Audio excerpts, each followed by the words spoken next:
All right, there we go. Ladies and gentlemen, boys and girls, worshippers of all ages, it's the final day of Warship Masters Invitational 2024. How you doing, Zath? Good morning. I'm doing fine. What are you? You were like, that was some really weird Madame Tussauds kind of crap you had going on there for a bit. That was kind of creepy. I'm not gonna lie.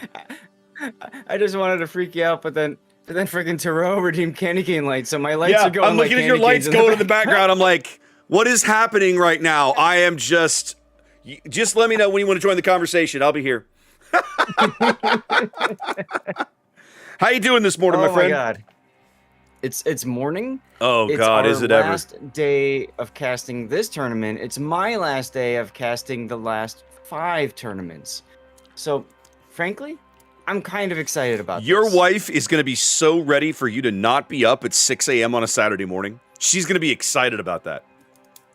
She is, and then she's gonna bombard me with all kinds of things I need to do. That's right. Here's all the crap that didn't get done around the house while you've been streaming tournaments, sir. Yeah. Enjoy. Right, exactly. So, whatever it is, what it is, right? Life goes on.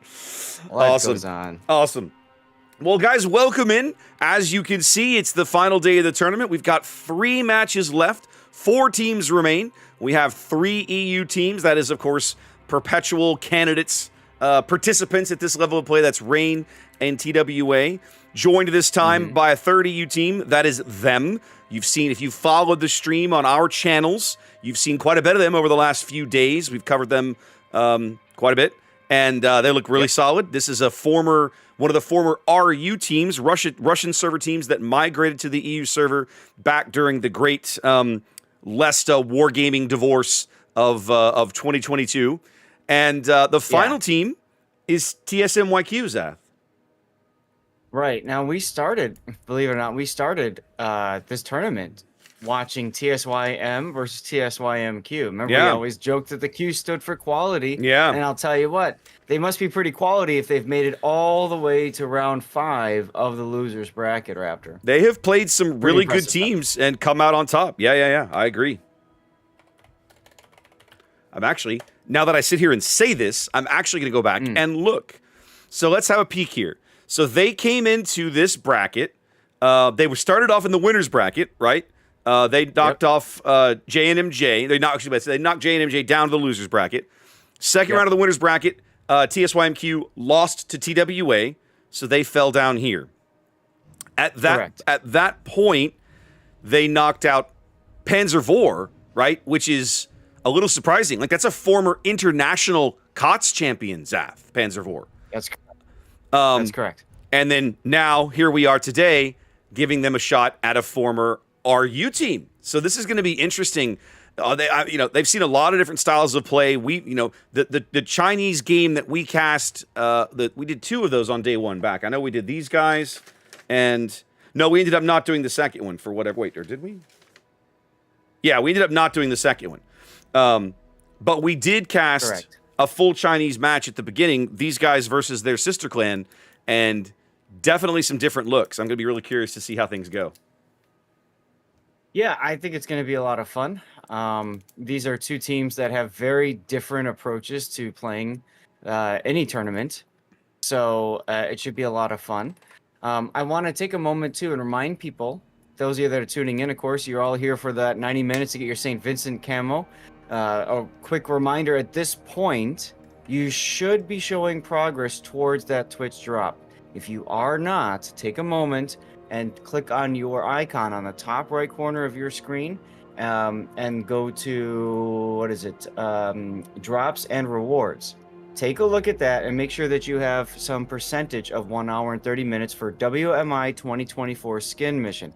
Now, this is really important. It screwed up a lot of people yesterday. A lot of people went and watched on Warships Official. You know what that meant, Raptor?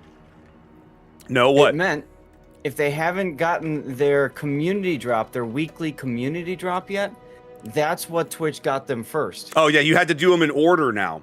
Correct. Yeah. So Twitch got the community drop first, the weekly drop, because that mission started before the weekend 2 day 1 drop. And so a number of people missed out on getting their commander and paid actor flag because they started on Warships main got through that hour and a half and only had about 25 minutes left before they ended the stream. So if you're listening to this, I mean, you're not watching Warships Main most likely, but make sure that you're ticking up the correct mission, and that's really important for today. Yeah, that was a change. I remember Boggsy talking to us about that probably about 6-8 months ago, that Twitch was setting it up so that the drop missions could no longer be done in parallel. They had to be done sequentially. So if there was more than one drop, thing to chase in a week, you had to earn the one before it, and then the one before it, and then the one you wanted, rather than being able to earn like all of them simultaneously. So that is actually a limitation that Twitch has put on the system, not something that Wargaming has done. Correct. So this is something that we, the players, have to figure out, and it's also, quite frankly, something that Wargaming will have to figure out as well. The two need to dial in to be in sync with each other.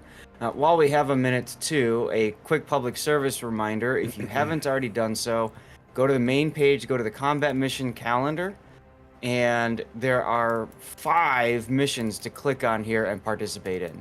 So if you haven't done that yet, do that. There's also one in Azure Lane 6th Wave. There's a mission chain there, and it's not all for anime goodie stuff. By the way, teams are readying up, so we might want to look at the the best of 3 lineup at this point. I mean, so that's where I've been for a bit, just kind of scrolling through some of those screens. We're going to be dropping here, I promise, right on time. I think the official cast is going to keep things moving apace today, let's say. But yeah, we've seen both of these teams before. We've seen, like I said earlier, we've seen a lot of them on the channel. You have to go back to day 1 of the event to find TSYMQ here on our channel. But going to hotspot, there we go. Nailed it. So we are on to game 1 just like that. We are not messing around. I like it when we start on time, Zath. That means I might have a hope to get out of here on time. Somebody write that down right now. I know, right? I jinxed it. I gotta find some wood. Hang on. Okay, there we go. Zath, wood, please. Well, we already have something to talk about. We're seeing something we have not seen the entire event. Yeah, them is bringing a super ship. Let's go ahead and get into this. This is our first battle of the losers bracket for the day. I think this is what, 5.1 technically? Sounds correct. Yeah, yes, sir. 5.1. And we're on hotspot best of 3. And them so far has not brought a flagship until Until today. Yep, here we go. Yep, so they've got with them a Oregolo. Gotta bring that up. There we go. And then Takbir and a Yu Yang. That is Radar.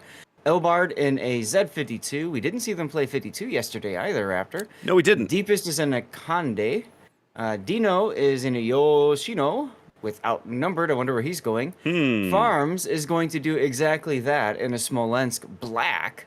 And then finally, we have Ferry Unawushta with unique upgrade. Now, it's funny, he's running a Smolensk Black, but he's not using the camo. He's not using the black camo. I caught that as well. I looked at that and went, okay, now he's just messing with people. That's the Smolensk P for pink. There you go. Anyway. All right. TSYMQ down here in the red, fielding, let's start here, starting a Z52 of their own. Actually going for just a hair of torpedo reload there. Gun reload in the slot 6, torpedo reload on the captain. So a bit of a, trying to maybe play a little bit of a middle ground hybrid there. We've got Z42. Obviously, if you're going to play one of these, you're going gun reload, and that's exactly what we're seeing there out of Yawin.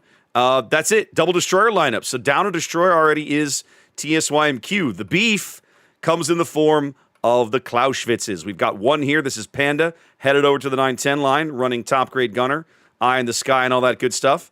And then we have FLS's Clausewitz here in mid, running rudder in slot 5 instead of concealment, along with top grade gunner.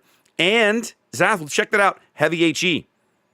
Yes. An interesting skill for Clausewitz. I'll be curious to see how that plays out.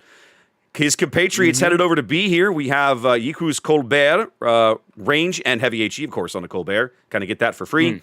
And then Wenru's Salem, he is running radar, the little T-Rex radar, along with a little bit of top grade gunner himself. Rounding things out, a super ship of their own, New Oli's Edgar here, obviously a radar Edgar, headed up towards the bottom end of the sea cap. Yep. So Clausewitz with heavy HE, that's kind of interesting. That has a huge impact on his vision, which is why you can see him going so far, or concealment so far going south of this big island here. But he does want to do as much damage as possible. Remember, 50 millimeter penetration out of those guns. So now they do 25%. Well, whatever the percentage, I don't remember. More damage, which is kind of nice. Yep. Well, we're definitely going to see something we have not seen a whole tremendous amount of on this map, Zath, and that is a big rumble along probably the 1 to 4 or 5 line, the western half of the map, right? You can just look between the Conde, the Wusta, the Double Destroyer. There's going to be a lot of heavy action over here between A and B. Both teams making plays for C, but seemingly kind of, I don't want to say half-assing it, but let's say not putting in a tremendous amount of resources here. True. Now, Noli's radar from the Edgar goes up. That catches Elbart out. But what we're going to see happening in a few moments is once that radar goes down, Elbart is going to reverse. James backed in as well, ready to just run if needed. So they know what them does, right? Them is a very aggressive play style. So the last thing that they want to deal with is being stuck bow in or sideways on an island without the ability to run away. I like this play, Zath. The early radar lets them burn a few, tick up a few points, put a little bit of pressure on these guys, take a little bit of an early lead. They'd fallen behind because they weren't quite as quick to getting onto the B cap as them was getting onto the A cap. And so now it feels like TSYMQ is kind of the way the Salem and Colbert are maneuvering, Zath. It feels like they're setting up to receive something coming down the 3-4 line. That's kind of the sense I'm getting here. Well, I mean, the key to the strategy is grab C. Take a look at the points. They're up on points now. TSYMQ has the advantage because they grabbed C, and it took a few seconds. So, honestly, fast forward 16 minutes, they win. Yeah. Right? So, or 13, I guess, technically. Yeah. But you get the idea. So, yeah, they're set up in a position that's an enviable one. They get to receive on both flanks, and you can kind of see that with so many ships with their bows pointing to the south or slightly north. Yeah. I gotta say, if you have Yalwin's Z42, I'm definitely a little wary out here. He's very alone. He doesn't have a lot of close support the way that Talk and Mix out here are able to support each other if needed. Well, the Clausewitz just got detected, so that tells him, okay, there's at least one thing that's come around this corner already. Yep. Yalwin's got his Hydra going for another 45 seconds, so he's trying to spot torpedoes that are coming for, the Clausewitz. He's not going to spot any for a while, though. First contact made. There it is. Yu Yang radar going up, sussing out the Z42. That's Yalwin as he catches a brief glimpse of the Regalo. They get a They get a third of the Regalo's health and 2 salvos there. Yalwin maneuvering, putting his stern guns down, taking, again, the Conde reload booster coming in and making a mincemeat of Yalwin's HP. Yeah. He may not survive this radar, Zath. Well, he's trying to smoke and stop, but that doesn't work when you're still detected. Nope. So the Yang radar does its job, and first blood going to them. I really like that play because it forced people to shoot the Regalo, and then when the Regalo took the hits, smoked up, so they only had one shot on him. That was crucial because it forced TSYMQ to change target to something else. Well, and I got to say, Zath, we've seen the quality of Deepest Dungeon's battleship play. Now we're going to see the quality of his cruiser play, and based on that, man, I don't think there's anything this guy can't do. Just based on the aim, the lead, that Conde salvo coming in, just brutalizing poor Yalwin. Yeah. Well, consider that yesterday we saw him playing the Rhode Island very much like a cruiser. Yeah. The more I watch Rhode Island, Zath, the more I realize that, and this may be something you and I can discuss in between games, it feels like it plays like a Burgonia, like the way you always tell me Burgonia plays. And I love Rhode Island, and I've never bought a Burgonia, and I'm kind of going, maybe I should. But you are missing out. We'll talk about that later. Yeah, take a look at C. Obart is in big trouble now as TSYMQ realized that the big push is over on the other flank. Yep. They've turned around, and Radar is doing its dirty, dirty thing from the Manitar. I was wondering when they were going to get around to pushing him out, realizing that his support, whatever little bit of support he had, was not going to be enough to keep an Edgar off of him. They don't have a unit heavy enough over here to really stop this Edgar from being a jackass. Yeah. Well, and that's exactly what's happening now. As Elbard is able to go dark, everybody's still fishing. This is what shows. This is what distinguishes a top tier team versus any other team. Right? These guys are still fishing. It just finally stopped. That's about a minute or so after Elbard goes dark. They don't want to let him get away with any more HP. Well, FLS's Clausewitz now the pick target over here on the 2 line as he makes a turn to the east in about I-3. I'm really surprised we're not seeing any shots out of the Colbert right here, Zath. He's clearly lit. He's just not. I guess he can't. We know he has the range. He's playing range mod, but at the moment, nothing he can do about or nothing. He's not participating. Now, when Salem is set up over here to kind of receive Takbir's Yang, I don't think they know that Salem is there, Zath. No, I think they're going to find that out the hard way very soon. There comes the T-Rex radar, and here comes the Salem. And there goes all the focus fire. Yep. That's why the Colbert wasn't shooting. He was ready for that push. Very smart play by TSYMQ. Blew the first salvo by keeping the Salem in lying in wait for an ambush.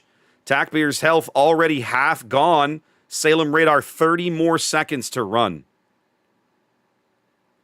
Clausewitz FLS has about 13 seconds left before he can heal again. Takbir struggling up against this island, now reversing. Yeah, he's grabbing some Starbucks, and that'll probably be the end of it for him. And there it is. Yep. So both teams executing a textbook destroyer assassination over here around the B cap. FLS trying to get away. Let's go take a look at FLS. He did get a heal up. He's missing 2 torpedo tubes. Yes, he has. He's lost the both front ones. He's not going to live. Sky camo. He's not going to live much longer. There goes his 3rd torpedo tube. He's almost out of torpedoes completely. I mean, not that it matters. He's clearly not going to be brawling this game. It's funny to watch. Yep. And I remember Raptor back in the day when we would hoard this particular camo because it was so good for the start of clan battles and farming free XP. I remember. And there goes FLS. So just like that, them up a kill yet again, but down on points. Not ticking up any caps. TSYMQ with all the board control they need right now. 3 minutes from a win here in game 1. Look at what they're doing, Zat. They're bringing the Edgar across mid. I love this play. I mean, it makes sense. They know where the Worcester is. They know there's really not much else that can fight them. And they know the Z52 is most likely retreating to the A-cap. So the Edgar can get over at the A-cap, stop the point gain, all that good stuff. Now, he is spotted, of course. The Worcester radar catches him doing exactly this. But I still love the play. How long till a Salem heal? 20 seconds to a Salem heal. Salem, of course, able to weather this kind of long duration fire, HE spammy crap if he can get to his heals. Yes, and it's also worth noting there's the Edgar opening up. Yep. So he's trying to take his the heat off of his teammate there. But the Salem is expertly using that island as well to block shots from the Conde and the Regulo. Yep. I always talk about this. As a cruiser, you have to think of islands as your shield. You hold it up with your left hand or your right hand, depending. Block vision, block shots, block torpedoes. But you can't block radar or hydro. 2 minutes now. TSYMQ putting a lot of pressure on them here. Them not really near any of the cap circles. That means if they want to stay in this game, they're going to have to bag a kill. They've got a couple of opportunities if they can keep ships lit. The Edgar's starting to get a little low. Yikui's Colbert looking pretty rough. Yep, Edgar's heal is just about to run out. Good use of smoke there to just keep his teammate free. Yep. From spotting. There it is. The Colbert. All right, Deepest grabs the Colbert. So a time extension, not a lead change, but definitely a time extension here. Them still in this game is now Deepest is surely you push the Salem at this point. Absolutely. And TSYMQ's Z52, James Wu, after smoking the Edgar, is now going into the A-cap. Got to completely stop them's point gains. Force them to look for kills, essentially. Yep, there it goes. Green team not taking up any points. Red team 90 seconds from a win here. Salem basically just has to shelter in place, let's say, is the fancy term. 4 seconds to his heel. Is he going to make it? He is. Condi shells coming in. That hurts. That does indeed hurt. Not able to shelter from the Conde fire, but he's doing bad things to Ferry's Wushta. Remember, for Ferry to get all of his guns on, he's got to really give a good amount of side. Yes, yeah. Ferry just getting him the bow or the stern? The stern guns. Yep. Just getting stern guns, one of the stern turrets is all Ferry's getting right now. Yep. When able to find that citadel through this kind of the square-ish transom, there's another one. Oh yeah, making him hurt right there. Whoa, big ones! Look at this, Zath. Last shot. Oh, no. Almost got the trade. TSYMQ out to 960 points as they flip A. Zath. This is over. Unless they bag a kill, them does not have time to get back in this game because they surrendered the A cap. Time extension. Clausewitz goes down up to the north. We didn't call out either the Smolensk B going down by the Edgar while we were watching the Wushta drama. Indeed. So them grabs the B cap and turns around. Ferry realizing, got to get it there. So he's got 10 seconds to his heel. He'll be okay. He'll be healthier in this engagement. And there's your ship. Pick the Yoshino. Yeah, baby. Running for the beach. Offloading the sailors, doing some shore leave because it's all but over. Edgar may yet pick up this kill. He just needs a couple of shells. There it is. Just like that. Ooh. And the Zed goes down too. Brilliant first game. Yeah, despite being down five ships to 2 ships, basically it was a 2v5 at the end, Zath. TSYMQ claims game 1 here on the back of their incredibly strong board control. Not only good board control, but I'd say very good use of the Edgar, rotating that ship around at the right time to force a Z-52 away. Aelbard was effectively killed in the mid-game, right? Yeah. Because he was only at like 3,000 hit points. He can't do anything else. Yep. Clausewitz's did their job, even though they did get eventually farmed out and dead. They still slowed down them enough to give them the board control they needed. So fantastic game. They held the line long enough, Zath, and sometimes that's all it takes. I'm not sure. You haven't played Mass Effect, so you don't know the hold the line reference, but yes, they did. I've watched Babylon 5. I know the hold the line reference, sir. Or Deep Space Nine, we held. Yeah, exactly. Same concept. Come on. But that's one of those rare games. We don't see a lot of that at this level of play where a team ends a game down on ships but winning the game. That is not normal. And it's noteworthy when it occurs because, most teams at this level of play recognize when they're on the losing end of that race, and they will attempt to force a change in the status quo. Right, get a kill, buy a time extension. As we were talking about yesterday, you take the next chance and the next and the next until the chances are spent or the battle is won. And in that particular game, the position of the green team of them was just so radically dispersed, and TSYMQ was largely concentrated in the center of the map. It enabled them to react and control more of the board long enough to come up with a win. Brilliant. Yeah, no, I love the play. Both teams, this is one of the most even matchups that we've seen, I think, this entire tournament. And that means it's fun for us to watch and cast, and I hope it's fun for all of you to watch as well. Yep. Like, that's what we look for, And everybody's forced to watch it because this is all there is. It's going. But I mean, let's be honest. Go. I was told yesterday that the second game of TWA Reign came down to the final seconds, where a huge hero play from one of Reign's ships secured the deal, and I think it was actually that Rhode Island we were talking about earlier. Okay, I'll have to go check that one out then. We're in between games for a minute. Brief note, Zath, you talked about all the drop stuff at the beginning of the stream. We'll highlight that again later. Real briefly, let's talk about what we're doing for giveaways on our own channels so that folks know that. Sounds good. So over on my channel, we are giving away stuff over on Twitch.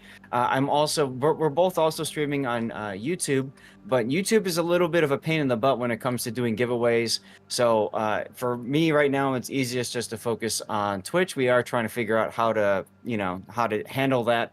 Raptor, I know you've got a different kind of way that you're doing this, right? A little bit. I've taken my giveaways out of the Twitch chat window. We've had so many problems whispering people and getting, Twitch will just cut you off after you've tried to whisper too many people in a day. So we're doing giveaways now over on my Discord.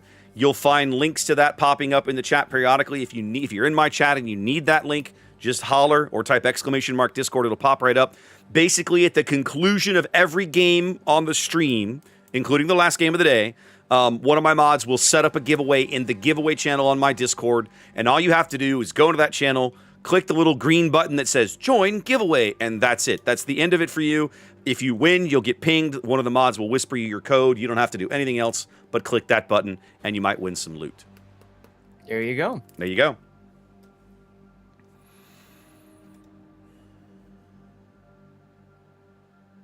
Oh, sorry, I'm still waking up over here.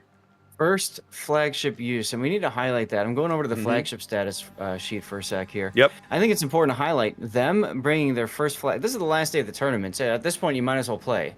Yeah. But interesting to see them bringing, the perfect ship for hotspot, frankly, the Conde. And you look at TSYMQ, and they haven't taken that many flagships either, Raptor. I mean, they've taken the Annapolis twice and the Conde once, and that's it. Yeah. I mean, I'll be honest, I feel like as strong as some of these ships are, the ships that have been designated as flagships, and I'll put the list up real quick. So, guys, just if I put the point screen up, Zath, anything anything with a gray bar over the name on the points list is designated as a flagship, which means a given team can only bring it twice during the event. That's it. Of all of those ships, personally, the ones that I feel like would have the biggest impact would be Annapolis, Conde, Napoli, and Vermont. Those are the four that I would expect teams to want to use at some point or other. Patrie, Petro, Zorki, and Novosibirsk? Maybe. Yeah, we saw the Novosibirsk used yesterday to pretty good effect. But I didn't feel like it was that much special than a Moskva in the same place. Like it wouldn't have made a difference in that game. It didn't feel as big a deal. I was like, all right, it's another big Russian supercruiser with 12-kilometer radar. We got plenty of those. What's the why is this one special? Was kind of my feeling. Yeah. Novosibirsk is very much like a Stalingrad and Moskva mating together, right? Because the guns are a little bit, they're more Stalingrad-esque than they are Moskva-esque. But still, I mean, I don't think that team won because they had a Novosibirsk. I think they just won because they did the proper kite away with that particular ship. Yeah. And, out-traded eventually over time with getting reinforcements to support them. So I mean, as I look down this list, Annapolis is the most used flagship, which frankly makes sense because it is, I would say, unquestionably one of the strongest ones in the game. Conde looks like she's probably relatively close behind. Just looking. A lot more Zorkis got used than I would have expected, but none in games that we cast. So teams that we didn't see were bringing this ship, and it got used quite a bit, surprisingly. Not much Napoli. That's another one that shocks me. Only 3 uses of Napoli in the entire event. Well, if you look at the points, right, look at how expensive a Napoli is. If you're going to take that at 22 points and use that as a kite away ship, I mean, the Clausewitz can do the same thing at 14 points. Yoshino can do the same at 9. But I mean, if you take a Napoli, you're probably not taking it to kite, right? You're taking it to push. Like that's the whole point of the smoke and the SAP and everything. You want to put it in somebody's face, I would think. I suppose. I mean, and I think that's the thing is that Napoli used to be that kite away ship, just like a Goliath and that sort of deal. Because the Napoli's got the ability to turn and push when it needs to. But with the long range torps, with the long range sap shells for secondaries, and the crawling smoke, it's a really good ship to put up on the corner of a map as people chase it.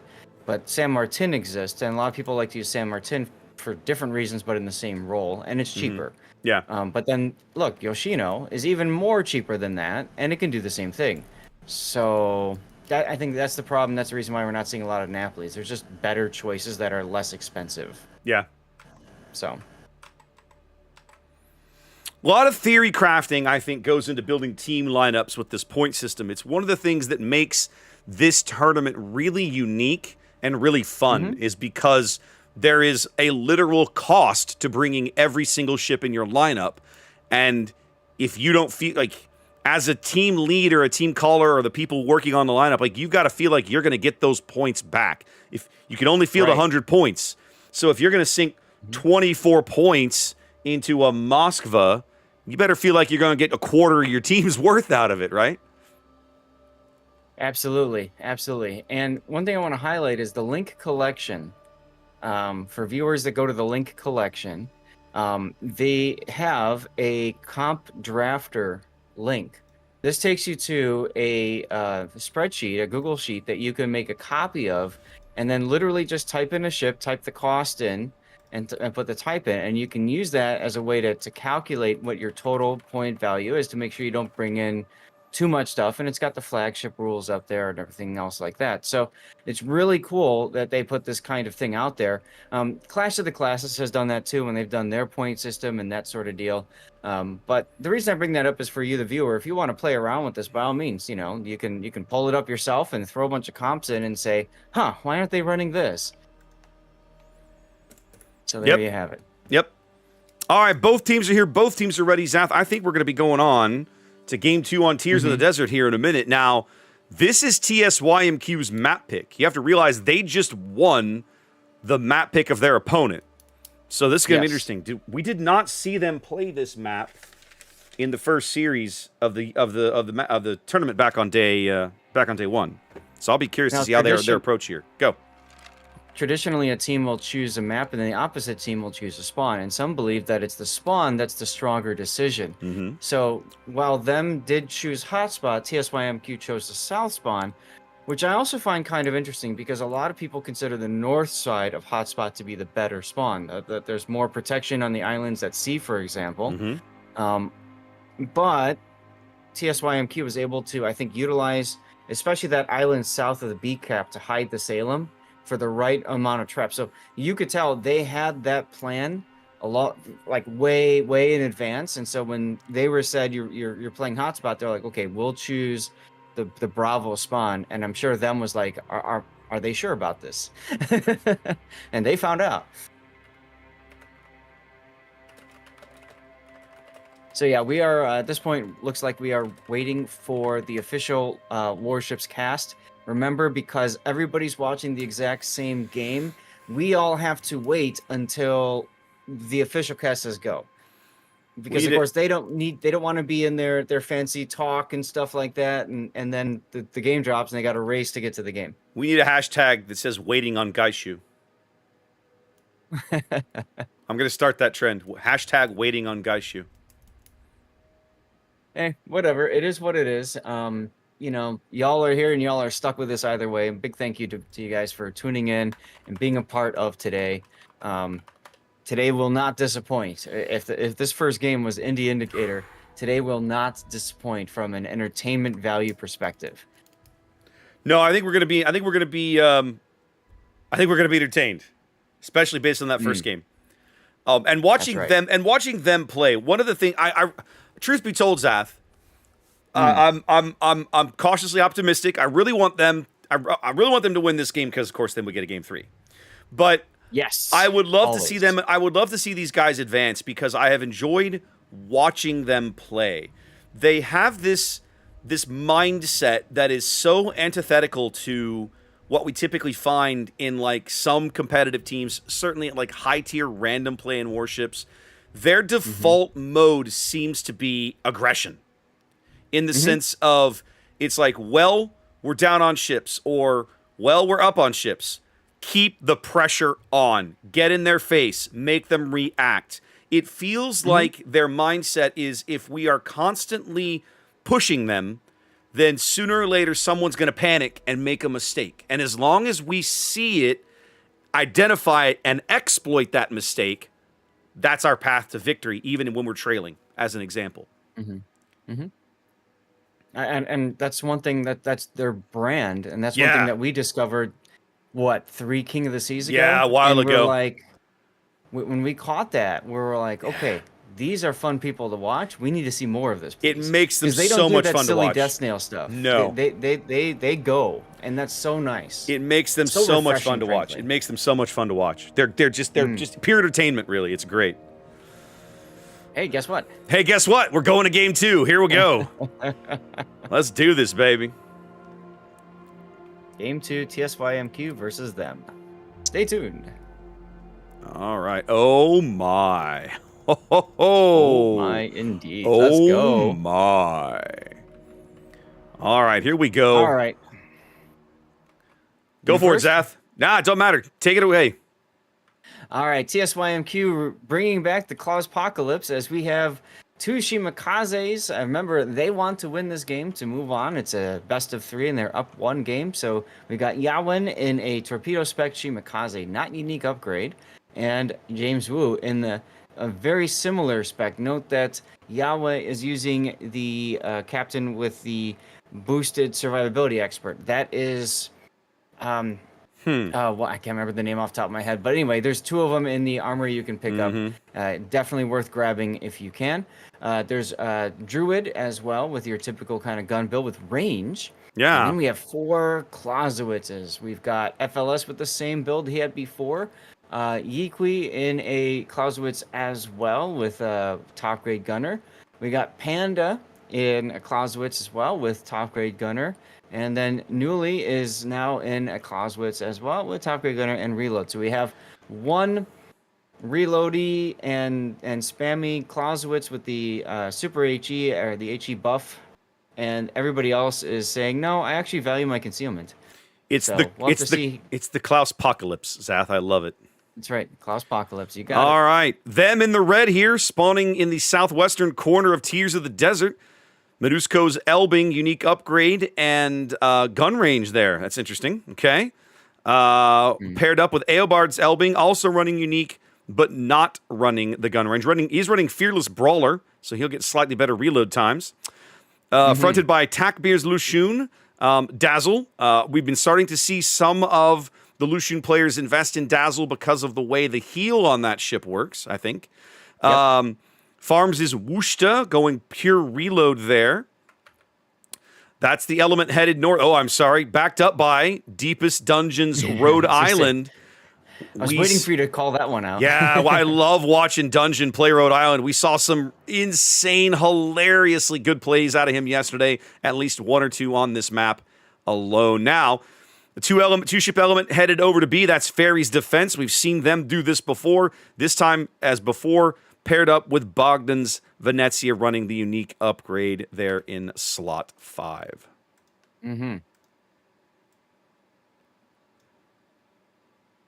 Now, this is Suzuki. That's very... the name of the captain, Suzuki. There you go. Lorenzo Suzuki. Very curious deployment here, Zath. That Druid position is the one that I'm scratching my head over right now.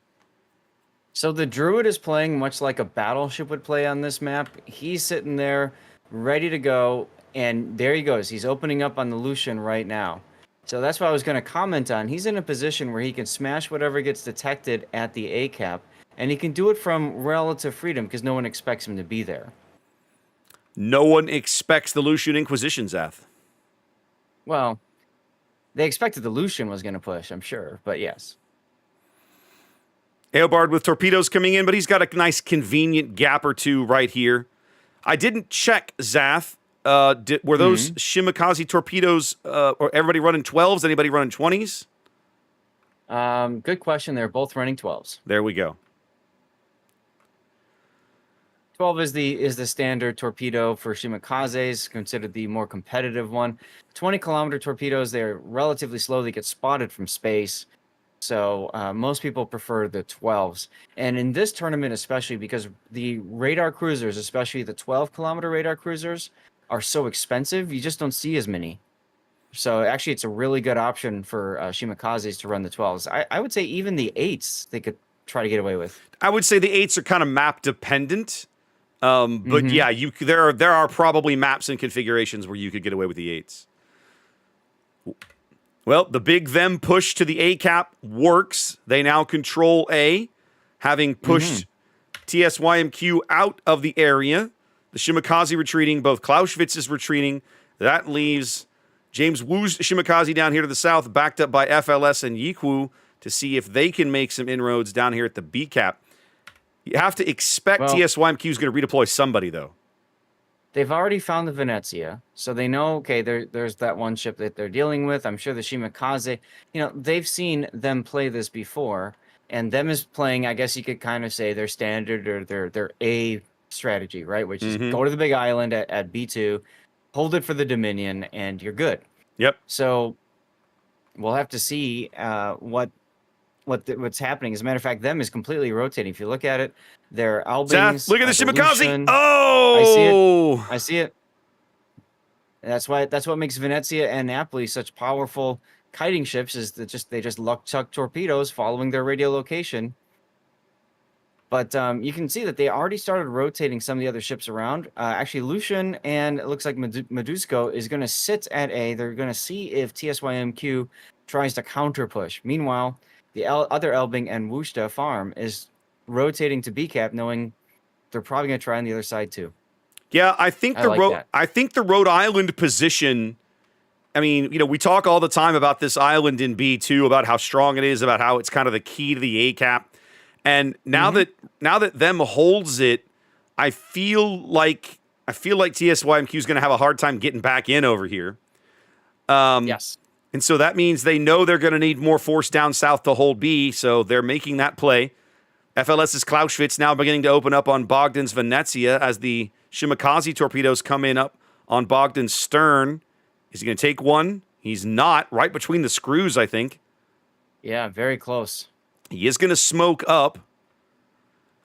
And I love that they're bringing the Worcester radar back, knowing that the Shima is down here, the other Shima, and lurking nearby. Well, when you've got a comp like TSYMQs, right? You got to expect two Clausewitzes and a Shima on either side. Yep. And then the Druid appears wherever the Druid can go, and you saw the Druid in the middle of the map. So that makes sense. They can rotate accordingly, but the problem with trying to push is, them is able to utilize interior lines to get the ships rotated quicker. Yep. Now, they're moving in Yiku's Clausewitz. He's going to sit in the cap, deny the points, pop his Hydro up if he needs it to keep Ferry lit, and then they're going to try to farm Ferry out between Panda and looks like FLS's position down on Dover on the 8 line. Yep.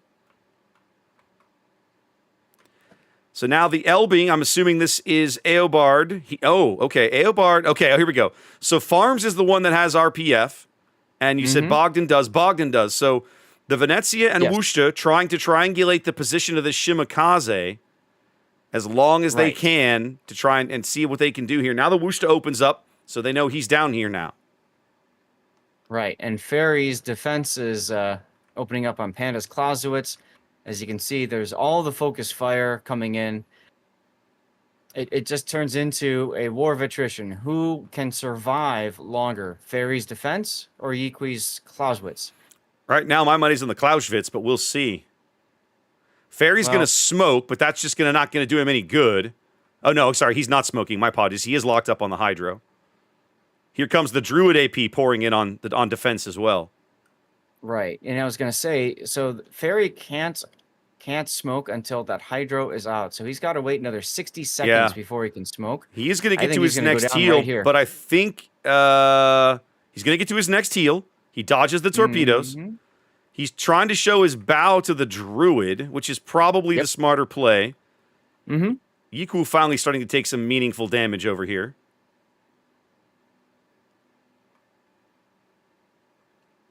Them on about a 70-point lead here. The defense's heal is about to finish. They've only got to get about another 7,000 points of damage into Ferry, and they'll get him off the board. Yiku backing up a little bit too far, perhaps. No, I think he's okay. There goes the defense. That opens up the cap. Now, Yiku's going to continually get reset. He can clearly see these torpedoes coming in. He's going to have to do something, I think, Zath. I think at least one of these is destined to hit him. Do something. Yeah, the island really hampers his maneuverability. He's going to have to take the one on the bow. Yep. And just deal with it. Now, the thing is, that's going to mean he's pretty much out. He's got 30 seconds until his next heal, or DCP. So, yeah, and heal. He's dead. Yep, one torpedo coming in there. He is burning or flooding back there. I think he's flooding. He's flooding. Yep. Took one on the bow. The flood takes him out. And then just that quickly, the Shimakaze pushes into the B cap as they had rotated the Wusta back away. Mm-hmm. I like that play. That's very aggressive from TSYMQ, but they have to stop the point gain from them. Yep. Note too that the Druid now is rotating as well. Them up about 80 points here. We're getting close to the halfway mark on the timer. I'd say this is still really anybody's game. Absolutely. Now, Elbard does not have radiolocation. He knows something's in the B cap. He's got to know it's a Shimakaze since FLS is Clausewitz's spy. So he's just going to kind of have to go for it. He does. He seems like he's going to boost is down. Well, he seems like he's declining. He's going to troll the edge. I think what he's going to do is give the Shimakaze time to clear and then duck back in. Maybe over here behind the island and get some cover. Yep. So the problem is Shimakaze's concealment is just so much better than the Elbing. The way that you defeat that is you get the Shimakaze to push you, and you push him straight at him full speed. Elbard's engine boost is still down for another 60 seconds. Oh no, Zaf! Wait a minute before check out the Elbing torpedo salvo. I know. I'm looking at it right now at James Wu. Oh! Did he drift too far? He does drift barely too far. Right in the stern. James now down to about 1,500 HP, lurking on the bottom of the cap. And he doesn't have adrenaline rush. And here comes the Wooster. They're going to put the radar up. Oh, they shooting blind. That was before the radar. That was a blind shot based off where the torpedo Based off where the torpedo hit was. Brilliant play. Yep. James, Coke. Them bags a kill. Retains their lead, about 130 points and holding here in game 2. Yep. Deepwater Taurus coming up on Newly's Clausewitz up at the north. I think he's okay. Gonna barely sneak through, it looked like. Yeah. So for all this talk about Deepest Dungeons Rhode Island, I haven't felt like it's been as impactful as we've seen battles past. I mean, he's clearly He's clearly soaked up a lot of damage, but he's been playing defense up here. I'll give him that, right? Like just having him around the A cap prevents one or more of these Clausewitzes from just pushing in and murdering something, right? But I feel like at this point with the Shimakaze dead, I don't think TSYMQ has a way back into this game, Zath. They have no way to touch the B cap. And with the Rhode Island and everybody else up north, they don't have a way into the A cap. Well, and Newly is really being focused hard. He's got 45 seconds until his heal. His DCP is down for almost a minute, and he's at 3,000 hit points right now. This Elbing AP right here should finish him off. Almost. And interestingly enough, Yalwin had smoke, so he could have been smoking his teammate, but that didn't happen. There it was. And that will do it for this game. Game 2. We're going to game 3, right? Yeah, we are. Them looking really good here in game 2. You said it earlier. This is a very evenly matched series. Fun to watch. Mm-hmm.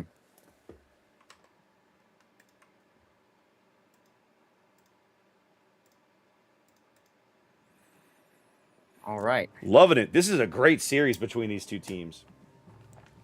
Absolutely fantastic start to the day. Remember, everybody is watching the exact same thing, so thank you for choosing to park your rear over here or on Raptor Stream to get your drops and hang out, and hopefully you guys are enjoying it too. As always, if you have feedback for us, please let us know. The sooner you can let us know, the sooner we can fix it for you, because we have 5 minutes until things get fixed once we're told there's a problem.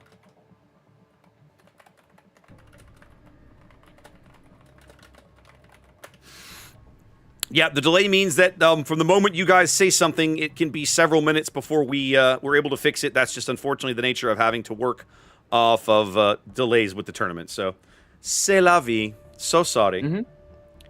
So Saudi. Zath, why don't we take this opportunity to, while we've got a few minutes in between games here, to also talk about the other big thing we're involved in right now. Sure, we can definitely talk about that. So we've got a event for Stack Up, which is a military-based charity. They support U.S. and allied veterans and active duty personnel. Basically, the focus is on mental health and using video games to help bridge that gap and essentially prevent suicide. That's the whole thing about it, is preventing veteran suicide. And it's a great cause. We've been having a lot of fun. Raptor and I are currently working up the speed run to tier 10. And what line are you on now, Raptor? I went back to American Destroyers. Okay, you're back on American Destroyers. I've been forced to go to British cruisers, or sorry, carriers. I've been all over the place. I started with British subs, then I went to Soviet destroyers, then back to British destroyers, and then now I've been taken to, and this is all in the course of a week, which is crazy to think about. I feel your pain. We started this on Friday, May 10th. We're continuing to work through it, and it is absolutely a hoot. It's been a lot of fun. Raptor, myself, Admiral Revan, and Only Smed are the 4 racers involved in this event, and we are all using fresh accounts. So for a while, we called it Clubbing for Charity, because that's essentially what we were doing, and it felt good. It was hilarious. I will say, the seal clubbing of bots was really fun for a while, but by about the 10th or 12th hour of it, it starts to lose a little bit of its joy. Yeah. Yeah, and so, you know, we made a tweak yesterday, and I think that that tweak is going to really help.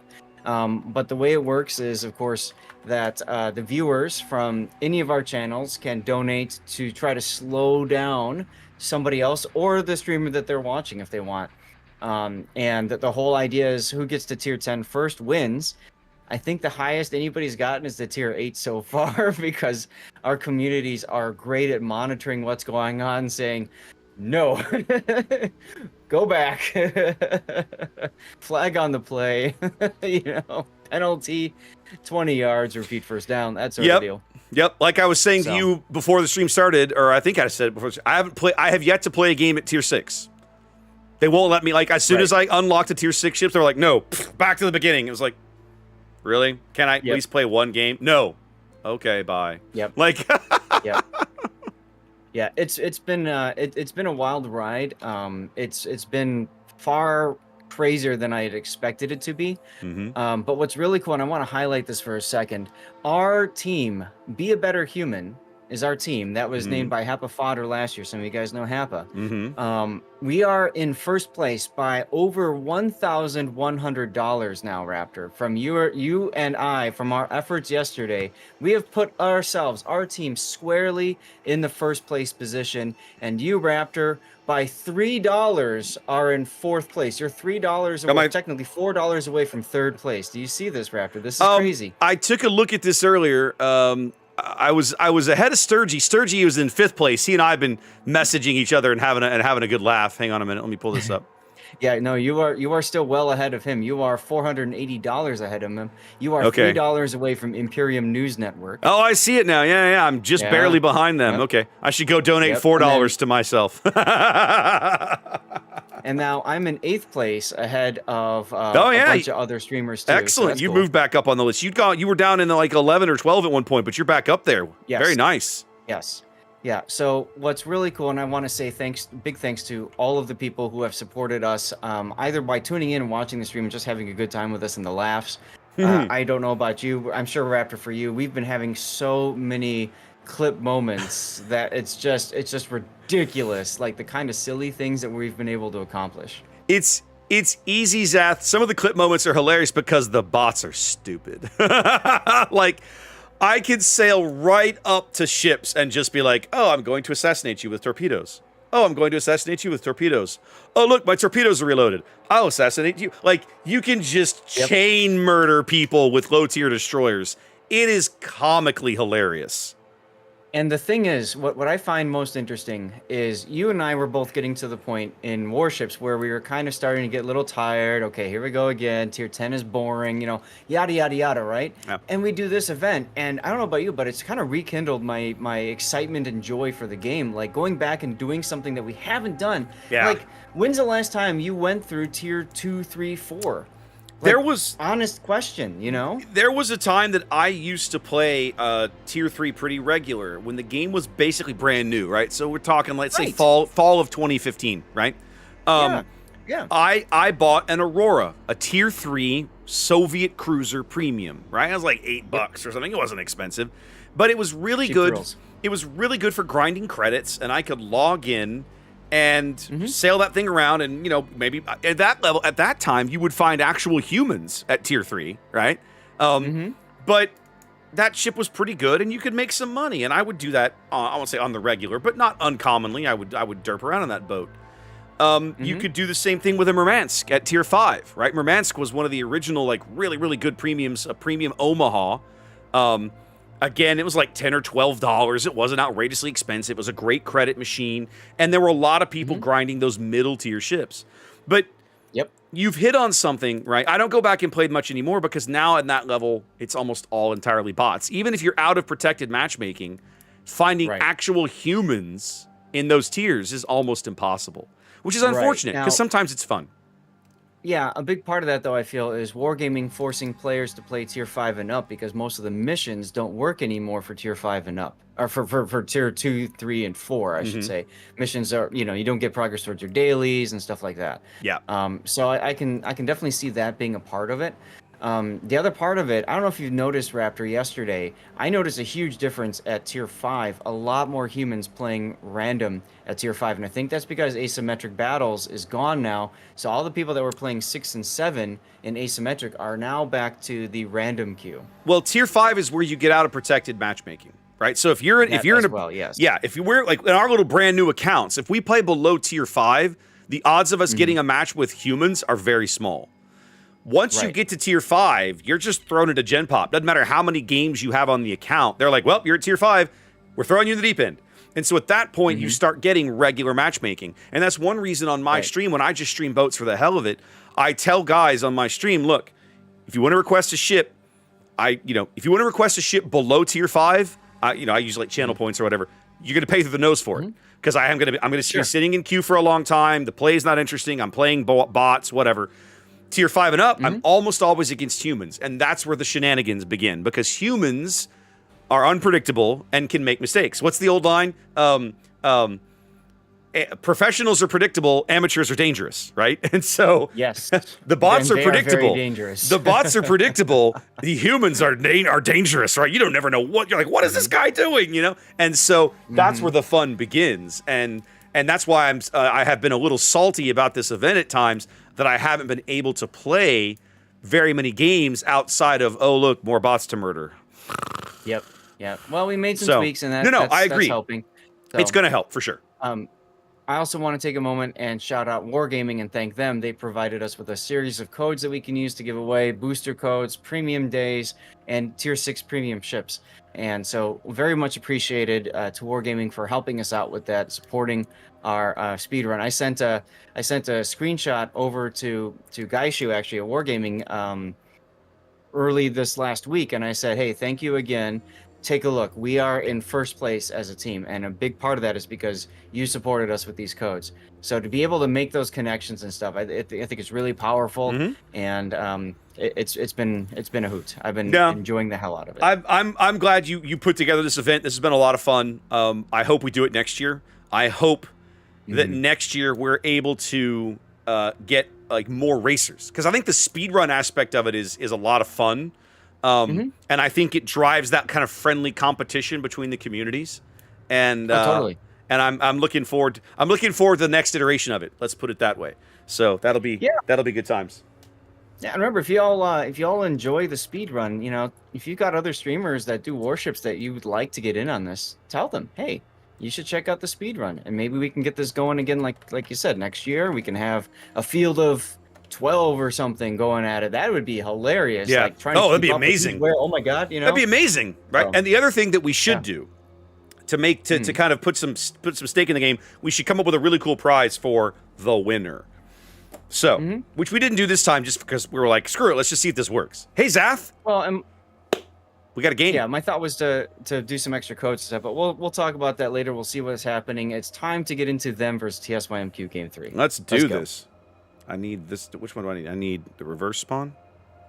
No. Regular. Yep, regular. Got it. All right, Zath. Welcome to Game 3 here in the losers bracket. We're looking at them and TSYMQ. EU versus Asia. Excuse me, EU versus China. It's been a hell of a match so far. What do we got cooking for the them lineup in green, Zath? Them is bringing Maisa in the Regulo again with full range. Look at that, both range options. Yep. He's been doing a lot of that. Yep. Takbir in a Yu Yang. That's a radar Yu Yang. No, it is not. Oh, you're right. It's a smoke. I apologize. I was looking at something else. Yep. But yeah, that's a smoke Yu Yang. We got Elbard in a Grozovoy, of course. Deepest Dungeon has been demoted to a Nevsky. Womp womp. Dino is in a Yoshino. And I say demoted, but if you'll note, that's the most expensive piece on the board for them. It is. Bogdan is in a Yoshino, and Fairy is now in a Manitar, of course. Indeed. If you're going to play Minotaur, do it right. Play Radar.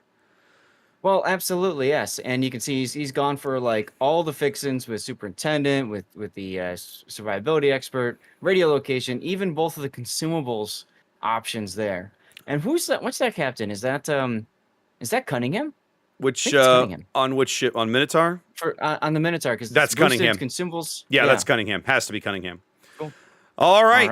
In the red on the south spawn, we've got TSYMQ fielding Yawin's Yu Yang. That is a radar Yu Yang, backed up immediately by Panda's Hindenburg. Unique upgrade, top grade gunner and heavy HE. Nope, not much hiding here. In fact, that is possibly a light. Well, he's running concealment, but that's closest to a lighthouse Hindenburg build as I've ever seen. Nuoli's Clausewitz doing double concealment, a much more traditional Hindenburg build right there. 4 ships headed the other way. That is FLS's Conde leading the charge into the sea cap, backed up by James's Clausewitz, running both outnumbered and top grade gunner. Yiku's Hindenburg, again, very similar with the concealment, unique upgrade, and top grade gunner. And then the Druid here, that's Winrao hanging mid, running range and a little bit of radio location. Already them getting into the A cap, just mine. Yeah. Come at me. Come get it. Now, one thing I want to point out about the TSYMQ lineup, Zath. Sometimes we see teams try to push on this map, right? They try to come up the 9 line or the 8 line or something. But with these slow German cruisers, I don't think there's going to be a lot of pushing on the flanks. No. And, these ships are generally better suited as a receiving ship than a pushing ship. Yeah. So, the thing about Hindenburgs is that they're cheap in this tournament, right? And Clausewitz is too, for that matter. So I kind of like the idea of teams discovering this. I mean, it harkens back to Season 1 of Clan Battles when teams said, oh, hey, Hindenburgs are really, really powerful. Let's go. And then they got giga nerfed after that season. Yeah, I remember. Don't remind me. Now, so what TSYMQ is doing here, right? They're running their fastest ship, the Conde, with his speed boost ticking. He is running up the 8 line.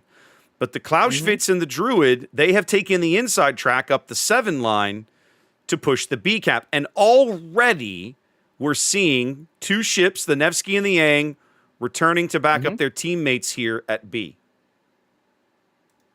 I mean, it makes sense. They've got the cap that they wanted to get. Just like the first game, from TSYMQ's perspective, same idea. Them grabs the first 2 caps, and that puts the pressure on TSYMQ to then have to push. And that, like you said, you're pushing with Hindenburg, Clausewitz on both sides, essentially. Having just said all of that, they're making liars out of me. Look at this. We're rotating the Clausewitz through the gap here. I don't know what this guy's going to do. The Conde's swinging over to the 10 line. Are they going to continue this push, I wonder? So Clausewitz has got his hydro banging away. He's going to see all these Yoshino torpedoes. Now, double Yoshino, that's a lot of torpedoes you have to Oh, yeah. deal with. Oh, yeah. Good thing they brought hydro. Yeah. Worth noting, though, is that both Hindenburg and Clausewitz have their hydro banging away. So, they have to really time that push at the right moment, because I'll tell you, in 100 seconds for both of those ships, they will have no vision of torpedoes other than Conde's hydro or the Druid short-range hydro. Take a quick look back at the one line. The Minotaur radar from Ferry just went up to catch out Yalwin's Yang. He's trying to turn around. He's going to cough up a huge chunk of his HP for getting caught in that radar bubble. Mm-hmm.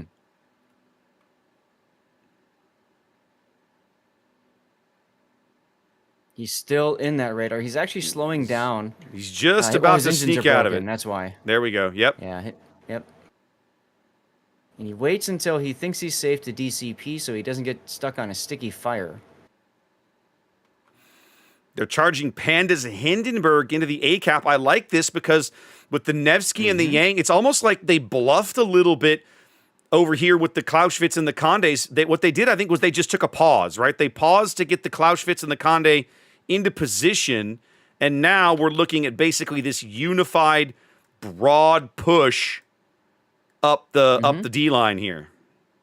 Now, this is how you do a push on this flank, is you have to have ships that are roughly 1 grid square apart from each other. That way you own the flank. As soon as this, as Bogdan's Yoshino was detected, and Dino, you can see FLS realizing, okay, I can afford to come in a little bit more and not be directly on the border. Yeah. Now, the problem is James Wu is being focused hard. He needs to reverse. He's not going to go dark, but he needs to reverse. FLS needs to come out and say, shoot me instead, please. Well, them's not going to go for that. They put a bunch of damage into EQ first, and then he got behind the island, and then they've started focusing James. But they're going to pick up D&O right here. I think the Conde is going to seal this deal in a salvo or two. Sure feels like it's going to happen. Although Dino is dark back here, they've lost eyes on him. But they know, You're right, they have. They know he's huge. They know he's there. The Conde's still getting hits. Gets a fire. There it is. 40. That's it. The Conde shell's coming in with the fire. That's a big, big kill for TSYMQ here in Game 3. It is. Although them is going to respond with a kill of their own. They should be able to pick up James here momentarily. He is on fire. Meanwhile, look at the mini-map, Raptor. The Regulo is heading to the C-cap. This is a curious play. James is going out. Whether it's the torpedoes or the fire, it's the torpedoes. Yeah, well. So now they're trying to get the Nevsky as FLS's Conde is in a one-on-one duel with Bogdan for the moment. There's the Regulo opening up on Wenro's Druid. Now he smokes. He knows he's within radar range of the Nevsky, but smoking breaks line of sight. Yeah. And if he gets detected by radar from the Nevsky, that's 6 seconds now that Misa has to wait with the Regulo before he can target the Druid again. So it makes perfect sense. I gotta say, Zath, I see what Mike's is doing. I'm not 100% sold on it. I'm not saying it's a bad play. I'm saying I think it's a high-risk, high-reward play in this position. Because they have no board control. Absolutely is.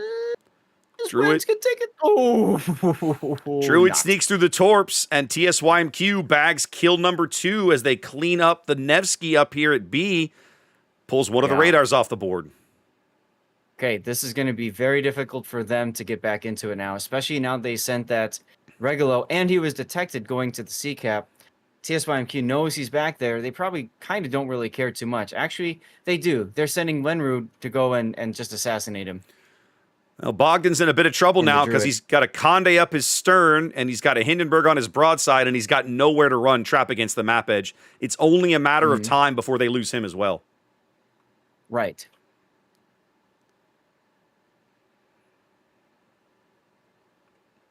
I think to me, Zath, they pulled it almost feels like them reacted, but maybe they reacted a little too soon pulling those ships back, or I'm not sure exactly.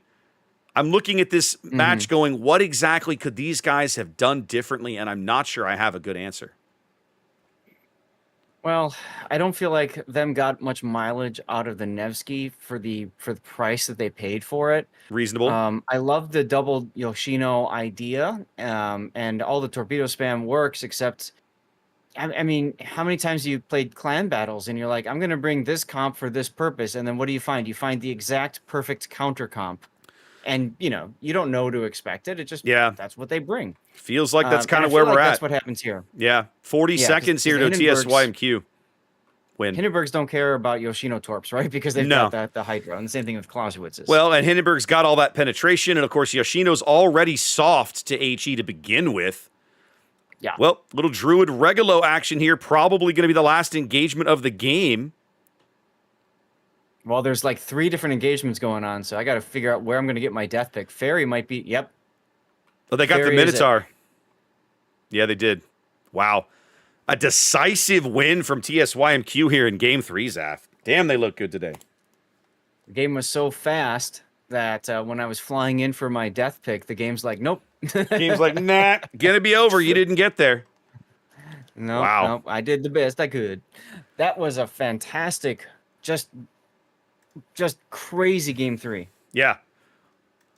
Almost, So when they took that pause, we saw the Hindenburg, the Clausewitz working up the islands in the 7 line, and they took a pause, and they ran the Clausewitz through the channel, moved the Conde one more map row over. I thought, what are we doing? You're giving them time to set up and wait on this, and that demonstrates why I'm in the caster chair and not in the player's chair, because it was 100% like the right play, and damned if it didn't work beautifully. Absolutely, and that's one of the things that's difficult for us, and we've talked about this before. We can talk about it in a few minutes because, we're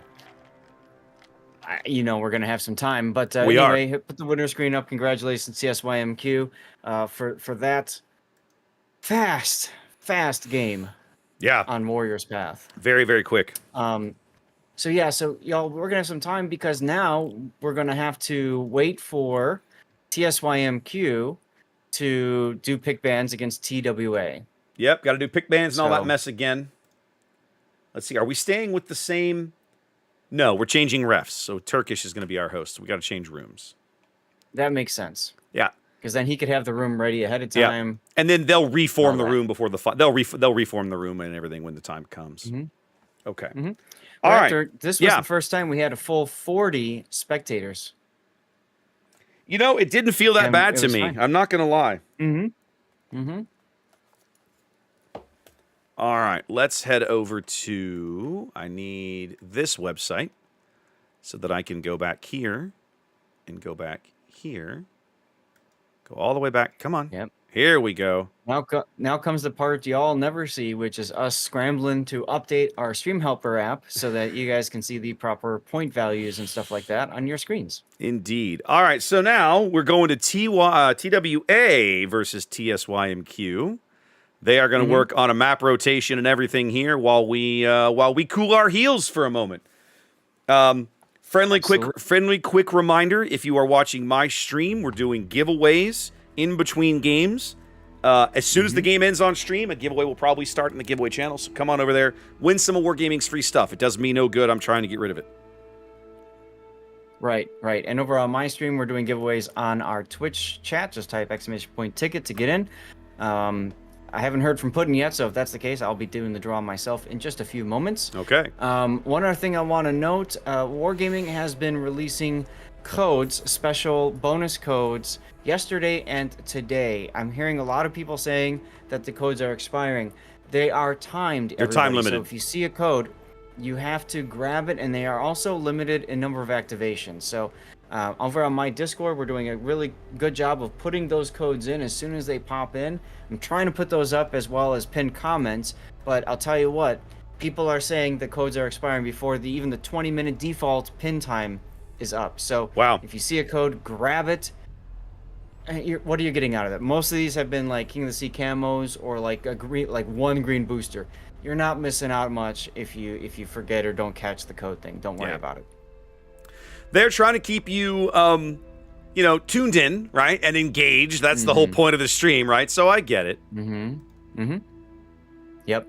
Now, also, if you're just tuning in and you're working on getting your drops, remember you need 90 minutes to get your drops. I am looking, and hey, I think I just got my drop. Yep. I probably have as well. Let me go pull that up. So if you are not getting progress on your drops at this point, you're doing something wrong, and figure that out. Like that for the easiest way of saying it. The best way to do that for troubleshooting, close all streams. Now's a great time to do it because you're going to be looking at least 10 minutes of downtime, okay? Close all your streams, walk away for 5 minutes. Don't even open Twitch up for 5 minutes. Yeah. Set a timer, whatever you need to do. After 5 minutes, come back, open up a stream that you know is doing Warship Masters drops. That could be me, that could be Raptor, that could be Bo, that could be Minnie, Siren. Yep. Lots of folks. Etc., etc. Pull one of them up. You can do Warships Official too, but if you haven't gotten your weekly community token drop mission yet, it'll progress for that first. So I recommend not, if you're running into this problem, I recommend not going to World of Warships first. Grab one of us. Let it go for 5 minutes. Go and check your inventory, make sure that you're getting progress. If you're not, something ain't right. And that could be you're not linked properly with your Twitch account, that sort of thing. That's what you want to be looking for. This camo code is worth doing all this effort to get for free. Otherwise, it's a cool you'll camo. probably get it later, but you have to spend community tokens to get it, and that feels bad for something you can get for free right now. This is a really cool camo. Raptor, you want this one. Absolutely. Raptor, you had a funny face for a second. Everything okay over there? I'm good. I was reading something that made me go, huh? No, I'm good. I'm good. All right. Remember those that ad commercial things that make you go, huh? Things that make you go, oh? Yeah. Yeah. I'm struggling this morning, Zath. I'm struggling. It was a late night. I didn't get back. I didn't get back. Had your event that you did. Yeah, I didn't get back in until like 1 o'clock in the morning. And oh goodness. Yeah, and then by the time you get cleaned up, ready, go to bed or whatever, it's like 1:30. So I crashed, and then the alarm starts going off at 6:30, and I'm like, F this. Why am I doing this? So I'm struggling a bit. My plan had been to stream this for a while, and then stream some fundraising for a while. I may not make it to the fundraising. I may have to take another break, like I did yesterday. We'll see how it goes. Yeah, I mean, and that's fine too. I'm dragging myself as well. Yeah. But it is what it is. And yep. Funny story. So I actually set my alarm for later this morning, figuring, okay, I've got some time. I can do that, right? Mm-hmm. And then my wife wakes me up at 6 a.m. She's like, honey, it's 6. I'm like, I know. I moved my alarm back to 6:30. Thanks for waking me up now. I know. I'm not supposed to be awake. Would you please go away? So I just sat there. And then, when your mind is kind of just starting to wander a bit, right? What's going on? What's going to happen today? I got to thinking, I'm like, oh my God, did we not sign up officially for today? So I reached down, grabbed my little laptop, booted up. It's 6:15 in the morning. I can't see with my eyes because they're burning, and I look, and you signed us up. Only to discover that I had taken care of it. Trust your partner, Zath. Trust your partner. When I saw that link yesterday, I thought they're gonna make me sign up for fine, I'll just sign up. I was just like, there's only 3 games, guys. We're all casting the same thing. Like, come on.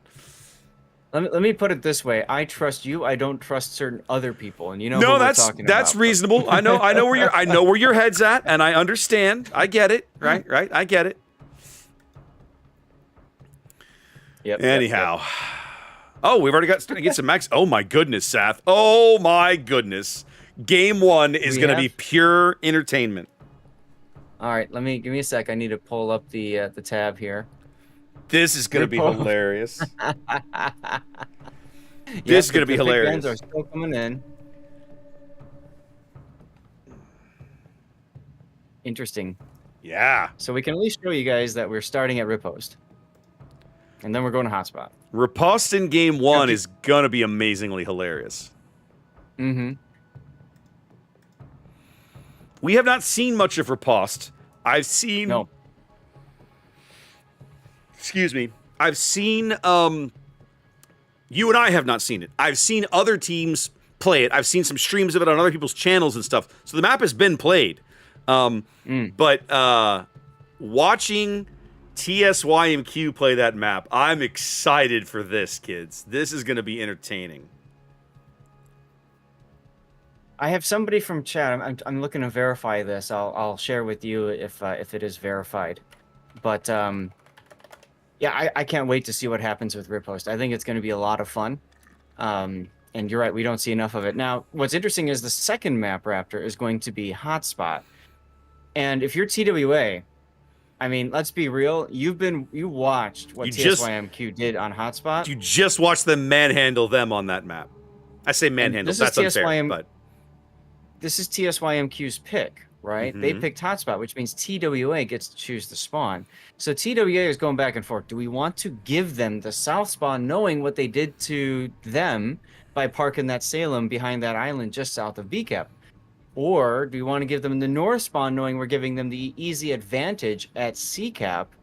That's a really tough dilemma, and you can tell they are taking their time and going back and forth and discussing that right now. It's a bit of a tough call, but you're sort of rolling the dice a little bit on the assumption that they don't have more than one strat for that side of the map.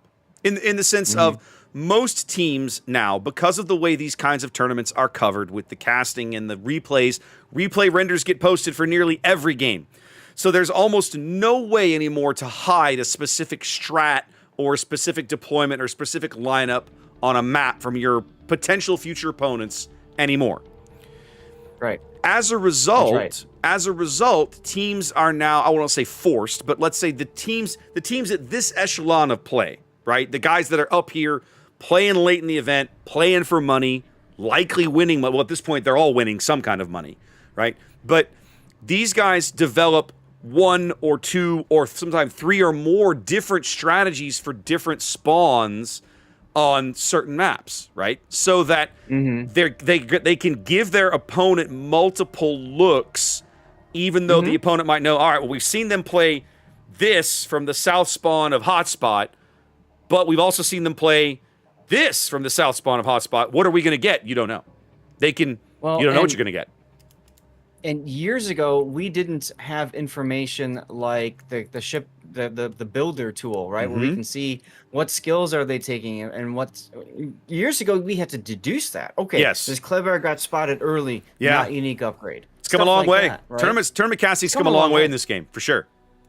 And so what teams can start doing, and I know that there's at least one of these teams that have hired out to somebody to do all of the stats breakdowns. I'm serious, Raptor. I believe They go and they download all of the replay files of a certain team they're up against. This player plays this ship this % of the time, and this is their typical build. I believe it. And I believe it. Because what you do from that is you now know what to expect in your opponent. And we have our final map rotation. We do indeed. TWA chose Alpha. They gave TSYMQ that south spot. Interesting. We'll see if it matters. All right. We'll plug that in. Yeah, we can plug all this in now. Final map going to be going back to Tears of the Desert should we need it.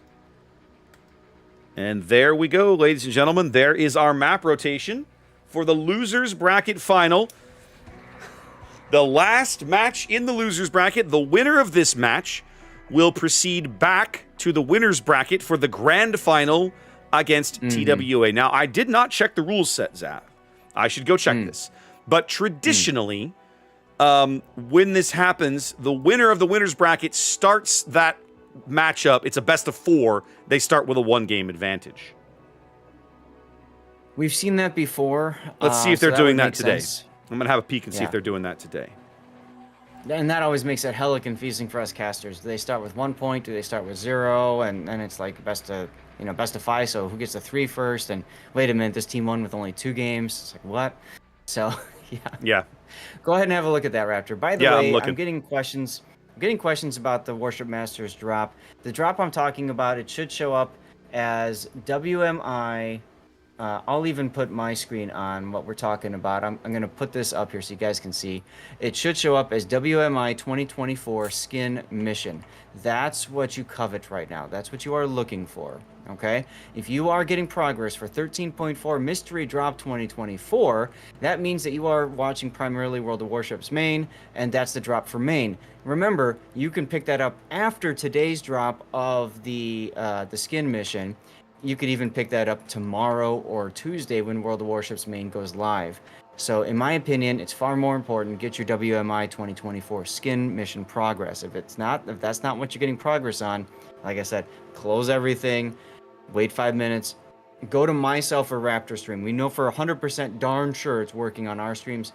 Go there, pull it up, wait 5 minutes, make sure you're getting progress, and then you're good. Okay? Another question came in, do you have to be subscribed to the channel? Abso-freaking-lutely not.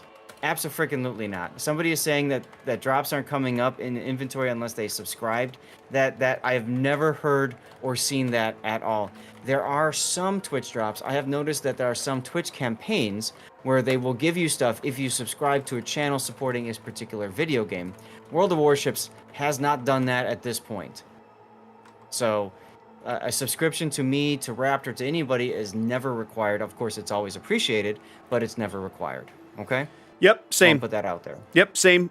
For years, I have never had requirements in my channel for people to follow or subscribe or anything to win loot. And of course, now that I'm doing it on Discord, I couldn't enforce it even if I did.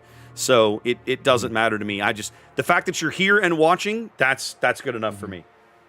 Well, and that's the hard part too with doing Discord stuff. You could have somebody who's not even watching the tournament, and they just keep an eye on the channel, right? And as soon as it pops up, and hey, if that's what they want to do, that's what they want to do. That's what they want to do. Then I can't stop them. I'm okay with that. It means they're engaged and participating in the Discord. I'll live with that. Right. So at the end of the day, we have codes, and it's great that we have codes. Thank you, Wargaming, for the codes. Yep, they give stuff out to the people. They give us free stuff to give away, and I'm just going to give it away. So I've been through the rules, Zath. I cannot find it stated that the grand final is played as a best of 4 with a free win to the winner's bracket victor.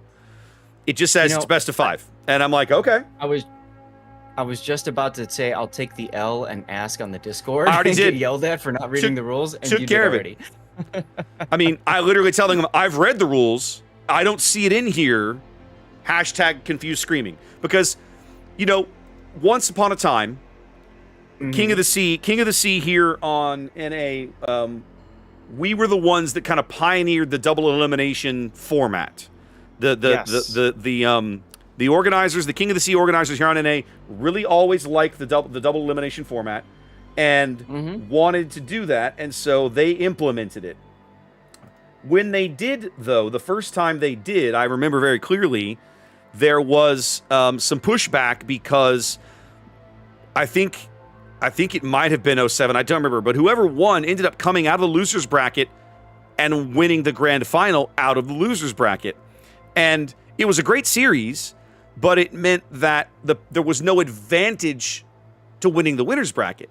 And so there was some pushback like, well, guys, shouldn't the winner's bracket, like if they didn't lose and they crushed everybody and they're the last survivors, king of the mountain in the winner's bracket, shouldn't they get some kind of advantage in the grand final? And subsequent iterations of the event have that so that the grand final is played as a best of 4, where the winner's bracket victor comes in with a free win, and the loser's bracket victor comes in at a disadvantage and has to win 3 of 4 games if they're going to win the event, which has happened. We've seen it. Yeah, I think KSC did that. But it's been confirmed that it's a straight best of 5, so there's no advantage to the winner, no advantage today. Which means we very well could see Reign TWA rematch again.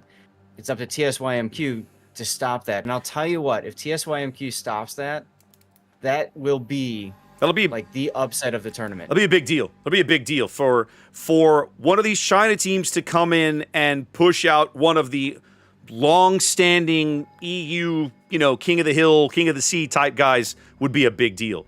TSYMQ looked really good in that series against them. They've looked pretty good in the games we've seen. We're about to find out if they're up to this level of play, and it's going to be entertaining. I can't wait. Yes.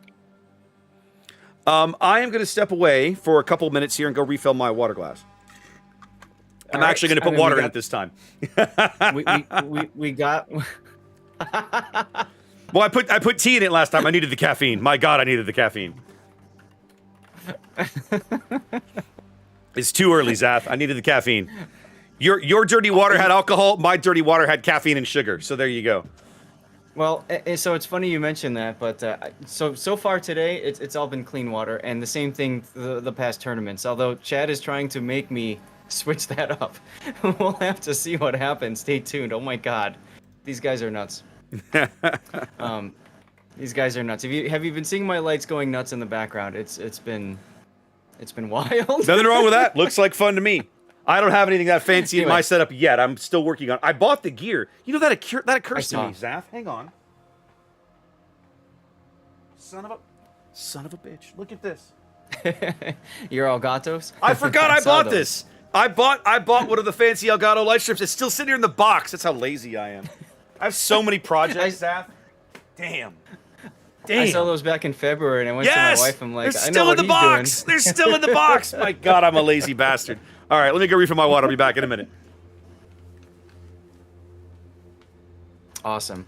Well, again, thank you all very much for hanging out. And, oh my goodness, and being here. Those of you watching my stream from 5 minutes in the past, Jesus, you guys are out of this world. Meanwhile, big thanks to everybody for tuning into both of our channels. Tournament days are always rough for us, right? We get up early. We have a lot of things to put together at times that are a little bit frustrating. But you know, we do it for you guys.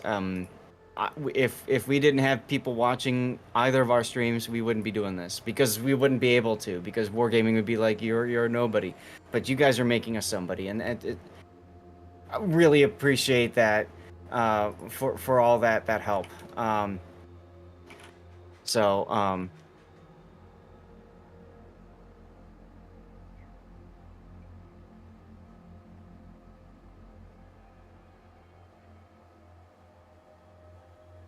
So anyways, I am amazed. Oh, Raptor, one other thing. So it got confirmed by my chat, and this is secondhand, so it may be false. Your chat can confirm or deny as well. But apparently the codes that they are giving out today include entries to the Asus giveaway stuff. So that's an even more important reason to be Johnny on the spot when you get those codes, y'all. Like one just came through. Make damn sure that you put that one in. That's WM24248 Lou Strike. Yeah, I'm gonna try. DM it to you because it's. Yeah, I've got it. Okay. Yeah. Oh my God! Imagine if our race account wins. Whatever. Oh my God. All right, let's go ahead and pin that. Yep, just did that. Chat can see that too. Yeah. Yep, just did that. Absolutely. All right. Well, Raptor, I will be right back. Okay. Both teams are ready. Be quick. I think they're about to drop this. Okay.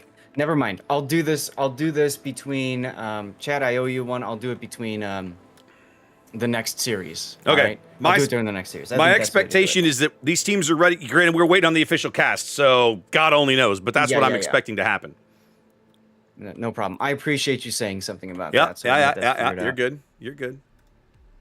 So TWA versus CSYMQ. This is going to be a great series. This is going to be good.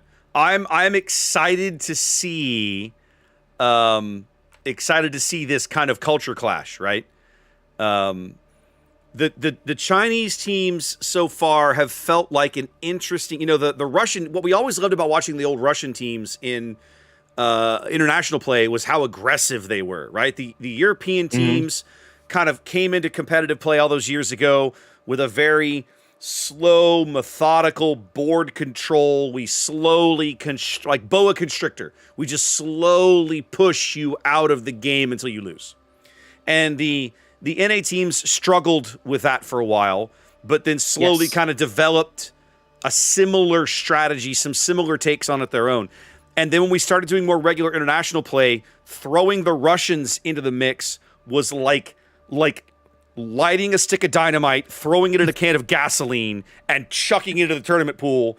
And it was hilarious fun to watch because Yeah. they had such aggression and such, we're going to get in your face, we're going to murder you, we're going to push, we don't care about your, like, it was just like, and you could tell there was a severe culture clash when that first occurred.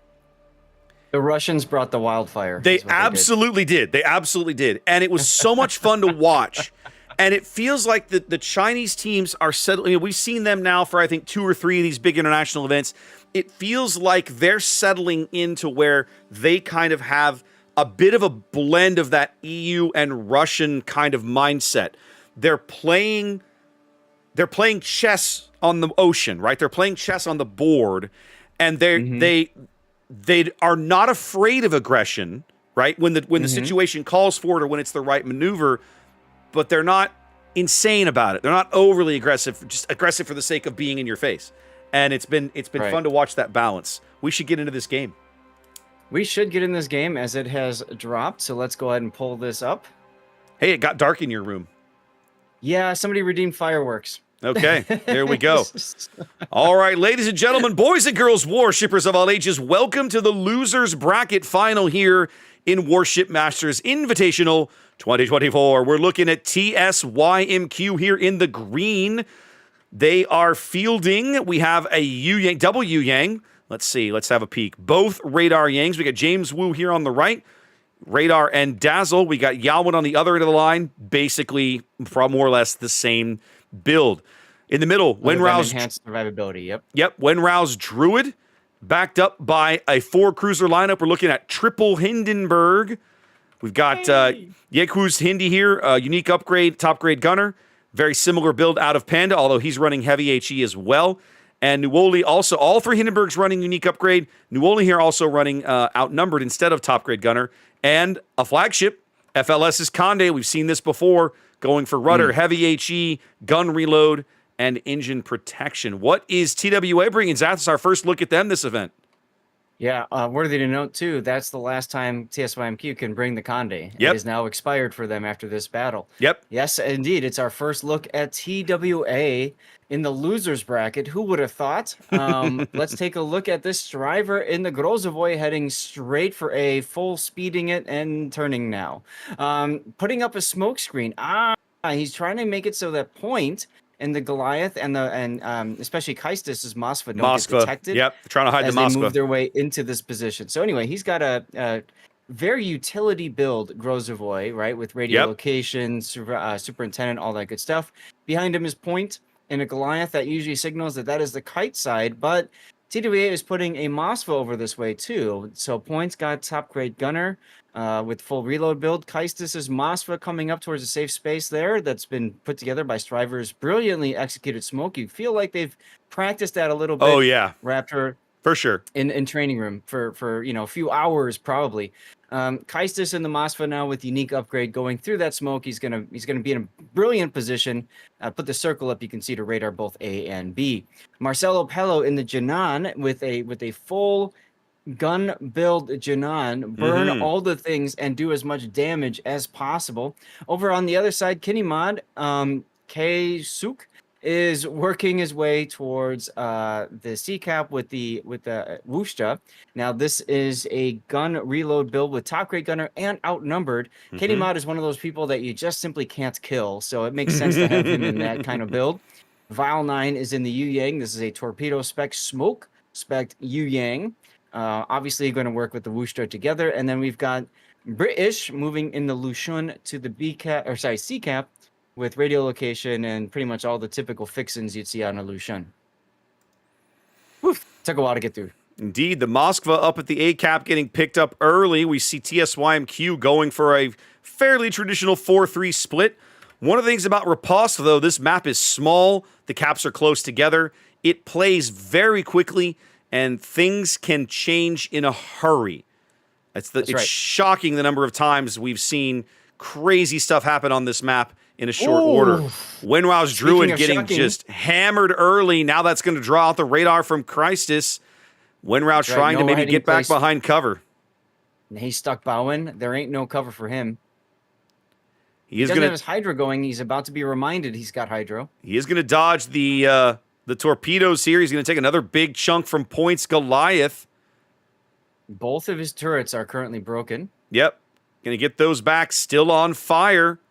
He's dead. He can't even DCP this. No. He's dead. The fire burned out. Oh, whoa. The never fire. mind. It was a full duration fire, but the blind fire from point, knowing where he is, dumping shells in there. Big first kill for TWA. That's an example of why I always recommend people, if they're playing competitive destroyer, you take the fire reduction flag in a destroyer. You need that fire to burn out as quickly as possible. Now, that Great said, kill by point. Kaistis' Moskva's not exactly feeling amazing back here. He's been through a heal and a DCP. He's already down to below a third of his HP.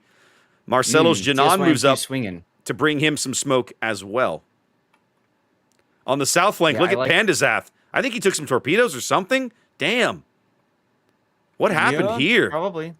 Deep waters from Vile, I would imagine. Vile Maybe? has used his torpedo reload booster, so I wouldn't be surprised if that's what did it. Interesting that Panda had his Hydro going and still took those torpedoes, if that's the case. Oh, British also with the torpedoes. I'll bet you these guys are really good. They're great at cross-torping. Triangulating torpedoes. Yes. Exactly. Yeah, they're great at cross-torping. They might have pinned him between some deep waters, and he couldn't avoid them all. Yeah. This is one of the things that after casting games so much, we can kind of deduce that kind of stuff. So apologies for missing it, as Marcelo takes a deep water torp himself, and he's going to back into more torpedoes. Yeah. They're going to lose Marcelo's the Janan. backing into a second. Ooh. So it's going to be DCP's down too. It's going to be a big kill there for TSYMQ. They're down a cat, but claiming back a kill, trying to keep Panda in the game. AP salvo going in on Kinney's Wooster. They caught a glimpse of him back there on the side of the smoke. Nothing doing. Yeah, Kinney knows better than to stay in the smoke. He's staying behind the smoke. But worthy of note too, the Hindenburgs don't care about Moskva's 50mm armor, and you can see what happened to that Moskva. Unfortunately for TSYMQ, they weren't able to convert the kill, but they've definitely beaten him down to the point where Kaistis is calling in friends to ensure he doesn't die. Indeed, now the farming begins on Nuoli's Hindenburg. Doesn't feel like the Hindenburg unique module's making that big of a difference right now, does it, Seth? No. And you remember what that does, right? I do. It's honestly, it's one of the weakest, most I'm gonna be brutal here for a minute. One of the most worthless unique upgrades in all of Warships, and I keep wondering why they don't do something with it. What makes it worthless, sir? Hindenburg, the ship does not like sustained fire. It doesn't want to be continually shot at, and that module rewards you for being continually shot at. So why would you why? Hashtag confused screaming, right? So for those of you who don't know what this does, you have 50% to main battery repair time. So if your main battery goes out, it comes back 50% quicker. 40% to fire extinguishing time. So if you're on fire, you know that fire burns out quicker, essentially. 70% to flooding recovery time, which, hey, I get it. If you're worried about all these deep water torpedoes and cross torps, that really helps a lot. And then 20% to rudder shift time makes it easier to kind of turn the ship a little bit. But you're right, Hindenburg, the problem with Hindenburg isn't fire or flood. The problem with Hindenburg is just getting shot at. Yes. Continually. So the unique upgrade module just doesn't get you. It does. So many of the unique upgrade modules in World of Warships, they take something on the ship that it desperately needs and gives it to them, let's say. Yes. You look at something like gearing. What does gearing need? Gearing needs just a little more stealth. And guess what the unique module does? Bam, more stealth. That kind of thing. At the expense of a little bit of gunpowder. And most gearing players in certain situations will take that trade. And it works out.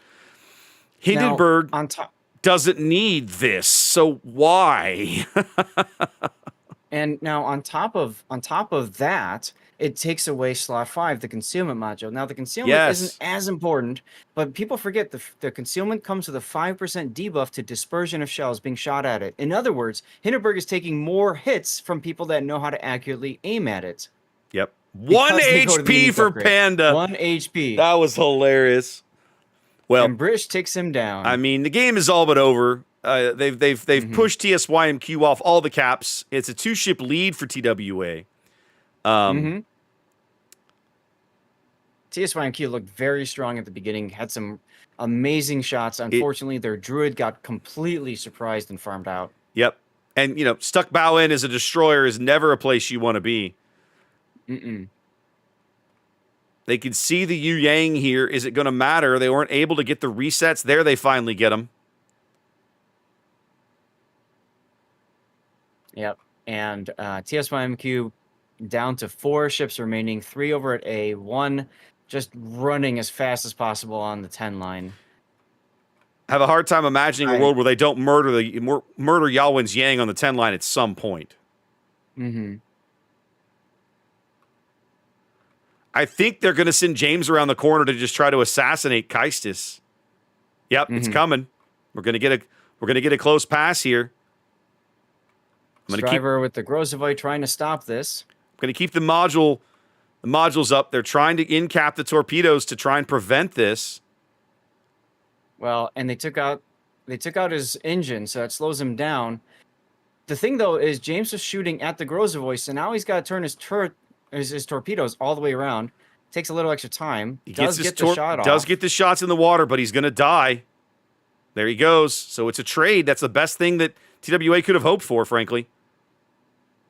And unfortunately, it's probably also almost the best thing that TSYMQ could have hoped for too. I mean, although Striver, without the Grozovoi there pitching in, they would have had an opportunity to possibly get that for free. But no, it's clearly not happening now. They do bag Striver, but again, it's going to be too little too late here for TSYMQ to recover from this. As spread out as TWA is, TSYMQ just simply doesn't have enough health on the board. There goes the Hindenburg, and that leaves literally the Conde as the last survivor.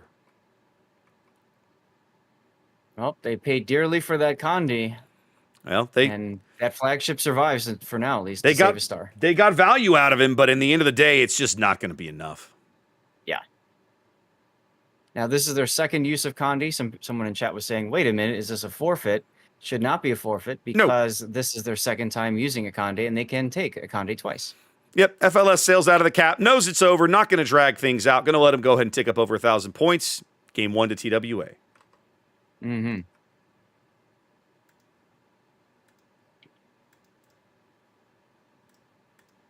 All right. Well, the negotiations were brief, Raptor. They were very aggressive negotiations, Zath. Yes, they were. Very sad. I'm sad to see Hindenburgs get manhandled this way, but I'm going to say, I'm going to say now, I'm going to do something at the end of this whole thing. I'm going to, when this match is clipped, I'm going to write, one of the things we've talked about with Bogsy before, right? They want, when we see stuff, when we have opinions about things that need to get looked at, this is going to go to Bogsy with a write-up about why Hindenburg's unique upgrade needs to be seriously revamped, because it doesn't do the thing it's supposed to do, which is let the ship survive against fires and HE. It doesn't. So it's trash. And this game is like an example, right? Very sad. Makes me sad. As a Hindenburg enjoyer, Zath, it makes me sad. Yes, indeed. All right, TWA game 1, going to game 2. Let's see, going back to hotspot.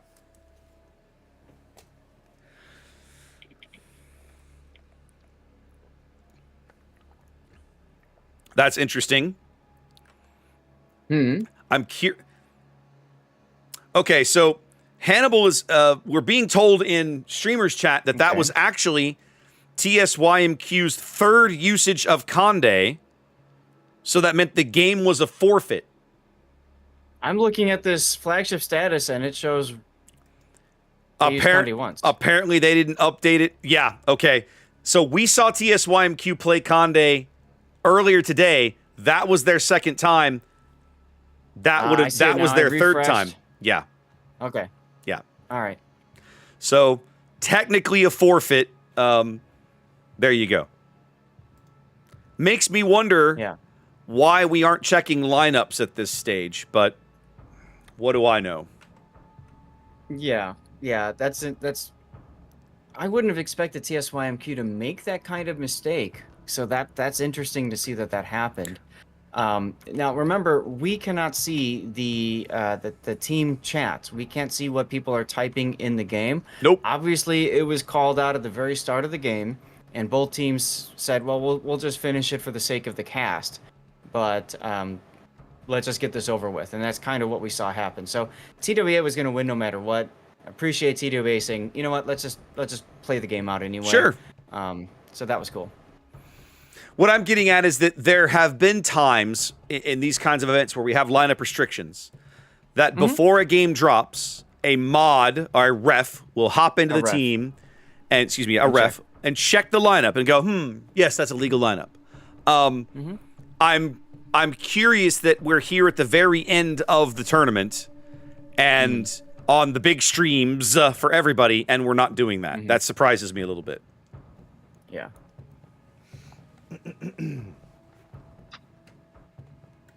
But you would think at this point, like I said, I'm surprised it happened. Like, you'd think at this point, this level of play, teams would have had caught that. Yeah. But it is what it is. My chat is asking which two servers these teams are from. TSYMQ is the last remaining Chinese team in the tournament, and TWA a long-standing competitive team from the EU server. Yeah. And it's interesting to see TWA going back to their name TWA, because they were TWA, they were Band CV, they were Penta for a long time. Yeah, at least 2 or 3 events. I think Penta was because they were being sponsored, weren't they?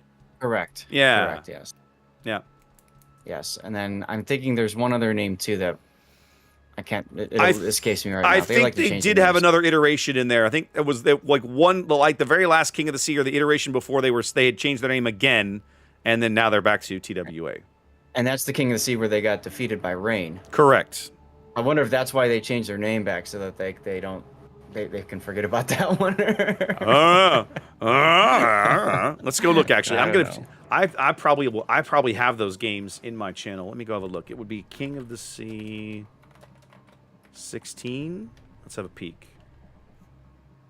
No, I didn't do the international of that one. Let's try 15. Just for grins. Just to have a peek and see if I'm crazy. That's still 3X, 16. that's the name. 3X. 3X. Yeah, and this is where Rain defeated 3X in the losers bracket final. Yes. And then went on to defeat Shaft in the grand final. Shaft defeated 3X and Rain defeated 3X. Yes. And there's where TSYMQ showed up. So I mean, these are guys, this is King of the Sea 16. This is the fall. Yeah. Yep. And so, you know, all King of of this has happened before. And all of this will happen again. King of the Sea 15, they were still playing as Penta. You're correct. It's 16 that they had changed to 3X. That is, you've got it. We've got our timelines correct now. Big brain plays. This is what happens. This is what happens when your streamers are lazy and don't remove the old bookmarks and just keep adding to that stupid folder. Like, I've got so many bookmarks of various tournament pages from previous and link collections. Well, what might as well just leave it. It's easy to get to if we need to. I don't have them bookmarked, but I just know that I can go to tournament and do a search for King of the Sea, and they'll all just come right up, and I just got to click the right one, right? Okay, that's a smart idea too. I didn't think about that. Yep, dirt simple. All right, well, we're just chilling around waiting for these guys to get ready as we head to Hotspot for Game 2. That's right.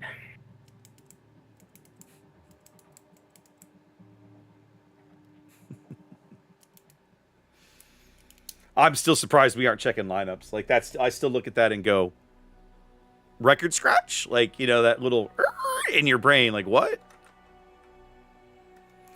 But we'll see. We'll see. I mean, they're probably unlikely to implement that rule now. It's a little too late, but I am surprised. Well, yeah.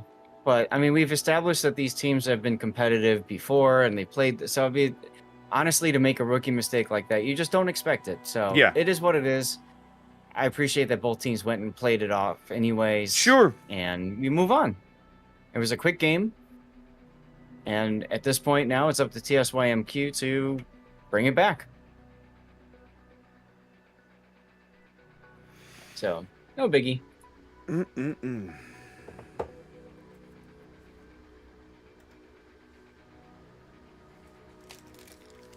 snack time. Sorry.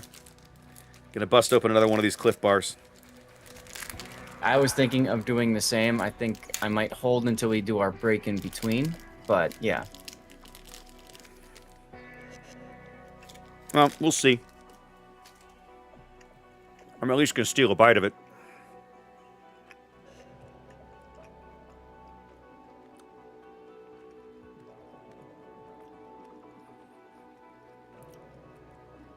That works. TSYMQ is already they know what they want to do on hotspot. TWA Whatever. is missing one person who's probably writing up a ship or something. I guess if you're TSYMQ, the big question becomes, do you give these guys the same look you just showed to them, an hour and a half ago, an hour ago? I wouldn't want to, but I wouldn't want to either. At the same time, want to versus doing is two different things. Very much so. TWA, part of what makes them such great players and a great team is that they are great at having their own plan, but they're really good at reacting to what enemy ships will do. They can see a lineup and know exactly what they're going to do in 5 minutes from now, where they'll be on the map. And they've also experienced the game so much and practiced so much, they know how long it takes to move from one part of the map to another part of the map. And that's a huge amount of information for any team to do. So they know they can rotate quickly enough. They know they can step on a cap with enough time to stop the point gain, et cetera, et cetera, et cetera. Yep. Very similar to how 07 used to be back in their heyday. All right, teams are here and ready, so I'm sure at this point we're just waiting on the official cast. Mm-hmm. Awesome. Looking forward to bringing you guys Game 3. Yeah, I was going to say, I like where your head's at, though. I like the optimism, right? Right? I love it. We want Game 3 always, and especially with TWA, we want Game 3. I we didn't get much of a look at them so far. So. I would like to see TSYMQ take at least force a Game 3, if not win the full series. They've played so well to get to this part of the event. I'd really like to see that. Mm-hmm. All right. So the next code has been put up. It's WMI 249 David versus Goliath. Yep, they're just now pasting that into my chat as well, so we'll go ahead and pin that. Yeah. Very much appreciate the viewers on all of our channels, just kind of spreading the wealth and the knowledge. It was funny, Raptor. I don't know on yours, on mine, people were like, nope, forfeit, nope, forfeit, no forfeit, like way before we even knew. Yeah. It's crazy stuff. It happens. We got a game. It happens. Mm-hmm. So we do.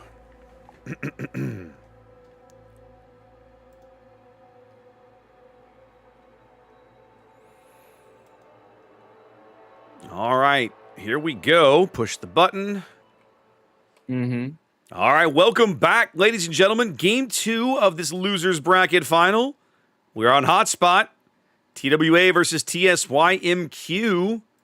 Zath, talk me through the TWA lineup here in the green. All right, up in the green, looking for another game, another win for TWA to move on to face Rain in the grand finals yet again. They have British in a Lucian in the same build as we saw before. Vile is now in a Smoke Yu Yang. Kaistis is in a Goliath instead of the Mosque we saw him last game in with Outnumbered and Reload. Point in the same build for that Goliath. Kenny Mod once again in that Wooster with both Top Grade Gunner and Outnumbered. We have IKEA in a Hindenburg with the unique upgrade we were talking about last game, plus Top Grade Gunner and Reload. And Silverblade is like, hey, that Devastation looks fun. I want to take that out. And he is currently in that ship with pretty much just your typical full tanky ship, even with enhanced repair readiness, IRR, whatever it's called. He needs 2 million potential damage and gets an extra charge of his heal. He's there to soak up as much damage as possible. From the south spawn, TSYMQ running their own 2-destroyer lineup. We're looking at Yalwin's Z42. All the gun reload and RPF things making a race for the B cap. We're looking at Requiem's Z52 pushing up like he's going to make a play here at C. He's backed up by Winrow's Salem. We saw this Salem at the last game, move over to the B cap. Obviously, we're going to give these guys a different look here. It's the same ships, Zath, but they're going to deploy these things very, very differently. YQ's Colbert, range and heavy HE, as you would expect. He's going to lurk near the C cap. Panda's Clausewitz, running top grade gunner. And Reload, going to kind of ease on over, play the 9-10 line. We're looking at Nuoli's Edgar. Last time we saw Nuoli hang out around the C cap all game. This time, he's taking his happy butt over to B with Yawen. And they are backed up on this flank by FLS's Clausewitz. Again, the now somewhat ubiquitous heavy HE and heavy HE build going with rudder and gun reload. Yep. Yawen stopped, and for a while I thought that meant that there was a disconnect or a restart called. He stopped so that Nuoli's Edgar can catch up to him, and they're going to work together to try to get the middle, probably. Kind of looking at a traditional 3-4 split here, whereas TWA kind of going for maybe like a 3-2-2 sort of thing. We're seeing the two ships working the edge of the map. That's the Wusta and the Yang. We're seeing the two-tip ship kind of working the top of C. That's the Hindi and the Devastation. And the double Goliath Lushun headed over to A. IKEA being very aggressive with that Hindenburg going into the C cap, saying, all right, you can have the cap, but we're gonna stop you from getting any points out of it. They did tick up 3, but that's it. Yep. They grabbed the cap, and now Requiem's going to bail out of there, knowing that as soon as that Hindenburg Hydro button gets pushed, he's going to be under the gun, doesn't want that to happen. Winrow's radar going to go up here and see if they can maybe get somebody to arc some shells over maybe the Colbert here. Nope, nobody's taking these salvos. Oh, wait, here we go. FLS's Clausewitz is taking them. Just took him a minute to kind of get locked on. Oh, because of the way radar works. It's not going to take 6 seconds delay.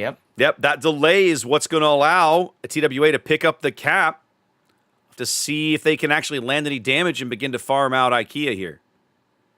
Yeah, and that top rocky outcropping is preventing a lot of the shells from Colbert and even Clausewitz from hitting him. So that demonstrates why the north spawn is very powerful for getting and holding the C cap. They're landing some damage on IKEA, but none of it particularly significant quite just yet. Yep. In the meantime, Vile and Kinnymod very aggressive with this push down the 10 line. Check out how far they've come, Zath. Yeah, I'm taking a look at it right now, and Vile putting down the smoke so Kinnymod doesn't care. We got some Salem AP coming. Never mind, the island said nope. Kenny going to get locked up in smoke over here. Salem radar offline for 85 seconds. Well out of the range of that radar anyway. Nuoli now being brought back in the Edgar. Very interesting to see that. I would have thought they would have tried to keep going, but they're sussing out that TWA is focusing mostly on the 9-10 line. I really like this play, Zath. They're going to wish they had the Edgar a little closer than where he is at the moment, but I still like the play. It's going to allow them to possibly trap the Worcester or at least have an impact on that Worcester's position. Well, now you say that, but if you look, Kinnymod and Vile have already turned away, and I think what they were trying to do is just draw the attention, and then they're going to go someplace else. Yep. Or they're going to sit there. They're not going to go past that because they know if they go past that, we pull up the map view. If they go past that, they're going to be opening themselves up to fire from over here. And they're also going to open themselves up to fire basically from the south as well. So that's the trap. They have TSYMQ spring with the Edgar. They have successfully pushed all of these ships back into basically the TSYMQ spawn area, with the exception of the Salem. So we'll see what these guys opt to do. Presumably they're going to, circle, form up, circle and wheel right or something here. Pull out their inner Joshua Chamberlain. I'm not sure, but they got to do something. So here's the thing: two ships have now brought 1, 2, 3, 4, 5 ships from TSYMQ back. Well, the Salem was already here.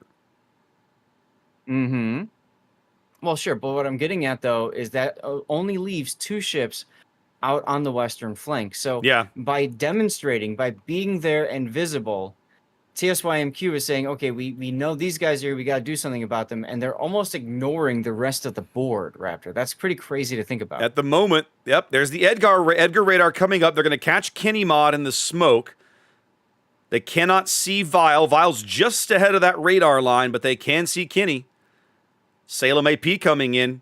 Kenny actually maybe in a bit of a pickle here. He's got to hold a very, very tight line. If the Salem can get his lead right, just like that, he's going to start taking some big sits. Yep, there's the heel that's coming up. But New Orleans, the Edgar has only 15 more seconds of radar. I don't know that they'll get enough damage in time. We'll have to see. No, I don't think they will, but they're gonna beat the Double crap fire. out of Kenny and push him back. Can he still? There's the DCP. He does DCP to put out the fires. Oh, the Salem! The Salem comes in with the big Citadel on the stern, and that's the ball game. The pulling the Edgar back makes the difference there. They pick up a big kill. Absolutely, yes. So, okay, so that investment paid off for them of 5 ships versus 2. Now it's 4-on-1. But you see now we've got the opportunity, and there's the radar from the Salem. What's the Hindenburg doing? He's already leaving. Yep. They know, okay, they can reposition and work their way into the sea cap. Meanwhile, we've got on the other side the Clausewitz and Z42 making contact with the 2 Goliaths. Yep. They're going to have to Not give a battle I'd want to take in FLS. They're going to have to give a bunch of ground over here, and British's Lushun has cut across the middle of the map. He's going to be on top of that B cap quick as he can. That's not something that Yalwin's going to be able to stay and help defend with 2 HE slinging Goliaths bringing down his neck, because as soon as he gets spotted, he's going to get absolutely hammered. Mm-hmm.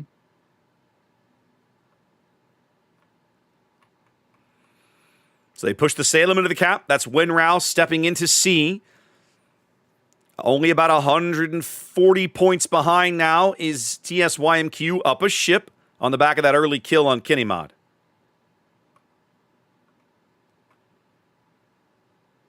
That's right. Now TWA is about to go into the B cap. They'll get that cap going for point ticking as TSYMQ picks up their second cap, C cap, but it only stays 2 caps for a little bit. FLS though, not looking too good. As a matter of fact, he's asking his buddies the Z42 to smoke. FLS is going to try to get behind this island and use that island to block vision on point, while Keistis' vision is blocked from smoke. But Point knows what he's doing, and he's just going to turn. Don't think it's going to happen. Keep FLS spotted. Yeah, I don't think it's going to happen here. I think FLS's best chance, if he wants to really break around of sight, he's going to have to turn hard to starboard here and get his entire ship behind this little island, because he's now he's taking fire from the Hindenburg or the devastation. The Hindenburg, IKEA to his north now coming in. Mm-hmm. He was dark briefly. No, he wasn't. My apologies. He has not been dark yet. No, he hasn't. He's trying to get behind this big island, but you're right. I think his better place to just head due south. But with Keistis in his position in the Goliath, I mean, there's just no hiding place for FLS. He knows he's out. FLS is going out here, sort of inevitable, and so now that pushes TWA to within about 2 minutes here of a win. They own A, they own B. TSYMQ making a play, successfully grabbing C, but now they've got to figure out how to parlay that into a time extension and hopefully a victory for them. TSYMQ sending another Clausewitz back to take the position of the one that just died. Feels interesting. The other thing, too, I want to note is you can see the importance of point tick. TSYMQ allowed TWA to tick up points on the C cap for so long. Yeah. That's why they're only a minute and a half away from victory, despite only losing 1 ship so far. Oh, New Orleans Edgar taking big HE. I think he took Citadels through the bow from the devastation HE right there, Zath. That's how painful that HE is. Yeah. He's trying to cut behind the island here to start getting some of these shots on the devastation for free. The Z52, Zath, I think, is trying to take out the Hindi. Well, and IKEA's got Hydro going, so they know that like they can both see each other. Like, this is not going to be a surprise. And here comes AP from Devastation. That was HE. That could have been very different. Yep. Trying to get the torpedo in caps. Hasn't managed it yet. Some Edgar's in the water. Going forward too now. Edgar can't get those. This feels odd. They're not going to be able to. They're not going to get a trade here. Wow. They threw away their Okay. ship and threw away the... I don't understand that The play at game all. at the same time. I don't understand that play at all. You can't throw away a ship once the team gets that close to 1,000 points, and they did it anyway. Feels very odd. Maybe Very just a odd. missed time in what they're trying to make happen. But either way, that will be a 2-0 sweep for TWA. Solid game 2. We're going back to TWA and Reign in the grand finals, Raptor. I'm mightily confused by what I just saw, Zach. I mean, congrats to TWA. They played a clean game. They got done exactly what they needed to get done. But it feels like TSYMQ, like they didn't read the score there at the end or something. I don't really know. Maybe that, or they just thought the intent was get up there and kill the Hindenburg for a time extension. But that's not so easy when he can see you coming, right? Like the Hydro was still ticking. Yeah. I kind of feel like of course we're just casting, we're just looking at it from top down or whatever, but I kind of feel like the idea was for the Edgar to come straight out, but then when he took that Citadel in the face, he instinctively said, I need to get into cover, and I think that slowed down the idea of pincering that Hindenburg at the exact same time from both sides.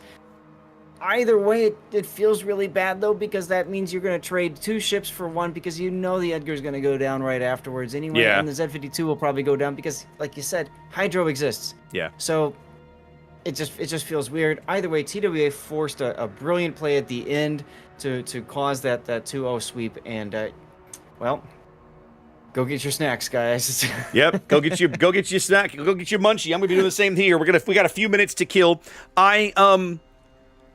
I thought TSYMQ was in a really good spot when they killed Kinnymon. I was like, okay, that's a big kill on Kenny. That gets him a ship up. Now they've got to parlay that into something else. And because they were so many ships on the 10 line, they weren't really able to do it. Yeah. You know, they brought the Salem... Go ahead. That's what I was trying to highlight when I said there's 5 on one side and only 2 on the other. TWA knew that, right? Yeah. As soon as they saw all those shells coming on Kinney, okay, other side, go. Yeah. And that's exactly, that's exactly what happened. Interesting to see Goliaths end up pushing. Goliath, not generally a ship known for that, because it's not that fast and it's not that tanky, really, if you're throwing AP at it. If you're throwing HE at it, it can eat a lot. But the 2 of them pushing together with top grade gunner and all that kind of stuff, I mean, you saw what happened. It just murderized that Clausewitz. So, yeah, I mean, that was a brilliant play for TWA to do that. And of course, the Goliath with the super heals got the flexibility of saying, you know what, we're going to change from push to kite, and they could do that on a whim. So it kind of makes sense to pair them off as well. I'm wondering if maybe TSYMQ missed an opportunity there to pull the Salem back instead of the Clausewitz. Now, neither one of those ships is super fast, so they're going to get there at approximately the same time. But if you remember, the Salem, when they got done assassinating Kinney, you had the 2 ships over at the B cap or whatever it was.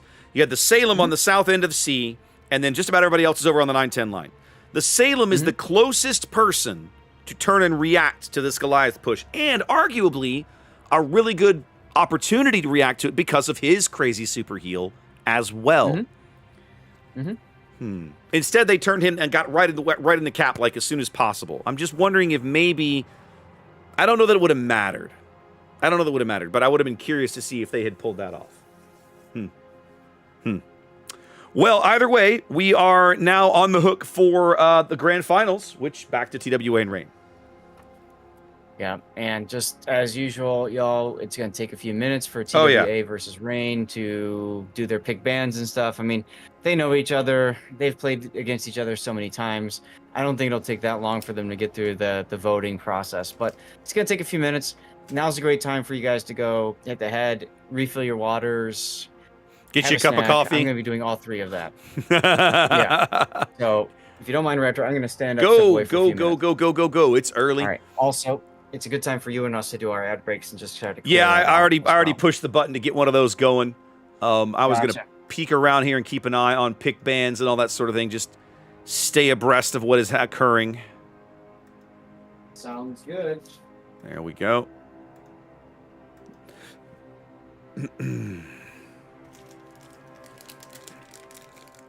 Like I'm in the peanut butter and chocolate mood today.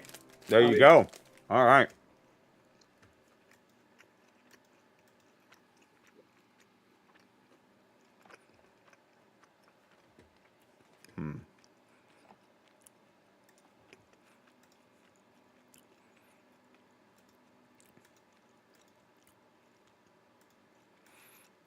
Sorry, guys. Not much to talk about right now. We're waiting for pick band stuff. Trying to get some of my overlay stuff kind of reorganized and set up and ready to go. Got to get this ticking here. Let's see. A little bit of that. And then here. And then here we go. So, now that we are in the grand finals, we are moving to a best of 5. This will be the only best of 5 in the entire event. No more best of 3s. So you have a minimum of 3 more games, a possible 5 more games. We'll have to see. Have to see how it goes. These two teams have got to sit down and go through the pick band mess that is turned on, and they are going through that process now. We'll get maps and everything set, and we'll get right back into this. Okay, we won't be seeing Shatter, and we won't be seeing Islands of Ice. So then if I come to this screen, then we're definitely going to see all the other maps. All 5 other maps will end up in the rotation somewhere. Just a question of what order we see them in. So we have Hotspot, Riposte, Tears, Sleeping Giant, and Warrior's Path. That's our map pool. We just have to figure out what order they're going to be played in. I may actually do a bit of a break myself once Zath is back.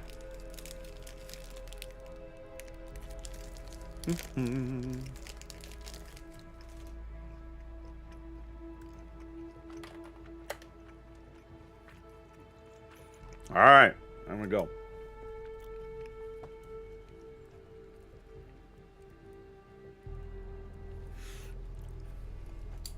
About 5 years ago, when we went to St. Petersburg for the last CC Summit, they gave us this beautiful notebook. A little spiral-bound notebook. It says Wargaming St. Petersburg. Since then, every tournament that I have ever cast, I keep notes on it in this book.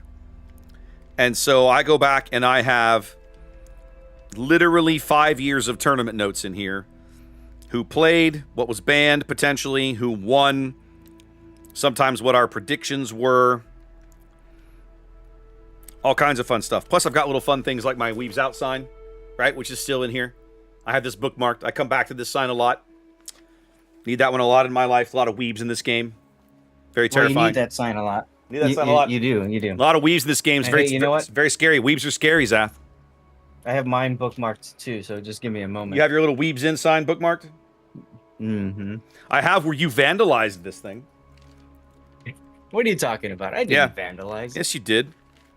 Yes, you did. See this? This is it's even in your handwriting, Zath. You vandalized my book. We're literally holding up the same sign. Someone screenshot this right now. You vandalized it when I wasn't looking. You filthy liar. When was this? Let me go back and look. What have we got here? This is...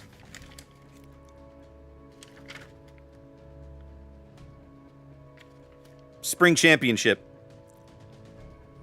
2 years ago. We were in Austin for the Warships Spring Championship. That's when you vandalized my notebook. You big jerk. You big jerk, you big bully. Let's see. We need to make some changes here. Mm-hmm.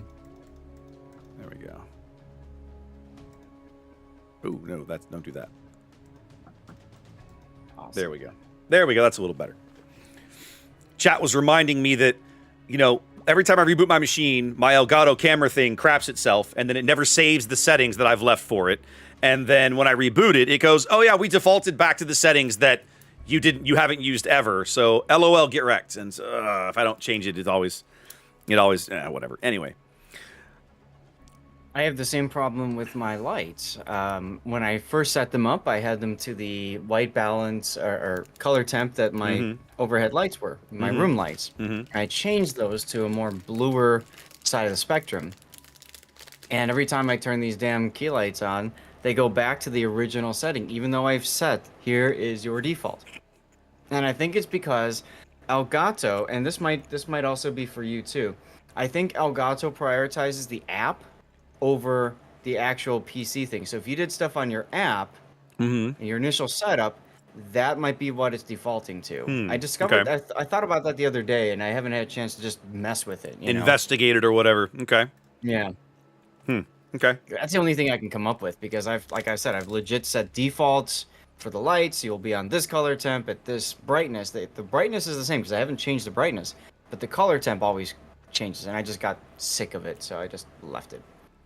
So, plus I don't look as pasty-faced if I leave it at this temperature versus. You're not as pale as I am, right? I'm like the whitest white boy that ever lived. So. Well, and that's because you've got your lights set like super bright.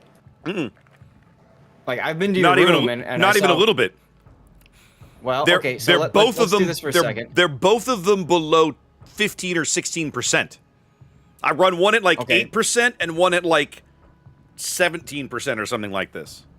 Yeah, I've got one that's at 5% and the other one's at 10%. I just put both of mine to 100%.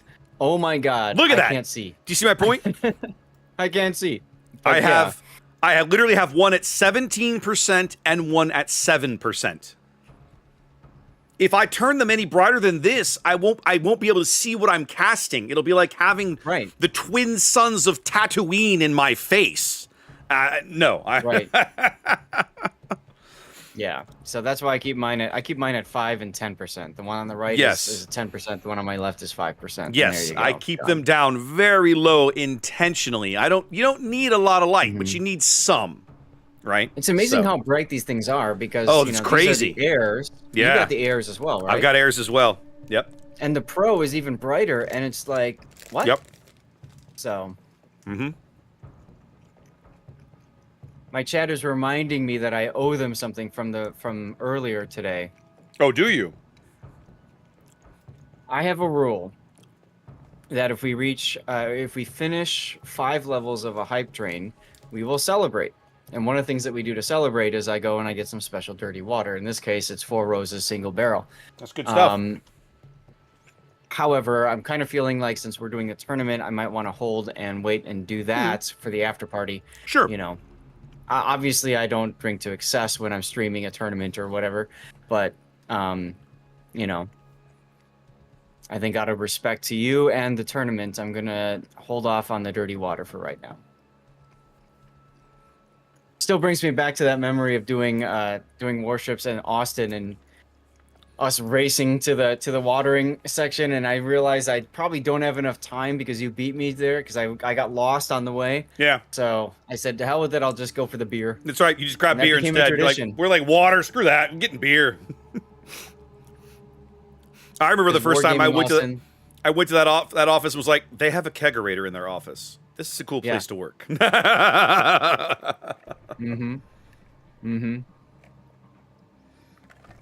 Yeah, my wife couldn't believe it. She didn't think I was telling the truth, and then we did the tour. It was so nice of Sconce and Gaishu to organize a quick little tour of the office for my wife. I mean, I've been to it, you've been to it, right? But it was so great for her to be able to kind of see, where the magic happens and stuff like that. And yeah, it was pretty cool. What are you looking at? So, somebody forgot on the website, I think, to program the grand final as a best of 5, because literally just like spat out, "Oh, best of 3, we're done." I'm like, what? Hold on a minute. Confused screaming commences. Don't worry, they'll sort it out. They've got a plan for they're when literally things fail, they're literally right? in the chat thing going, "It's bugged, damn it." Ignore the random. They're like, ignore the random results. Do the rest manually. I'm like, okay, that's hilarious. Chat is enjoying our little weebs in, weebs in, weebs out discussion. Well, I mean, that picture of you holding the Weebs Out sign is a sticker, right? Oh, yeah, I have it somewhere. Yeah, me in a shirt and tie holding a sign that says "Weebs Out," right? Right. And I'm really hoping that somebody grabbed a screenshot It's easy to do. of the two of us holding Weebs in together. I need to get me one like that, and then like light it on fire on stream. Be like, yeah, this is what I think of this. Oh God. I didn't rip this page out because, like the true jerk you are, you vandalized a page that actually has tournament information on the other side of it. So, like, I don't want to lose this. This is history, Zath. And like a jackass, right. you vandalized history. You're the kind of person that would your history. You're the kind of person that would go to a museum and pour paint on the Mona Lisa, right? I don't understand. Never do that. I don't understand. No, I'm sorry. No, I would never do that. I would write Zath was here on the back of the Mona Lisa. I would not pour paint on the Mona Lisa. I will never destroy beautiful works of art. I'm sorry, I draw the line there. But I would definitely put something on the back. That's fine. Now, my chat is reminding me that Painzor was in Prague a couple of years ago, and they're apparently still finding googly eyes on things. I can confirm I was there with Painzor for that particular King of the Sea in Prague. That was fall of 22. That was King of the Sea, I think 14 or something. And it was wild because, I kid you not, we're in the middle of doing day one. We did 2 days of international play, right? And Painzor and I are commentating these games. And at one point, we've been in there a while, fine, it's hot, whatever. I get up, I go to the bathroom. I go to the men's room, and there are googly eyes on the hand dryer, the electric hand dryer in the bathroom, in the men's room, Zath. I was like, really? I came back and I'm looking at Painzor like, you defaced the hair dryer, like the hand dryer in the men's room? And he's just got this grin like, yeah, what are you going to do about it? I would argue he faced it. I would disagree. I hear what you're saying, and I would violently disagree. So do you remember Pigeon of War? He was all about the what was it, the goose game or whatever, the honk honk honk. It was always yeah. Honk honk. So I don't know if you remember, but when we were down in Austin for King of the Sea, one of them, I brought a whole bunch of I took a piece of paper, literally wrote honk on it, like through the whole piece of paper, and I cut it up into small bits, and I put honk all over the office. I vaguely remember this happening. Yeah, and then like a month later he left, and I'm like, did you find all the honks? Because I did his desk, I did like all the different desks, and I wherever I could hide it. Of course, when they moved, you and I started working with the Wiki program when the North American Publishing Office was still back in Emeryville.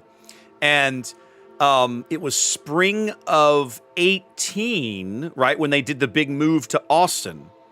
And of course, some people came, like Pigeon, and some people didn't, like Nico. Nico stayed behind in San Francisco. And Trevzor, yep. And Trevzor, right? But of course, by then we had been working with Pigeon very closely on the Wiki program, and we got to Austin. I bought him a book of Texas day hikes, right? Because I know he was like an outdoorsy, like a hiker guy, wanted to do stuff like that. So I bought him a book, and I was like, hey, welcome to Texas. Here's something, and then like you said, like about 2 or 3 years, like 2 years later, he was like, whoop, off to Illinois. And I was like, I hope he left his book behind with somebody in the office. Yeah, that's right. He's actually in my neck of the woods. I should, I told him I'd love to meet up with him at some point, because I think River is also here too. But we just never been able to put something together. Yeah. That is what it is. So somebody, I'll pass this comment on, chat, and to Zath, because it's in my chat and it's to both of us. And he says, I have Wargaming open on the other monitor. I have no idea who any of these people are. Thank you, Raptor and Zath, for being the OG and what you've done for all these years. To which I just say, thank you. I mean, like I said before, when you walked away, like, we wouldn't be here if you all didn't tune in and hang out with us. And the cool thing too is, I don't know, but I've been keeping an eye on viewer numbers, and they're staying the same, even though now we're just in the talking heads portion. Like, y'all literally want to just hang and chill with us, and that means a lot. Yep. Like, this is fun. These days when I'm with you, Raptor, are fun. Yeah. And it's great to be able to do more of them. So you know, looking forward to the next one, whenever that is. You got to get to do other tournaments so we can do this together on other ones. Yeah, well, I mean, for me, my schedule gets full. That's the struggle, is that generally my weekends start to fill up about a month out now. Between I'm in one regular role-playing campaign. I'm in 2 of them, actually, but one of them always takes place on a weeknight, so that doesn't interfere with this sort of thing. I'm in a regular Battletech group that plays typically once a month or at least twice a quarter, I'd say. And then frequently, you know, as a functioning adult with a home and a life, sometimes you just can't find time to do stuff, to do this, right? It just doesn't happen. Now I'm also getting into, of course, Star Wars Unlimited. Sometimes that filters in on the weekend. So, you know, I talk to Wargaming sometimes about this event drove me crazy, right? Because I kept trying to get them to give me dates. I was like, guys, I need dates. I need to know when this event is running to hold it open on my calendar, or stuff's going to filter in there and I won't be able to cast it, and I'll be irritated because you took forever to tell us when it was going to be. And literally a month out, I think, actually it might have been 6 weeks. I think I finally got dates about 6 weeks out, but they still hadn't announced it. And they were like, well, these are, I was like, I need dates. Like, these are the dates. I was like, okay, both weekends. Okay. So I booked it on the calendar, but it was just kind of like, man, you know, I got enough stuff in my life. I need to know. And I think that's part of the frustration. The challenge is, you know, you had to go through DMs to somebody to get that information. And frankly, if they've got that information, even if it's, you know, we've said this to them too about their in-person visits. Don't tell us the week before, hey, we're going here. If you've been clearly they've been planning it for a while, put it out there in advance. And hey, if there's an event they're planning, you can say we have tentative plans to do this on this date. There is a tournament calendar that Wargaming maintains to make sure that there are no overlaps of one tournament on top of the other. But we're not seeing, you know, that doesn't get shared beyond the tournament organizers themselves. And it would be nice if that information was more readily available for all of us, so that, yeah, you're right, so that we can all plan our days accordingly. I will say, I am very appreciative that Wargaming is not doing this on Memorial Day weekend. Yes, very. I'm very appreciative of that, and the last King of the Sea was done before Veterans Day weekend as well. Which is remembrance for people watching outside the U.S. I'm very glad that Wargaming at least knows not to violate those days, because those are very important days. And you know, squeezing in a tournament this time of year is tough because in the space of 4 or 5 weeks, you have Mother's Day, Memorial Day, and Father's Day, and they literally found the only 2 weekends in that span that they could shove all this in. So yeah, it's definitely a challenge. Well, here's the good news, Zaf. We now have a map rotation. It is complete. Pickman is done. So let's plug all this in here. Starting on Warrior's Path, headed to Riposte for Game 2. Sleeping Giant for Game 3. We're guaranteed to see those maps. And then if we need Game 4 and 5, we're looking at Tears of the Desert and Hotspot. Yep. So for the first time, we get to use that screen. There we go. Let's do it. All right. So now we have the map rotation. We can begin again. Let us begin again. That's right. I hope you all have had the chance to fuel up and rest up and that sort of deal. Now that we got the rotation, I would imagine we're looking to start probably in the next 5 minutes or so.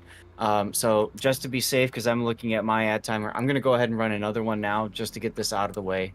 And blown away and done. I don't want anybody getting screwed with ads. Yeah, I'm gonna wait. Probably gonna wait about 5 more minutes and then do it. I'm guessing, because right now there's not even people in the room. As the room starts to fill up, I'm gonna go ahead and push the roll, because it'll be 5 minutes in their past, and then I'll be clear of it. Or 5 minutes in our past, I should say, and then everything. Right? Yeah, we can always just manually go in and fire it off. I did that earlier today. Yes. Because it's always tough to build up that ad free time. At the start of a tournament. Yep, so. Precisely.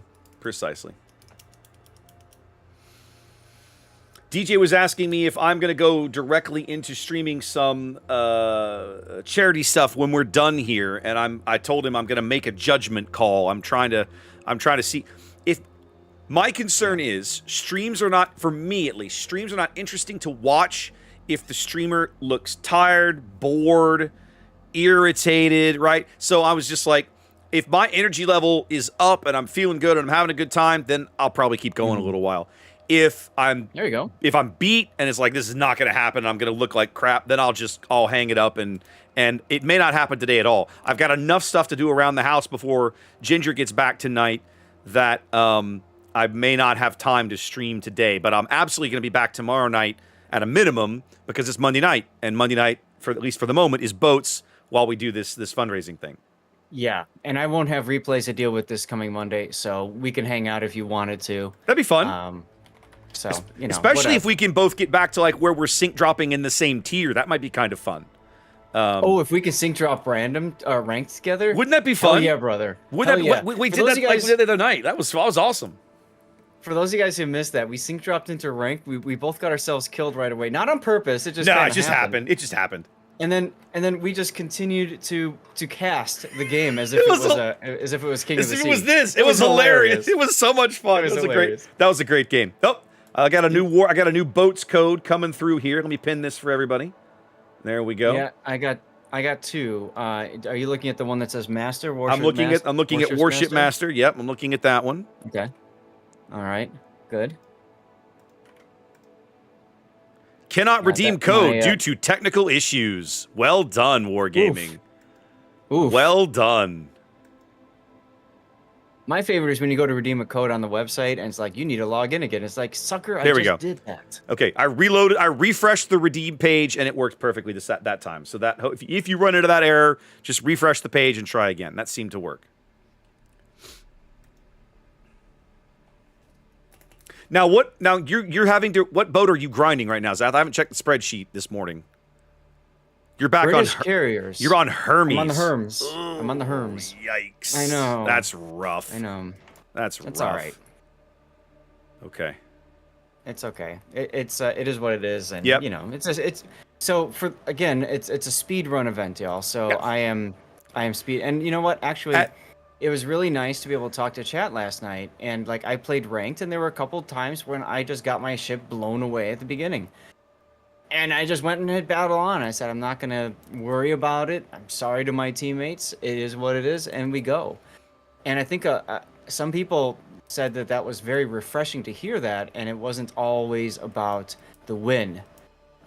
So what we're talking about, of course, if you have missed earlier, we're talking about our Speed Run for Charity event, which we started on Friday of last week. So we have about a week and a day left.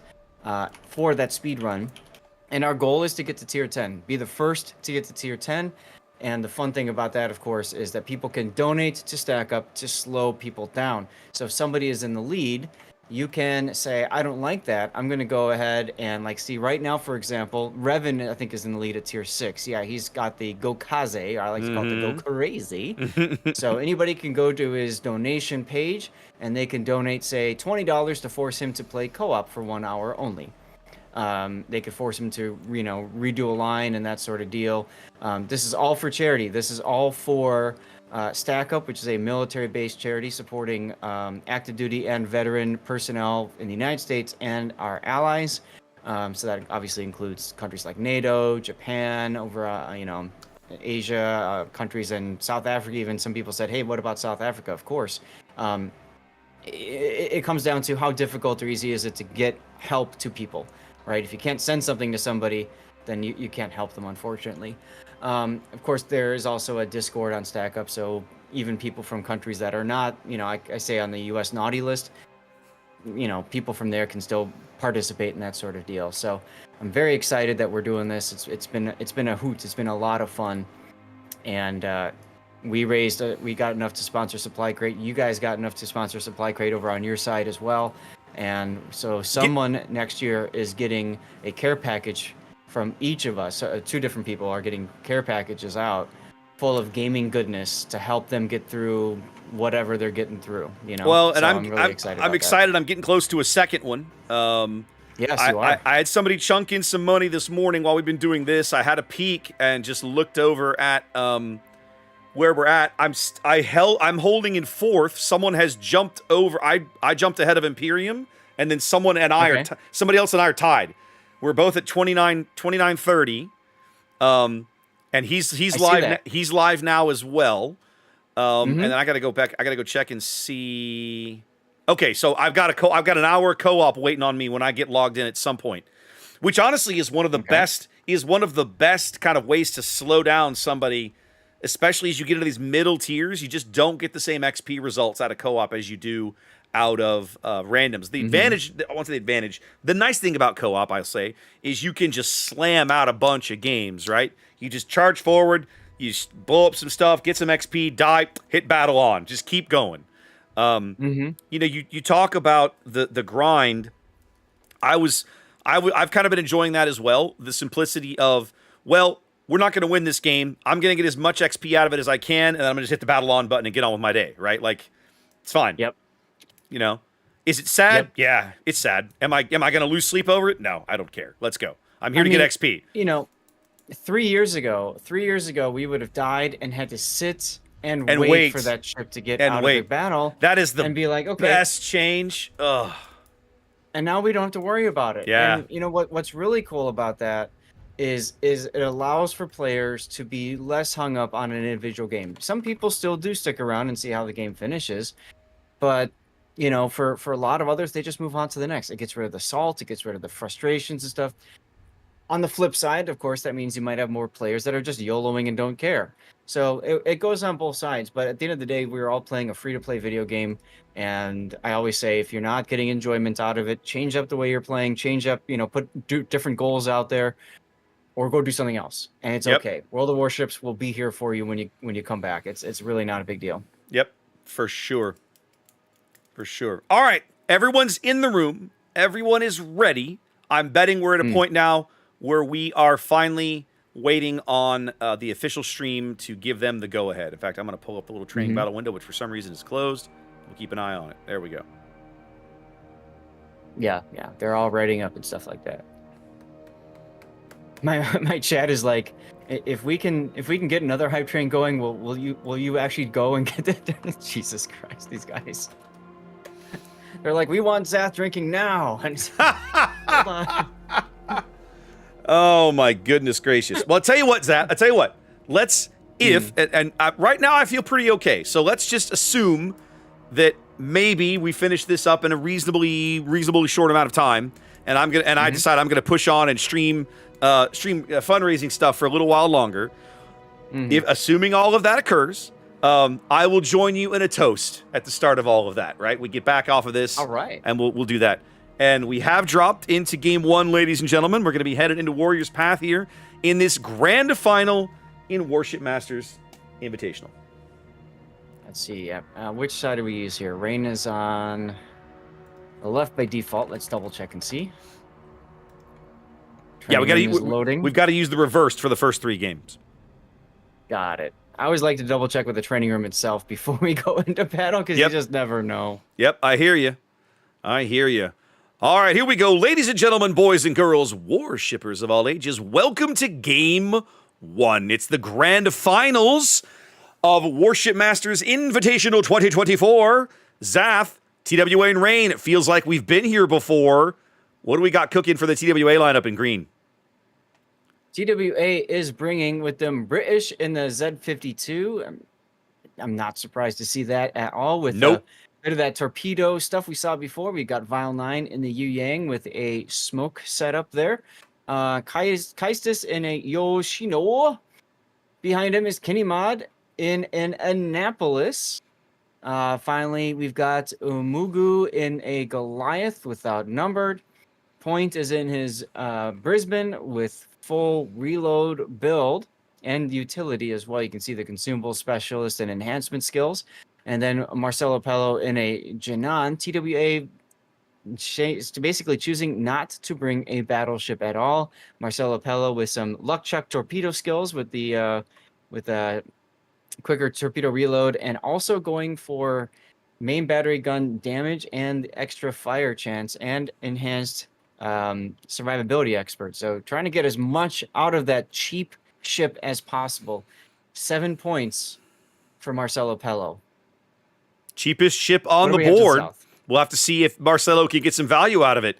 Rain in red here, bottom end of the map, fielding World Spone's Z52. Not quite the same build as we're seeing on the other side of the map. A little less torpedo reload.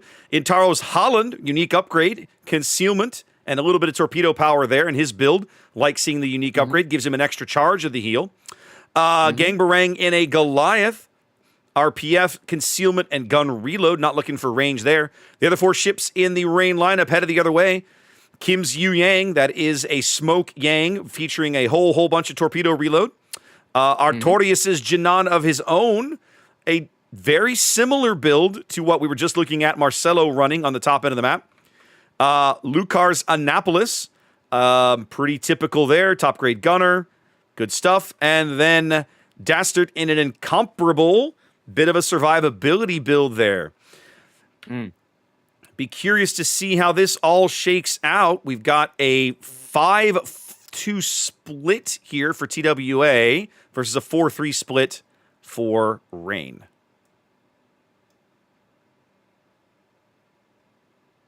Yep, let's go look at the map view. As we can see, there's already very aggressive movement from Rain, trying to get into that A cap as quickly as possible, get the points flipping before TWA is prepared. So they do get the cap, but they've sent 5 ships to A to secure that. Look at TWA going the other way around, putting 4 ships, and they're going to send 3 of them up the 7 line. Yeah, I've seen this before. I'm curious to see how this is going to work out. We also don't generally see Janans making like aggressive pushes. Generally, you see them, we're going to set up to receive. We're going to smoke, pair up with a destroyer who's going to spot for me. They're going to have to sail into my deep water torpedoes and my quick firing guns. This Janan, not setting up that way for the moment. Now, the team here, the lighter units taking the inside track up the 7 line, but you can see the incomparable over here. He's going to have to swing wide to get into this fight. So he's going to be a little slower than the Annapolis and the Janan are to get on station. I'm curious if they'll hold this push or not.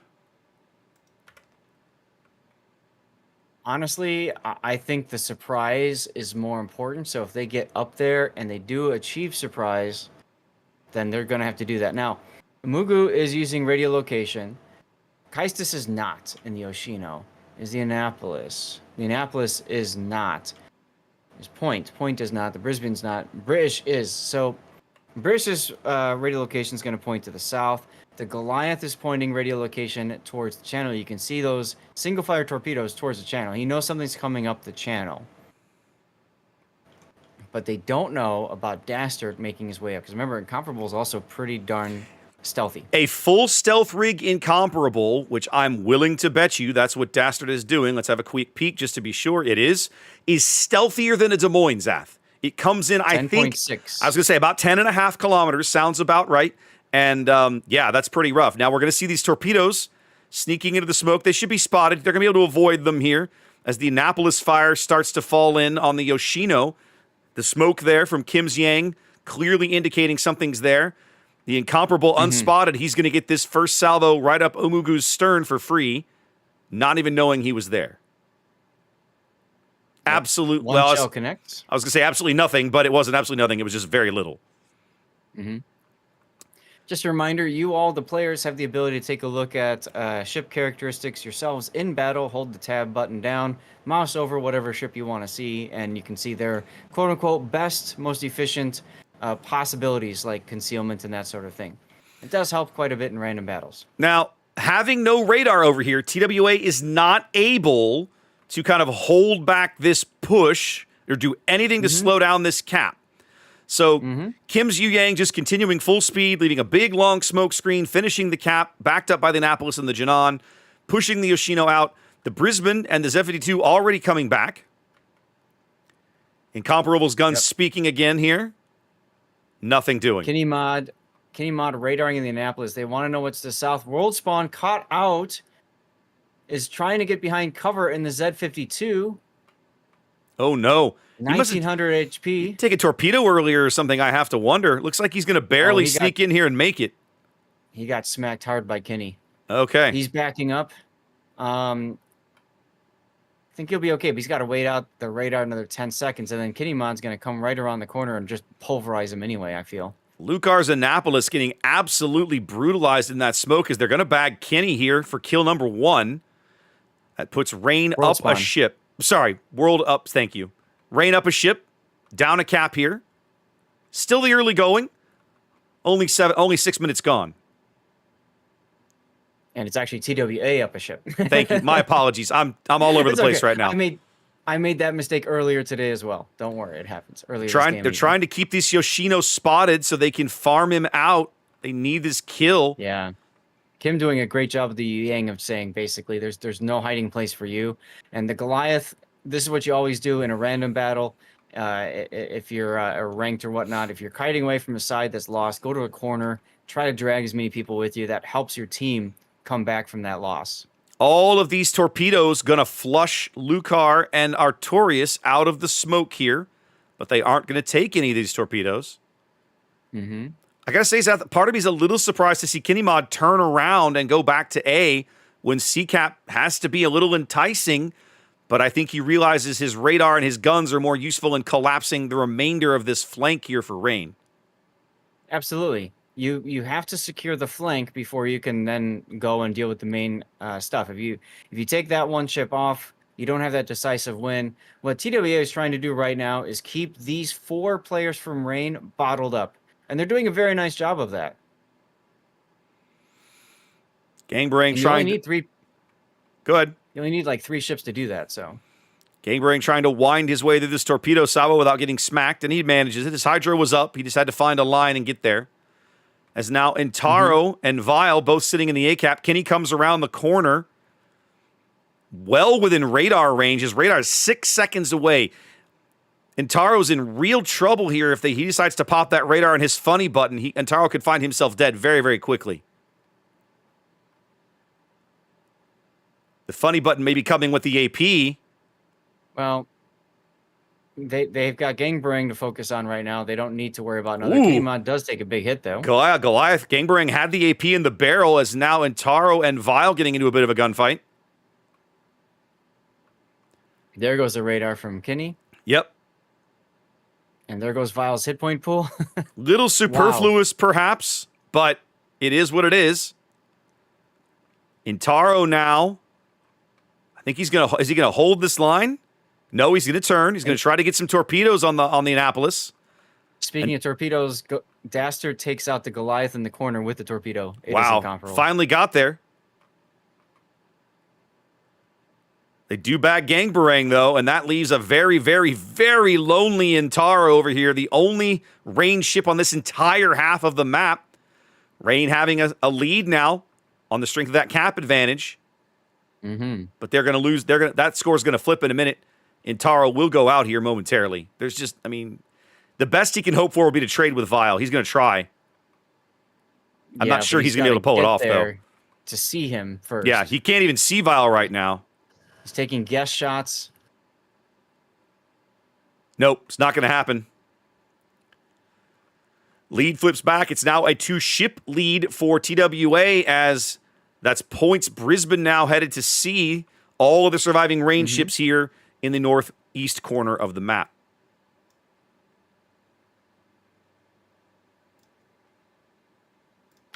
How many times have we seen a ship go to the sea cap on this map? I'm going to go grab this cap. It makes sense now. But. It feels like I have to applaud Rain. It was a textbook push up the 7 and the 9 line. It worked brilliantly. They got done what they needed to get done. But look what it cost them, right? The 3 ships at A basically not really accomplishing much other than, they cheaped away some health, basically. That's kind of about it. So this is the thing that I think a lot of players don't understand is that in World of Warships, if you're trying to make a push on one side, you need to put down enough ships to defeat, I would say, the number +2. So in other words, if you're going up against 2 ships, ideally you want to have 4 engaged in that action. Now, when you're in a situation where there's only 7, then a smaller number of ships can hold a larger number of ships at bay, and that's what TWA did just there.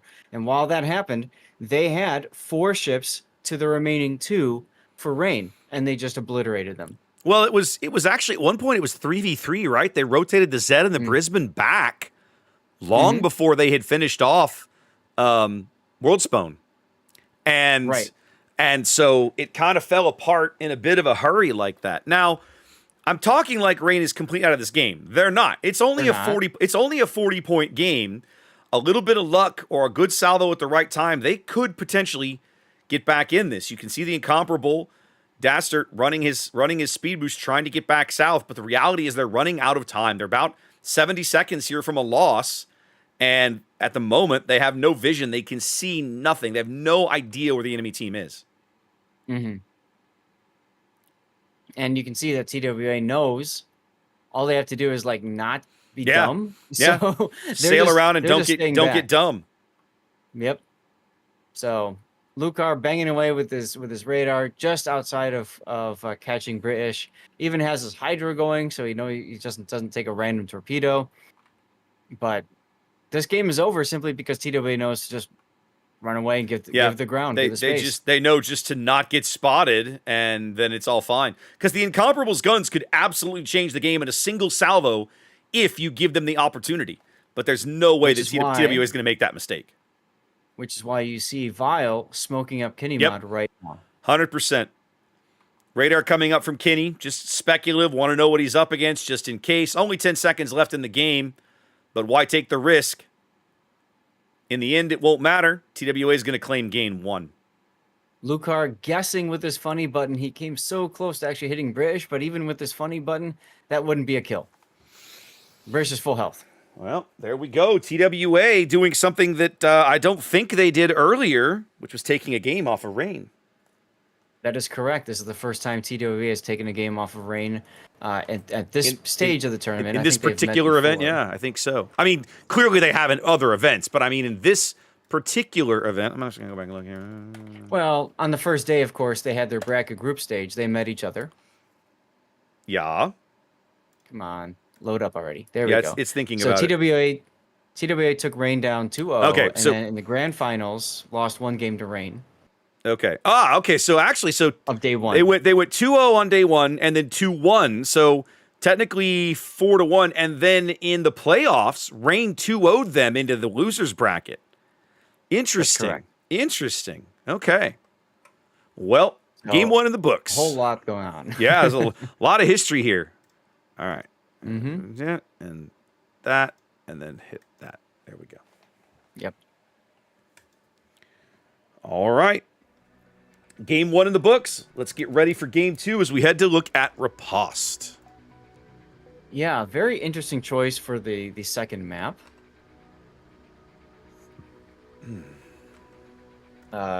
Smaller maps should lead to some quicker battles and stuff. We'll see what happens. Yeah, I'm gonna make, and I'm gonna work on this too. At the start of a game on Riposte, we need to be very quick with lineups because action starts super fast on this map. Yeah, you noticed that, huh? Oh yeah. I mean, I've known it for a while, but yeah, it's definitely a thing.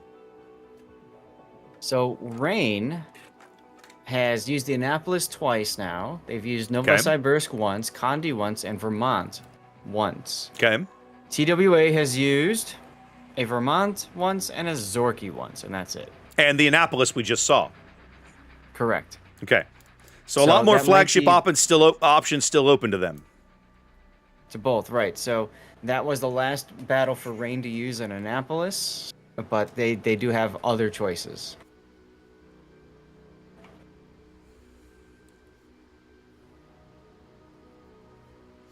I'm going to step away for just a few seconds and go refill my water. Zath, I'll be right back. Sounds like a plan. In the meantime, big thanks to everybody tuning in. Remember, this is a best of 5. So at the least, you will see 2 more battles covered by us. If TWA wins both of them, that's it for the tournament. And they win the money, they win the prize, and then they win the women. As far as Rain, they're not out. They can still win another game or 2 to force a game 5, which we all love to see. So I'm rooting for Rain just to force us to move to game 4 if they win in game 2 with Riposte. But we'll see what happens. We did not catch TWA and Rain playing at all this tournament simply because we knew we would be here at the end. So, of course, no disrespect intended to either team by making that statement. It's more we wanted to cover a lot of the other games, a lot of the other players who have been involved in the tournaments, and that's something that's very important for us, is trying to go around and capture multiple different angles. A reminder, I'll say it again since Raptor is gone, if you have been trying to get your Warship Masters drop, if you haven't gotten it by now, you really need to make sure you've got progress going on that drop. If you do, you should be golden. If you don't, figure out what's not working correctly. Okay? You might need to relink your account to Wargaming. You could have another drop active from watching something else, maybe Warships Official, and you might be getting, do I still have this open? You may be getting progress on your mystery drop. If you're getting progress on your mystery drop, no, you don't want that. Close World of Warships Official and open up, just keep us up, or close all of it for 5 minutes, bring one of us up, and get your drop for the WMI skin. The mystery drop you can always get later, tomorrow or Tuesday if Wargaming Official goes up, which they always do on Tuesdays. And quite frankly, it's a mystery drop. You're probably going to get nothing out of it anyway, or next to nothing. So it doesn't matter. To me, you want that camouflage. I'm going to be streaming after this event. Raptor, we'll find out in a little bit. But the idea is park yourself at least here, if not on Raptors as well. We'll be going afterwards, and as long as you've started progress on your drop, we tested this yesterday. If you started your progress on your drop during the time frame, as long as you leave that window open and don't refresh or close it or whatever, you can actually get that drop. Okay. We had somebody start yesterday, Raptor, at 45%. Yeah. And they got their drop done. Awesome. During your after party thing. During the after party stream, okay. Correct, yes. Because you're right, because this is the thing about the way the drop scheduling works, is it's never clear to me if you have to watch during the window of the event, or if it's just certain channels are enabled for it for that 24-hour period, or what. It's never been clear.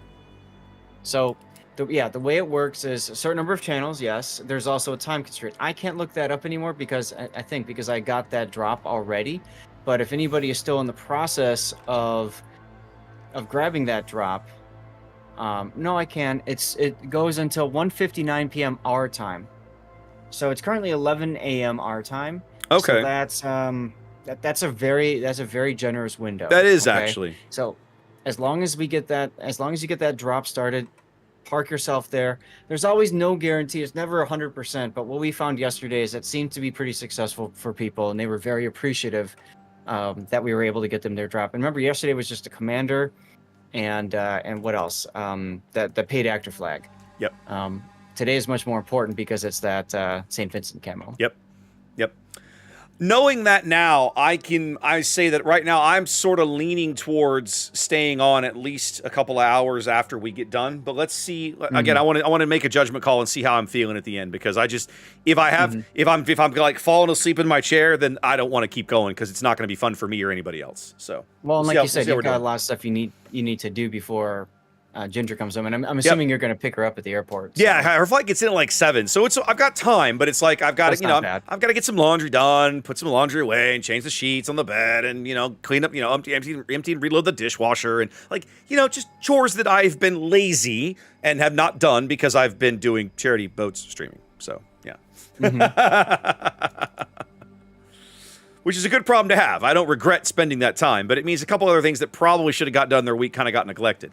Wednesday night, when I kind of was originally planning to stream and said, no, I need to get this done, I had some furniture to assemble. We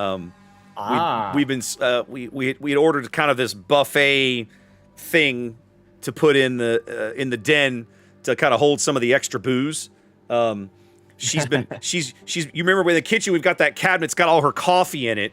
She bought a bunch of shelves and reorganized that, and there was still some bottles in there. That was kind of like, I have the Garrison collection stored in one portion of the kitchen, and then the random extra bottles were stored in somewhere else.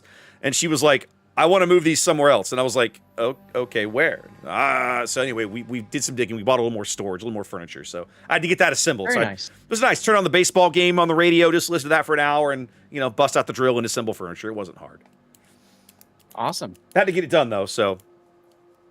Yeah, in our house we got one large cabinet for all of the different wines that we like to drink. Some of them are less expensive from Costco. Some of them are like from our travels we bring home. Mhm. The ones that are really special we have in a separate cabinet just to so we don't accidentally, whatever. Yep. And then I've got my own cabinet for my stuff, for my dirty water. So Yep. plenty of stuff involved there. Your hashtag. Tell me I'm wrong. Tell me I'm wrong. Now remember that the teams that win, there is a prize pool. Up for grabs is basically $6,000 versus $1,800. That's what we're looking for right now. TSYMQ took home $1,400, and then fourth place went to them. Yep. All of these teams winning, going home with cash right now. It's a question of how much cash. Yeah. What's the line? We're not doing it for the money. We're doing it for a whole shitload of money.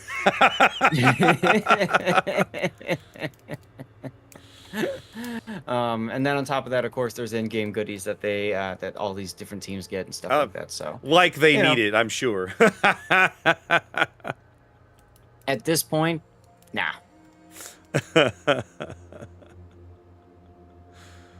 Oh man.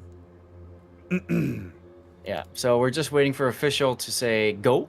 Yep. And as soon as they say go, then we will go. It's a fun crew to work with, but sometimes I think, they'll pull the replay but after every game and talk about it, right?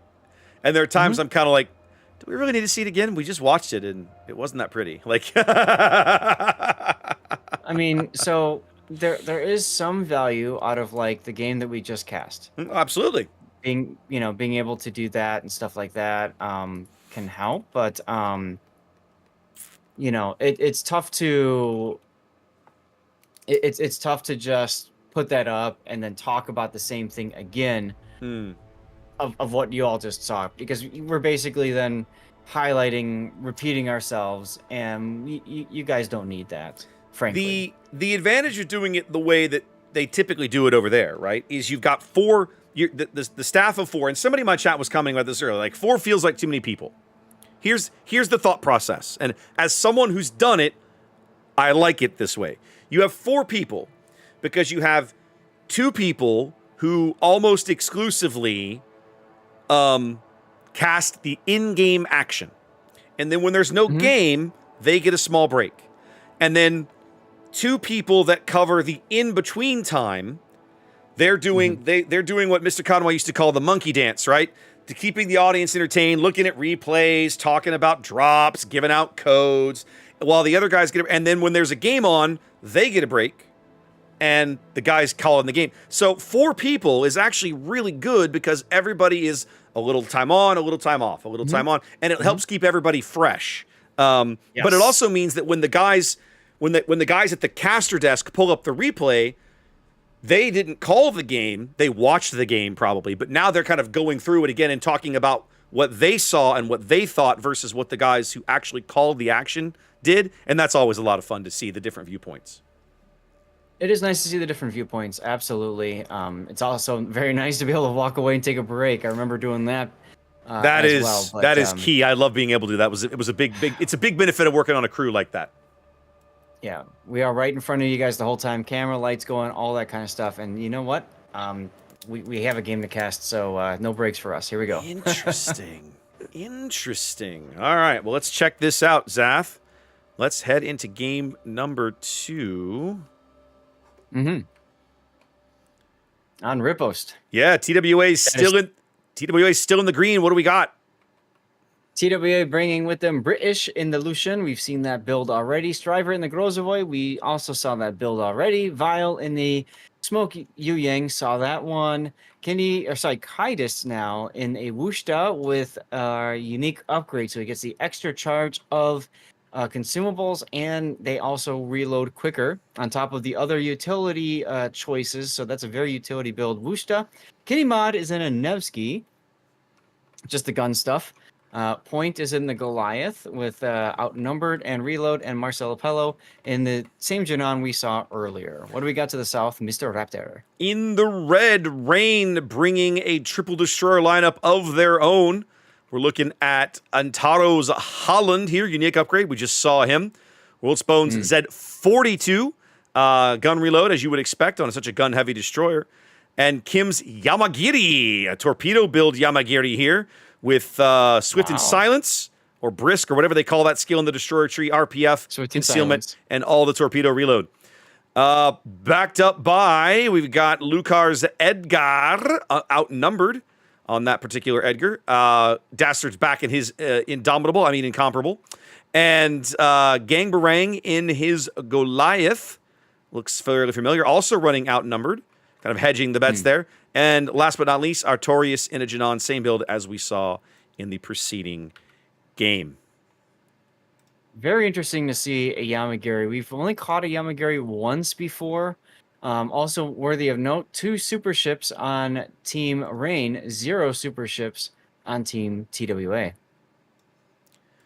trying to kind of pick out how I think these deployments are going, but what I think is actually going to happen, the Nevsky and Yang are going to move out here. The Janon's going to stay close. The Lushun's going to push A. These guys, the Woosher actually is probably going to set up right where he's at. I'm betting the Goliath swings out here while the Grozavoy tries to back in. Something like this is the way I think it's setting up for TWA. That's kind of how I'm reading this. Yeah, I'm looking at the same thing. We've seen this before. Lucian is going to try to dive into A and grab it if he can. And you can see the Goliath is going to go off to the flank and just kite away as the Grozavoy grabs the C cap, and Wooster's in position to just keep radaring like crazy because he's got the unique upgrade and that sort of deal. From Rain's perspective, we're going to see the Yamagiri and Edgar work their way out to the flanks together, backed up by the Incomparable. So they're going to try to just smash whatever they come across. For right now, that's just the Goliath, maybe the Grozavoy.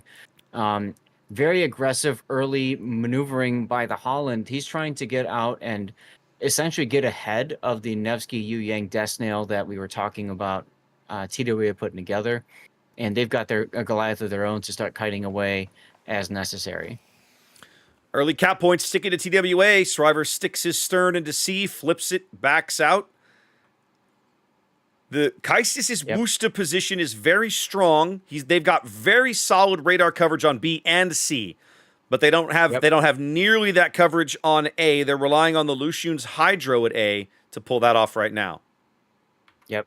So the Kaistis does have the ability to radar. There it goes. There He's it waiting is. a little bit. One of the things I like to do in random battles and ranked is you let somebody in the cap for longer. It entices them to stay, psychologically speaking. Now, Worldspawn's not going to fall for that. But in random battles, people fall for that all the time, and you can absolutely do dirty things to destroyers just waiting for them to get 75% through and then saying, nah, you're going to die now. Well, they've pushed Worldspawn off the cap. Holland on the 2 line. Yamagiri on the 9 line.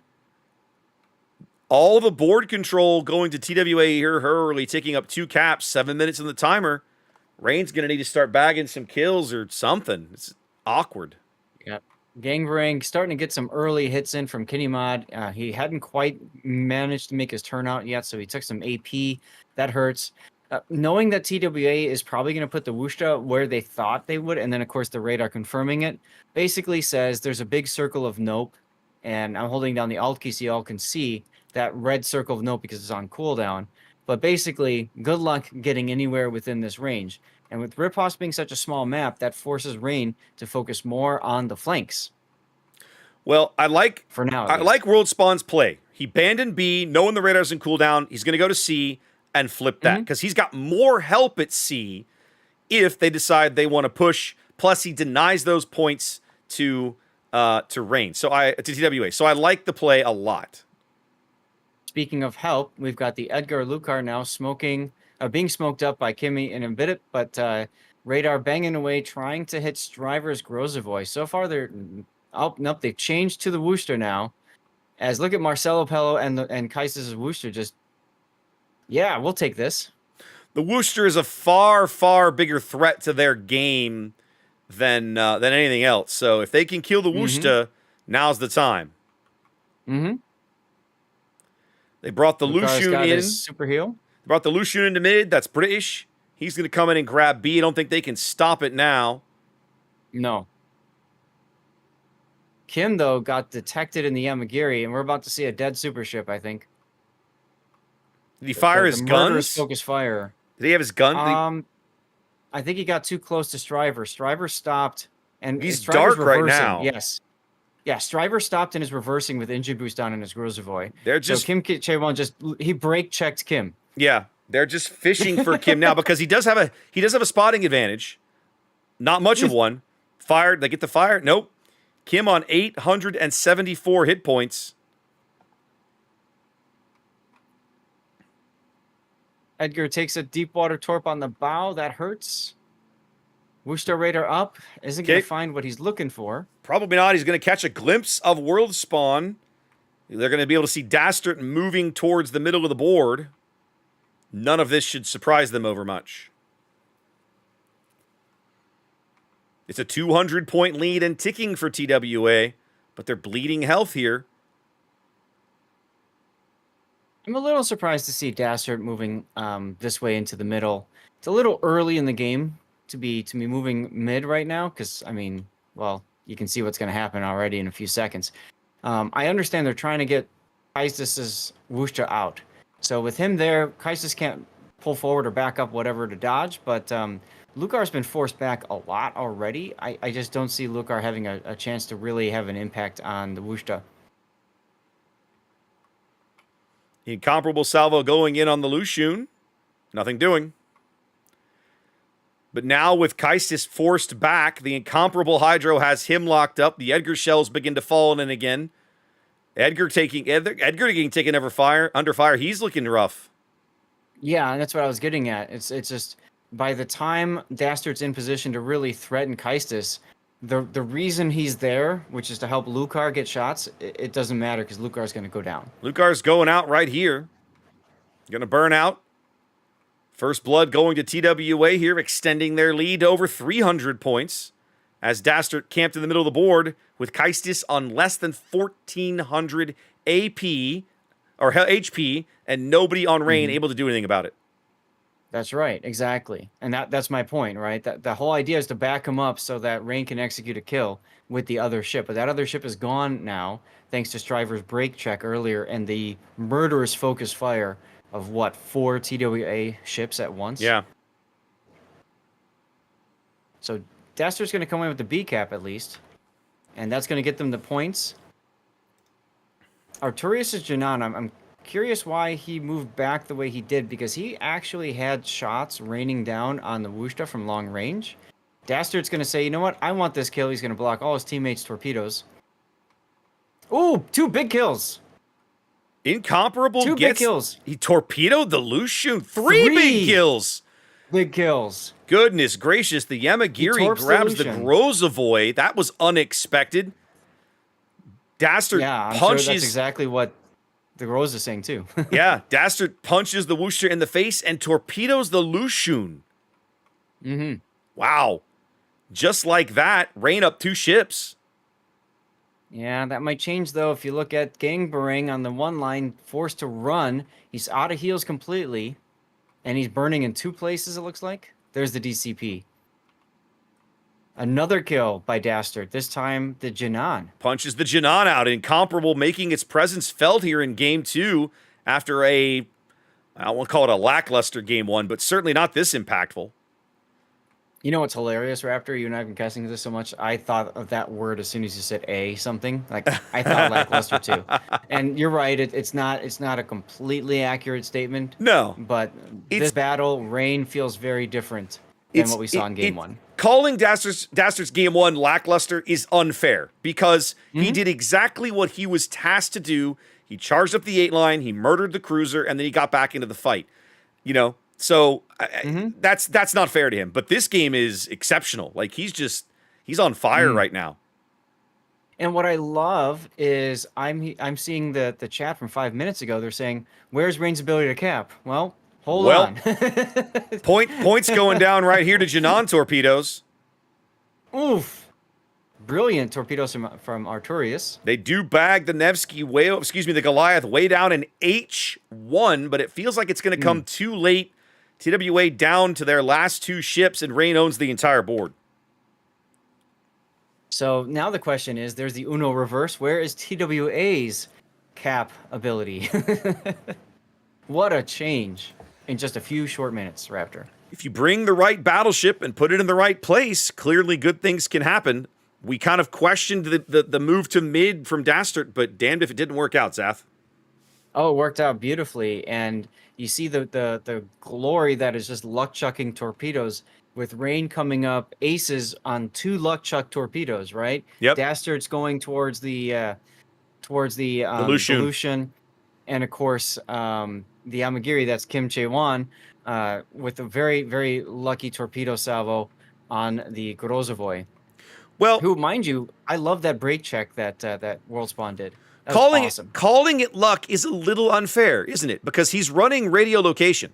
So Informed luck chucks. there we go. Informed luck chuck. He's running radio location on a super ship with torpedo reload booster, right? So he's able to vomit out that veritable wall of skill, as we like to say, and make some of his own luck, for example. World Spawn putting up his radar as Vile basically says, you don't need to. I'm just going to let you know where I am, opening fire on Dastard's Incomparable. Yeah.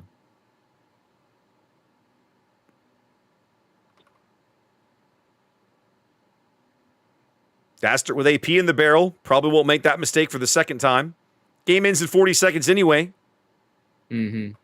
Vile's just driving to the mid. He knows this is over. We just got to end it. Turning broadside here. He's just going to drive into them. Yeah. Get it over as quickly as possible. Wipe it up. Get on to game 3 as Rain takes game 2. Yeah. Giants in the playground, Raptor. Unquestionably the MVP here of game 2, though, Dastard's Incomparable. I mean, hard to argue against 3 kills. But yeah, doing a fantastic job, just murderizing TWA. I don't think they're going to make the same mistake of letting Dastard play his game again. All right, well, on to game 3, ladies and gentlemen. We'll be seeing you on Sleeping Giant in just a moment. Head back to the training room here. Click that button. There we go. Yep. All right. I'm going to go ahead and hit my add button, get things taken care of that way. Yeah. Well. Let me do that here. Should be good to go, but if I run one every time there's not a game, then I don't ever have to worry about there potentially accidentally being one during a game. So that's something.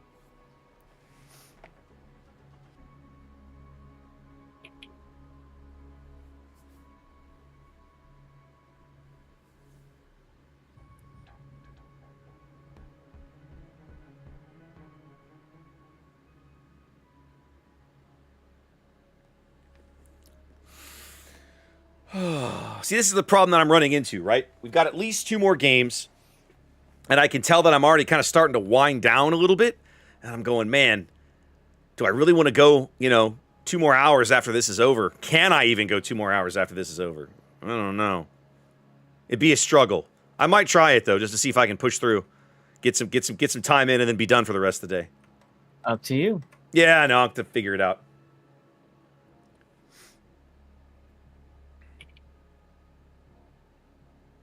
It was a late night. I need a nap.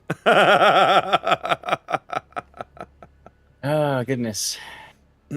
I still remember one time we were doing a Wargaming official, and we were told we have a certain amount of time between. We weren't quite sure how long, but we knew it was gonna be like a half hour. Remember? So I pulled out my hammock. You went and laid back in your chair or whatever, and you're just like doing this. And yeah, and then that's where they took a screen cap of me, the jerks. I remember that. I did actually. Whatever. Yeah. So you were the jerk. You're always the jerk in my life. I'm used to that. But and I took a picture of it too, right? Here's me hanging out in my Yeah, it's my true. hammock at the You got time. your I little think hammock. Stevie was still Yeah, in his bed. yeah. I remember that. Yep. So, but yeah, you guys. I mean, there are times when, and that was back when we were casting only, and then it went back to the desk, Right. and Wargaming had to announce something as well, and so we knew Yeah. it was going to be a We had longer. like a half hour or something. So I just kind of did one of these numbers, like, Yeah.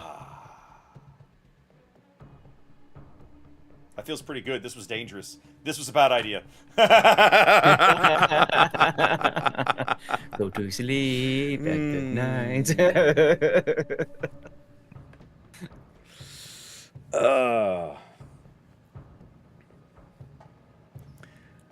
Yeah, see, my chat's saying that this game's a throw. I disagree. I disagree. 100% no. I disagree completely. Not a throw. No. Throw means No. that you screwed up and like you made mistakes. I don't think TWA made mistakes. I think Rain reacted correctly. They also got a little lucky, let's be honest. The Yamagiri torps, I think, are solid. The Lushun, the torps that killed the Lushun, that is definitely a little bit of luck. Absolutely. You have to catch him when his hydro is down, and they're single fire, narrow spread torps, and he got them. Like, that's not easy, right? No, and especially while you're in the middle of doing so many other things at the same time, to have the wherewithal to say, you know what, I'm not going to use these torps. I might as well just luck chuck them and see what happens. I mean, that harkens back to SAT score using widespread. Yeah. We call it the COT spread. When we're like, why is he widespreading with the Shimakaze? And because he widespread it, he ended up killing, I think it was VOR at the end to clinch the tournament or whatever. So I mean, these things happen in tournaments. A throw is more like the last King of the Sea, when there was a team that was about to be destroyed by Surya. It was AA7 on Land of Fire, and I mean, they were up. It was like 5 ships to 2 or something ridiculous like that. They had the point lead and all that kind of stuff. They had a full health Republique, and I said, okay, now's the part where the throw maneuvers start to happen. So what needs to happen is the Republique needs to stay behind the island, and that's where he went. I'm like, okay, cool. He's being perfect. He's being smart. He's where he needs to go. And then it's almost as if he heard me say that and said, hold my beer. And out he came to go and try to save his teammate in the Stalingrad that was being shot at or something like that. The Stalingrad goes down to a torpedo. As he comes out, he takes gearing torpedoes full broadside and basically gets one-shotted from torpedoes. He goes down. One of the remaining destroyers goes to grab the other remaining cap at sea. And all that's left is this one Goliath that was told, just run away, we've got this. And suddenly, just trying to get back into the game as quickly as possible, and it was done. I mean, it is the greatest upset I have ever seen in King of the Sea. That is a throw, people. That is a throw. When you've easily got it, and that's it. To us, to the viewer, it might have looked like that. You might have thought, okay, well, TWA has the caps and stuff. Raptor and I have covered enough tournaments to know that cap control is only part of the equation that leads to a win. So, yes, absolutely, I would agree, though, Raptor. Rain got lucky with those 2 torpedo hits that caused those deaths. But let's be real, TWA also got lucky, too, right? They were able to almost kill the Yamagiri with that brake check maneuver, and they completely wiped out the Edgar, too, and they saved their Wushta. So there's a little bit of luck in that, too. I'll say like I said earlier, my chat's still kind of having this argument. The torps in the Lushun, a little bit of luck there, right? You're torpedoing a Hydro Destroyer, which means you've got to catch him when his Hydro is either offline or he's napping or he's forgotten you have torpedoes, which is also possible. I don't know. But the Yamagiri, like, I come back to, you play a Shima or a Yamagiri with that RPF specifically so you can go, well, there's a destroyer out there. Let's go fishing. And sometimes when you go fishing, you're going to catch fish. Or the opponent's going to catch your fish, as the case may be. Right. And so, like, that's explicitly why you build the ship in certain ways and position it in certain ways. Now, it still requires a little bit of luck, but again, I come back to, like I said in the game, you're making a little bit of your own luck by building and playing the ship in that fashion. Pure luck is, I have no idea where you are, and I just vomited torpedoes and hit you, right? In this instance, you're giving yourself a good, let's say above average opportunity to land those torpedoes based on information you're being provided by captain skills that you invested in. To me, that's not all luck at that point, right? You've taken that skill for a variety of reasons and are using it in a way that it is intended to be used. And that's why radiolocation is a very powerful skill. And anytime I do my replay analysis, I almost always recommend that as a player skill. And I get a lot of people, Raptor, who come back and say, well, if the player is good enough, they don't need radiolocation. Okay, fine, whatever. You go play without your radiolocation, but Jesus. So this is okay. So this is a conversation that I have in my regular, random streams all the time. Okay, because as an experienced destroyer player with a lot of games and a lot of years under my belt, in a random battle, I generally will not invest in radiolocation. There's a handful of ships that I will do it on, like Shimakaze and Yamagiri being examples for exactly why you just saw. But in general, I won't spend points on it. Now, in competitive, organized play, the rules are different, right? Absolutely. Radiolocation is something that you take on multiple ships in your team that can communicate with each other so that you're able to use the skill the way it would have been used historically to triangulate the approximate position of an opposing ship. You can go, well, my RPF is pointing here, and the cruiser 3 rows over goes, well, my RPF is pointing here. Now you have you probably know what grid square that destroyer is in. Does that tell you everything? No, but it gives you a pretty good idea. Do you recall, I think it was the last COTS, it was on my map, Faroe Islands. There was a time when people were shooting right next to a ship that was like low health, and it was a destroyer. It was just sitting there. Yeah. Right? And remember, I point out, that's radiolocation shooting. That's literally 3 people with radiolocation clicking exactly on the minimap in a line, and them shooting at where all 3 of those lines connected. Precisely. And they were within meters of killing that thing. That's the power of that skill in coordinated play, clan battles, tournament play, whatever. In random battles, in my world, it's a completely different skill because it's probably just you. Your team's probably not communicating with you, right? So it has, is it a value? Yes, but it has a lower value threshold in a ship that you're going to play in random battles. And so that's why I tell people, if you're just gonna use solo derping around, I wouldn't invest in radiolocation once you've got enough skill and experience, you've played the game enough. You don't really need radiolocation to have a pretty good idea where the destroyers are in a random battle, right? But in clan battles, hell yeah, you go pick up that skill. You're doing a tremendous amount of work for your team with it. Absolutely. Now, for me, in general, it comes down to: for like a cruiser, are you going to take top grade gunner, or are you going to grab radiolocation? And that's a really difficult decision to make. Do you want the DPM or do you want the knowledge? And I always say it comes down to how you play and how you use the information. I'm a priority target enjoyer. I almost always put priority target on my builds. It doesn't matter what the captain is. I want to know just about how effed I'm about to become. And that's important. And for different reasons. I did a replay for Grunty lately of the Kiev, which, as you know, is my favorite. It's like my spirit animal ship, right? And I discussed how, for me, that is a troll counter. It's not priority target how many people are shooting at me. It's how many people am I trolling right now?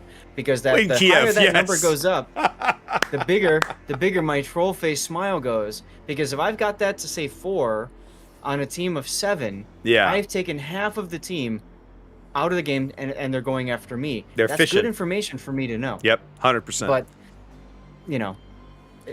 we have a game. We do. Why don't we get into this game and we can continue this conversation later, because I think it's a very, very good conversation to be having. All right. Sure. Ladies and gentlemen, welcome to Game 3 of the Grand Final of Warship Masters Invitational 2024. We're still looking at TWA in the green on the north spawn. Zath, what are we bringing here? So up on the north spawn, TWA has Marcelo Pello in his Yu Yang. That is a smoke Yu Yang this time. British is now in a Z52. Vile 9 is in a Yu Yang, also smoke Yu Yang. John the Ruthless. Now, I saw him join the training room, and I thought, uh-oh, he's in his Colbert, everybody. He Watch is. out. TWA is bringing out the big guns in his full damage farming build. Look at that build. Yep. Yeah, okay. We will watch your career with great interest. Point in the Yoshino with the usual Torf stuff, and Kenny Mod, of course, in a Wushta. This time with reload in his setup there and outnumbered. And then Kaistis is in a unique upgrade Masfa. TWA bringing 0 battleships this time around. Again, they don't need them. What do we have to the south? Raptor? Well, Rain sticking with the battleship lineup. Dastert, the battleship enjoyer here, this time bringing a Cristoforo Colombo, which is a ship that we saw a different team take, I think, earlier in the event, Zath, on Warrior's Path, that I was quite surprised how effective it could be from a central position with those 360 turrets. We'll have to see how Dastert places it on the map. To his starboard side, we're looking at Arturius now in a Goliath, running outnumbered. He's going to be outnumbered on this flank, so he should probably get some use out of that. Paired up with Kim's Yu Yang, a little bit of dazzle, a little bit of torpedo reload. The rest of the team headed towards mid. That's double Regalo. It's a 4-destroyer lineup for Rain, by the way. We're looking at double Regalo in Taro. He's running reload and range. Range skill, but range reload mod in slot 6. Gang Barang doing the same thing. So both of these guys running the same exact build, not running full range. A little bit of range, but not all of it. On their right, on their starboard side, World Spawn Z42 also with a big gun build. So we're looking probably like a triple destroyer wolf pack here, Zath, is what I'm seeing. So this is a common tactic we will see on Sleeping Giant. You have a group, we call it the Destroyer Gang Squad, because what they're going to do is they're going to work their way to the middle, and they're going to try to surprise a single enemy destroyer that's making its way to the middle from the other side. Whatever they see, they will completely demolish. But look at that. TWA says, homie, don't play that, as they are smoking up John the Ruthless's Colbert with that Z52, and Viles Yu Yang is ready to go with smoke if it's needed as well. Every single one of Gang Barang's torpedoes went right into World Spawn's hull. Now, Lucar's Brisbane working the inner track over here. It's the final ship we didn't talk about. Of course, he's got that big 12-kilometer radar. We're going to see if it comes into play here. John setting up his Colbert behind the edge of the smoke screen. Triple Destroyers now got some torpedoes coming in. Z42 Hydro picking them up. There is the Brisbane radar going up, picking up John and British's Z52. That's a very important radar to have, as Dastert was ready. He's got sap in the barrels coming into John's ship right now. Look at that. Solid hit. Some solid hits. I think John's reputation might be preceding him here, Zath. I'm just saying. They know how important it is to get him off the board. The last thing they want is for him to farm 500,000 damage. Exactly. No $500,000 damage farm for you on our watch, says Dastert. They're gonna push in Taro's Regalo stern into the A cap, as that's British's Z52 tries to mirror the maneuver from the north end of the A cap, but I think these guys are gonna get beat to it because World Spawn's about to join him in there. 10 seconds to cap. I don't think British is gonna get there in time to stop it. No, I don't think so either. Conga line torpedoes coming in from the Brisbane on British's position. Those are going to get spotted, of course, because of 52 Hydro. Yeah, but I love it, though. It pushes him off. Pushes him off. Can't really just sit there. Makes him move off the cap. Dislodges him from that position for sure. John the Ruthless opening up. Just taking some guesses into A there. Coming up with nothing. But he's got Aban Yu as the captain, which is an interesting choice. Gives him the boosted survivability expert, but the Honore has the boosted adrenaline rush. So he's favoring survivability over DPM here.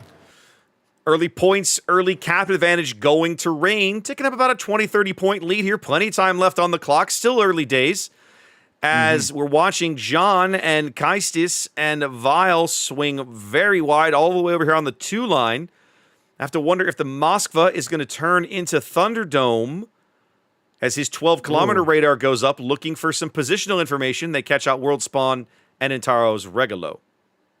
Yeah, no, that's a huge info radar there. It will help inform the decision. Do they go into the Thunderdome or not? I have a feeling we might see John go in there because he knows how to use cover and he also knows how to back out of cover to shoot from pretty much anywhere from that Thunderdome.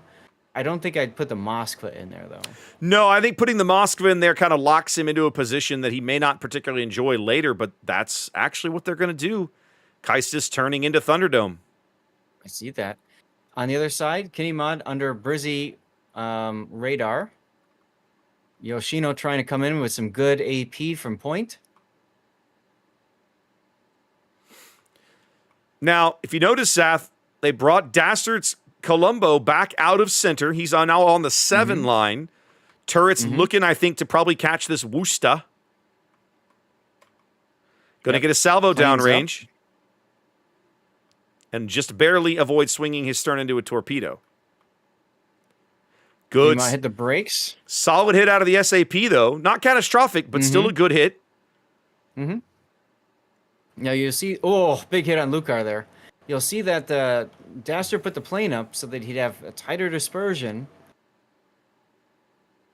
Also, so he can continue trying to shoot at Kenny Mudd when he's in a smoke. Here comes the next AP from the Yoshino. Oh, Brisbane getting just punched out right there by the Yoshino AP. Yoshino's AP, I think, very underrated. Go ahead. There's your 310 millimeter guns from that Yoshino. Folded 1,000 times. Folded 1,000 times. I was just about to say it. Well, down a ship now. Rain trying to make a play, make something happen. They are still up on points, but that's a situation that's not going to hold much longer. They're only about a 10-point lead, and the Moskva's about to flip A on them. That'll close the gap in seconds. So he walked in, and actually John is now charging these 2 destroyers with Viles Yu Yang in position to help. It's a smart play. And spot. They still have the Regulo spotted because there comes the second Moskva radar. Going to pick them up. They want to try and finish off one and or both of these destroyers with John while they have the opportunity. They're getting these shots for free. Yep. Neither of these destroyers have smoke available anytime soon either. So it comes down to, is Vile going to just be able to keep them in range to shoot him? Yeah, I'm watching Intaro just Intaro's just getting absolutely hammered. He's finally out of the radar, but he's down under 1,000 HP with a fire burning. I think Intaro's going to burn out. Yep, that fire got him spotted. He's definitely going out now. Yeah, definitely going out now. 2-ship lead for TWA here in Game 3. Dastard about to take some torpedoes south of the B cap. Big Z-52 torpedo salvo down to 230 hit points. And now down to 0. Looks all over with the crying here, Zath, as they lose the Yang. That's Kim over on the 10 line as well. Yep. Well, TWA holds mightily here in Game 3. Yeah, TWA coming back swinging hard. And Kenny Mudd, worth noting, is dead. I was going to say, he managed to save a ship, and right as I said that, I saw the shots coming in. Arturius does manage to bag the kill there as he slides right through the torpedoes and puts an AP salvo downrange at points Yoshino for some good hits. I have a feeling Point is going to respond in kind. Return the favor here in a moment. I have to believe that. Here it comes. Not as good as it could have been, or as bad as it could have been. Yeah. Arturius knew that was coming, so that's why he reversed his turn back in.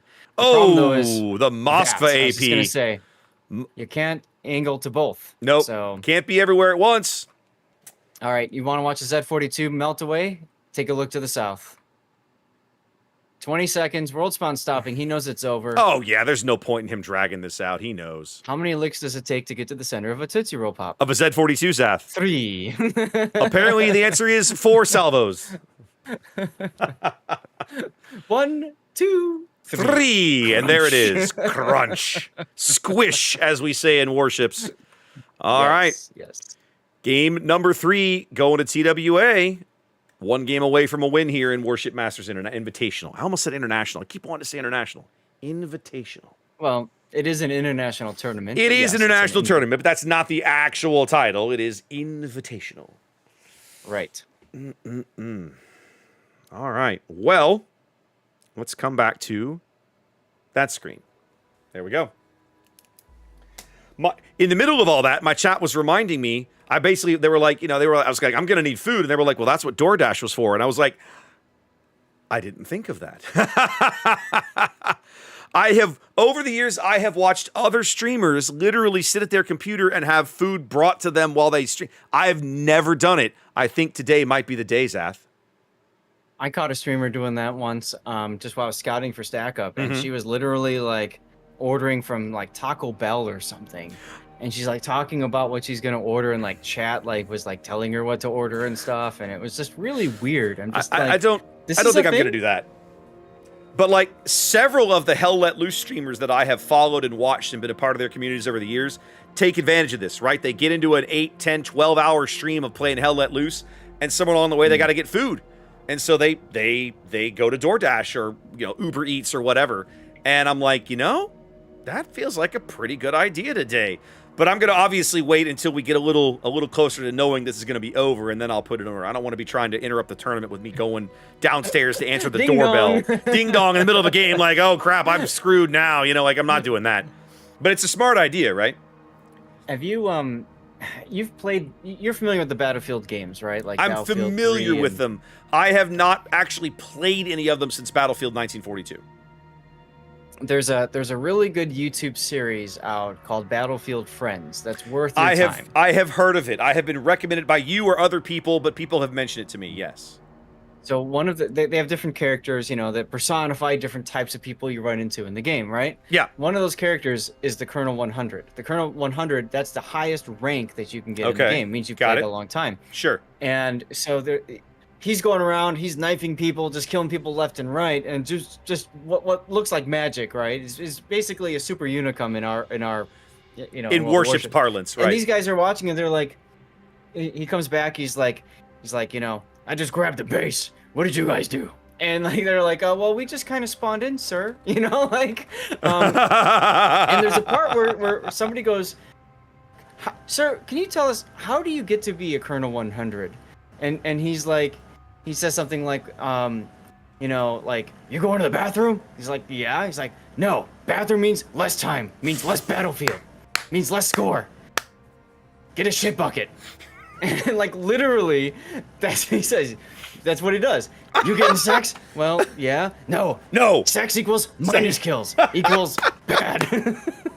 No sex. That's hilarious. Goes on and on and on. It's a fabulous series. It's well worth the watch if you get a chance. That makes me think of the old South Park World of Warcraft episode, right? Yes. Where like Cartman is, they're like in the basement, like pissing into buckets or pissing into bottles or whatever. Same idea. Yes. Right? Same concept. Same mockery, right?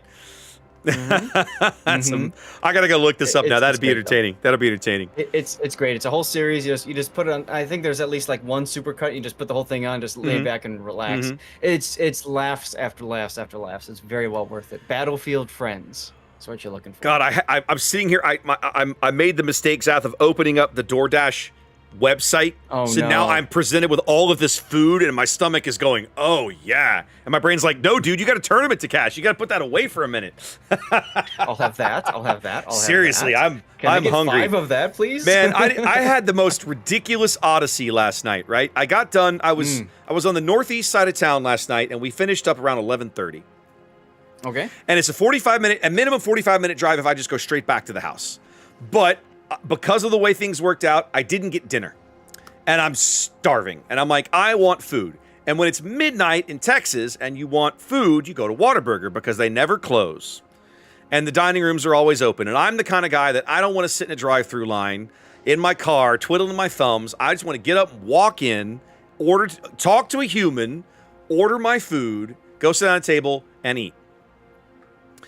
So I know there's at least a couple of these along my route home, but one of them is still without power from the bad weather we had a few days ago. So my most obvious choice that I would have stopped at, couldn't go to, closed, no power still. Crap. Well, there's one not far from there that's a little bit out of the way, but not horribly out of the way. I'll go there. So I pull up to it. It's Now it's 12. It's like midnight. It's like 5 minutes after midnight now. I walk up to the door. The lights are all on. Big line in the drive-thru. They're open. Sign on the door. Dining room closed. And I'm like, really? Oh, jeez. Really? The other sign on the door says dining room open all day, open 24 hours. I'm like, really? Fine. So I get back and I'm like, I'm not sitting through that ridiculous drive-thru line. I get back in the car and I'm like, you know what? There's one at this intersection. It's on the way home. Drive, another 15, 20 minutes down the road. That one, same problem. Big long line in the drive-thru. Get out of the car, walk up, dining room closed. I'm like, really? You're open, you have electricity, okay. Dining room's closed. Fine. Get back in the car. I'm like, all right.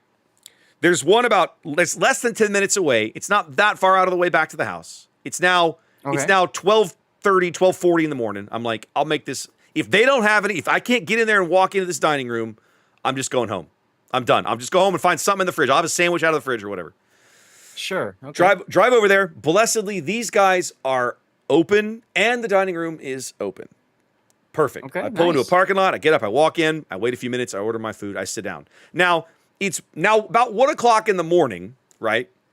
And it's a Saturday night. I'm right across the street from one of the junior colleges. And some of these areas around where I am still don't have power from that big thunderstorm that rolled through on Thursday. So some folks are here because they just want to be here and they want to get out of the house. They want some air conditioning. The place is covered up with like 20-something college kids, high school seniors, whatever. And they are loud and obnoxious. And I'm just sitting there waiting for my food. The place is covered up. I have to wait 15 minutes to get my food. And by the time I get my food, I'm like, you know what? I'm done. I'm not going to sit in here. I just take my food, go get in my car, and drive back to the house. I'm just like, it was like screaming curses at each other, right? We're in a public restaurant, and these guys are screaming obscenities at each other at the top of their lungs, and I'm going, is this how it is now? Like, what happened? What happened in the world that this is a thing? I don't understand. And that feels very weird. It was nobody in the restaurant said anything. The staff didn't, staff just let it go. Let them, and I'm just going, okay, you know what? This is cool.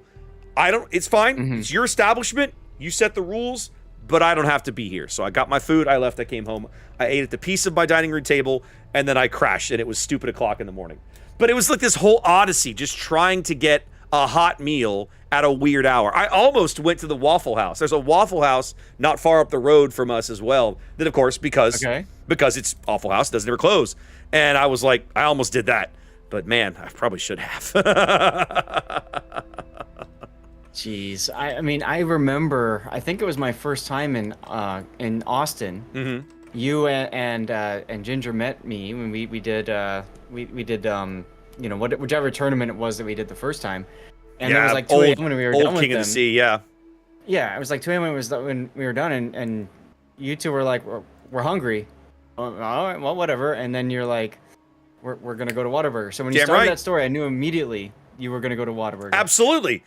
Look, if you live in Texas, and it's the middle of the night, and you want hot food, you go to Whataburger. Like, that's just the way it is. It's the same way that if you live in the Southeast, like you live in Georgia, South Carolina, North Carolina, and you want hot food, it's the middle of the night, you go to Waffle House, right? They never close. You go to Waffle House, you have breakfast or you have a hamburger or whatever, right? And that's just the way it is. I learned that in college, right? When I was in college, I think I've told you this story.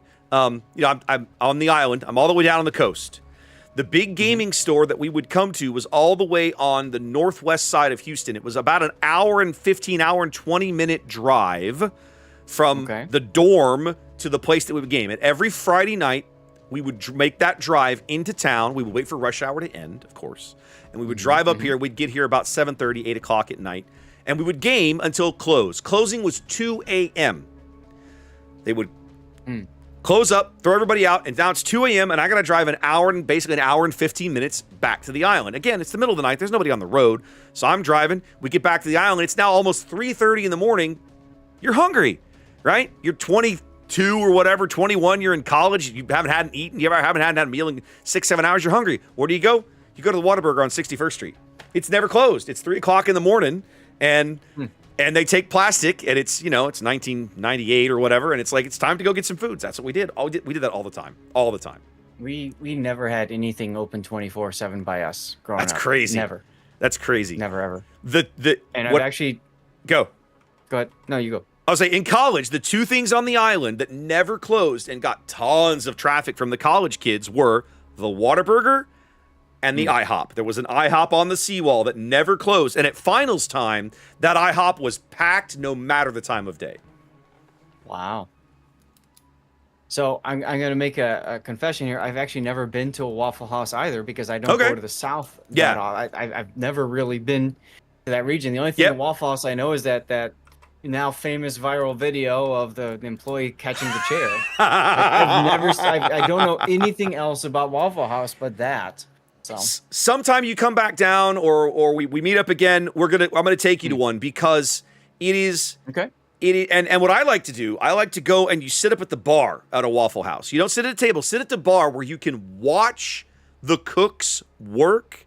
It is a dance of beauty, Zath, a ballet of breakfast. It is beautiful to watch these guys manage short order, cook with the bacon and the eggs and the grits and the toast. And it is like these guys are killing it. And it is not easy what they do, but it's fun to watch. Awesome. Well, keep that in mind. While we've been talking about food in restaurants, there's almost a game ready. They're readied up. I'm sure we're back to waiting on the official stream here to catch up to us here. The hashtag again? Yeah. I was about to say that because I was tabbing into the game to take a look at what's going on. So yeah. But I gotta say it's great. You know, so far we haven't had any training room crashes because of the spectators. It's been nice, hasn't it? Yeah. It seems like over the past few years, Wargaming threw a little bit more sticks of RAM into their server box. And I got to say, I think the decision to swap over to the NA server from EU seems to be working out well for them too. Yep.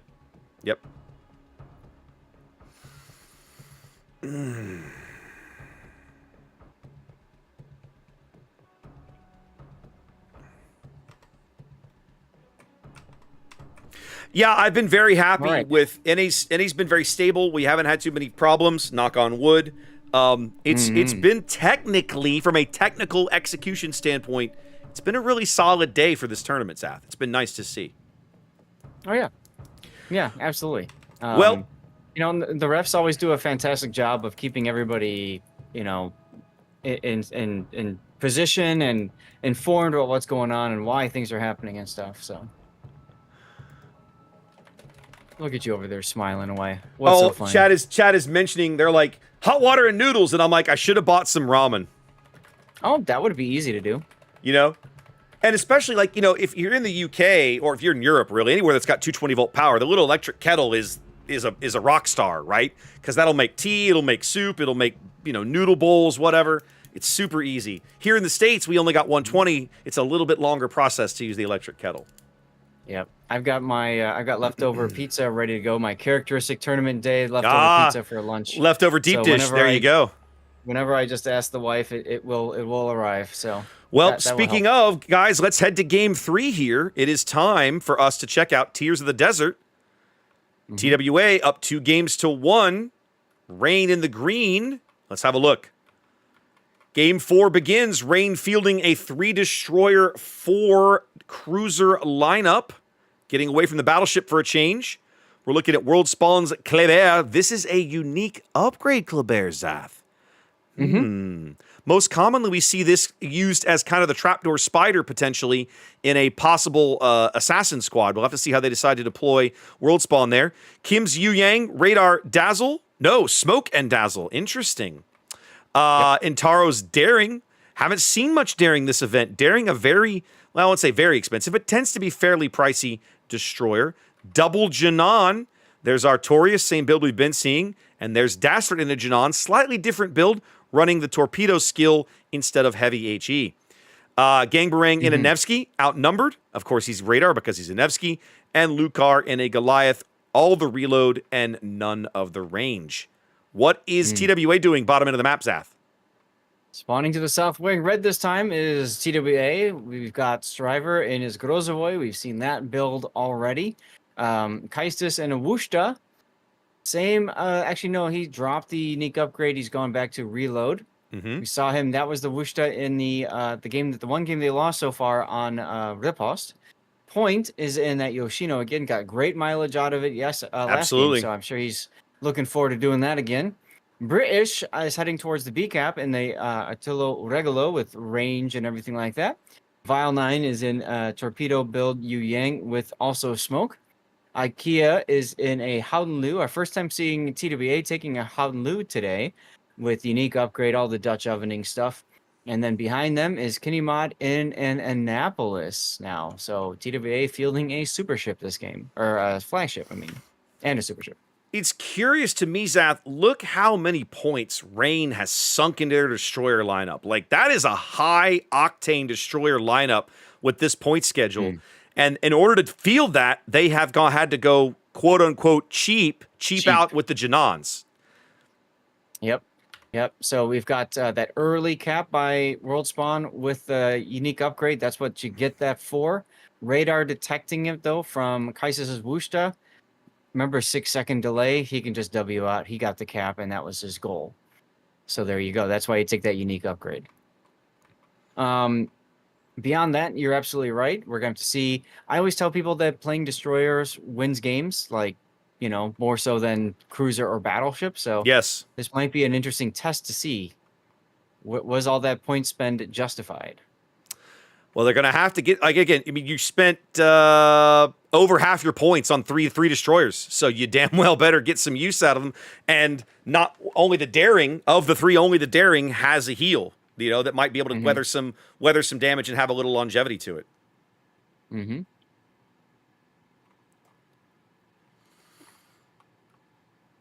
Meanwhile, on the other flank, we've got the TWA bringing 4 ships up the 910 line.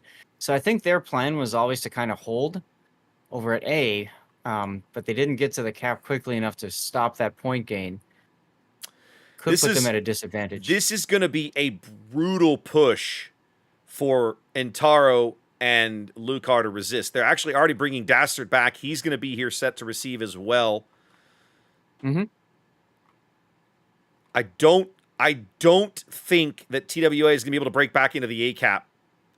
I mean, it might happen with a little bit of luck if they can grab a torpedo somewhere, a lucky torpedo, but otherwise I don't see it happening. The best that Keistis and Shriver can do is probably to hold the Rain forces in position, keep them tied up here, so they're not able to return south and deal with this push that is inevitably coming. Mm-hmm.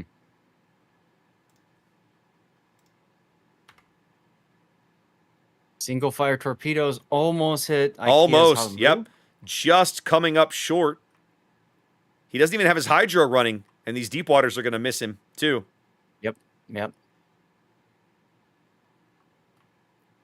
Now, World Spawn in the Kleber is rotating back. Now, his job was complete. He got the A cap.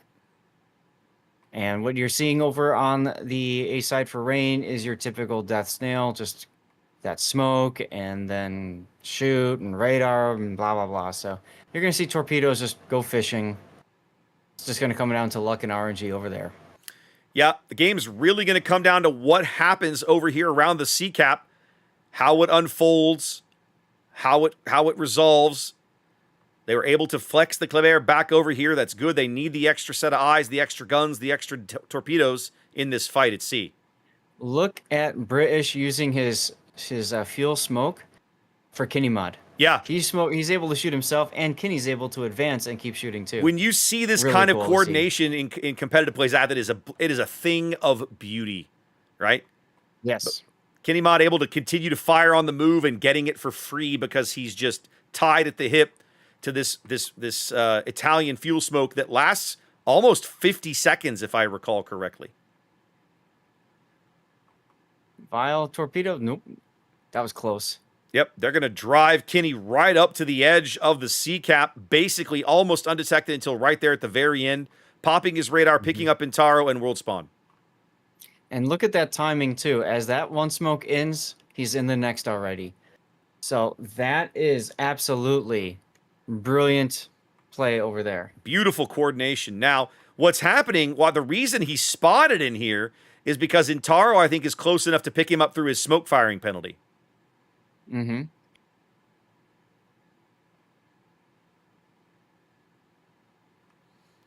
12 more seconds of radar. Trying to get as much damage in Intaro as they can while they can see him. Here comes the funny button. Might put him out if he lands enough of these shells. Very, very close. Misses. Very, very close. That's okay. Intaro's on a daring. He's got to heal. It'll run off. They'll buff that right out. Kenny is going to take a deep water torpedo right here. Ooh, big hit. Big hit. About half his remaining HP. Both teams sticking up one cap. C cap locked down. Both teams participating in its contest, let's say. Mm-hmm. About 150-point lead here for Rain in Game 4.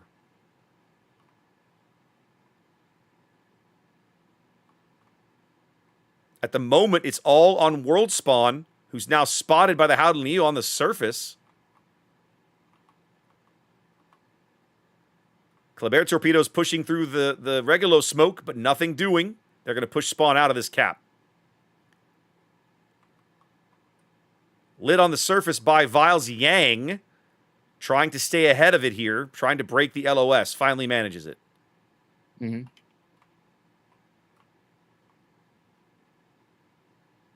There's the cap for TWA. This use of chain smoke is absolutely brilliant, Zath. It's fun to watch. Yeah. Oh, I'm enjoying watching it as well. And you can see Striver is actually maneuvered into a position. He can back into the A cap and just grab it. He can. It's going to probably draw the radar from Gang, of course. Mm-hmm. Very sneaky, very clever for him to approach it from that angle. Absolutely. While the Yang and the torpedo hit on Vile. Ooh, they got one of the Kleber torps into him, I think. Yes. Now, of course, unique upgrade for Kleber. Your concealment is better at the expense of your gun reload. Intaro on radar again. Yep, Kenny putting up the radar, catching Intaro, but he's going to drive right out of it very quickly. Yeah, but Kenny can still get his guns turned, and he unloads. Doesn't do enough. A little bit of ship damage, but nothing catastrophic for a ship only on 4,000 HP. Mm-hmm. Under 100-point lead now for Rain. They've surrendered the C cap. Points still falling. Neither team having lost a ship quite yet. Gangbrank's starting to get pretty low up here, though, Zath. Mm-hmm.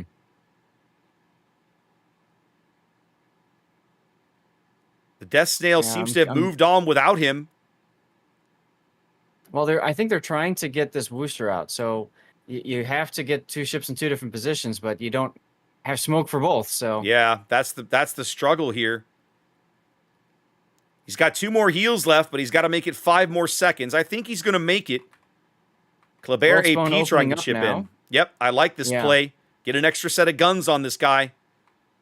Try and punch him out. Grozovoy smoke not quite available. Now coming available if they want to try and smoke the Wushta.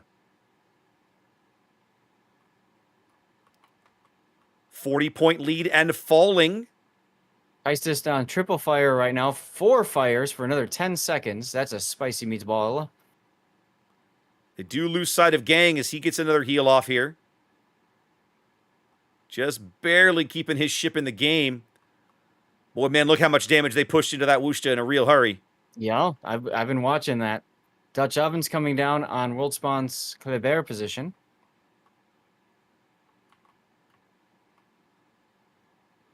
This is do or die for Rain. Speaking of World Spawn, they put him up. They caught him up. They caught him briefly on the Wooster radar. He's going to take a little more damage here for his trouble.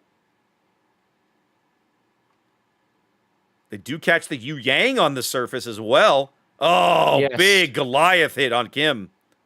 Yes, but Kim does get 2 really important deep water torp hits on the Oshino on point. Well, he's sailing. John is detected too now. He's sailing into Grozovoy torpedoes here. This is going out. Yeah, well. Oh, big hits from the Wooster. That flips the lead. Got to see if they can. They're fishing for the Wooster. Deep water torpedoes going in on the Wooster. They're going to get him. They're going to hit him. There he goes. Annapolis taking down the Goliath at sea. Ships starting to fall here. 100-point lead and growing for TWA. Yep. Could be a decisive game saw- 4 for them. I saw Lucar. Oh, go back over to the look at point. Look at point. Look at point. That's going to be a trade as well. Okay, probably the best they could have hoped for there. Yeah, not good for Rain, but I mean, it's better than losing a ship for free. Yeah. Dastard driving into the sea cap, trying to make a play happen here. Well, I was gonna say I saw Lucar doing that earlier with the Goliath, and I was thinking to myself, that's not good. He was trying to smoke right on the edge of the cap, but of course that just draws out Kinney's radar. Everybody opening up on Vile, who's just recently detected. Vile now 3,000 hit points. Dark trying to sneak out of there. I think when Dastard goes down, there's going to be seconds left in this game. It's going to happen right here. Yep. 20 seconds on the timer. Rain needs a kill. I don't know where they're going to get it. I don't either. Vile would have been the most likely candidate, but they lost sight of him. And there it is. Wow. Very back and forth game, but the TWA push around the 8-9 line works. They hold on, and they win the series 3-1. Yeah. Great to at least get to a game 4. It's not a sweep. We always like seeing that. I got to say, it's interesting. All of the points went into the destroyers. Look at who's left alive for Rain. Yeah. It's the most expensive ships. The Nevsky, the Daring, and the Kleber. Yep. So they got mileage out of those ships. Absolutely. Unfortunately, they weren't able to get as much out of the other ones as they were hoping for. Yep, absolutely. Well, a solid game from both teams, but TWA walking away with a win and the tournament win here. They are the victors here in Warship Masters Invitational 2024. That's correct. They are the king of the Warship Masters. King of the Warship Masters. King of the not the seas. Can't say that. Got to call it something else. No. No. That's right. I still remember when we had that one season we said, I can't believe it's not COTS. Can't believe it's not COTS. That was the Warship Spring Championship back in 2022.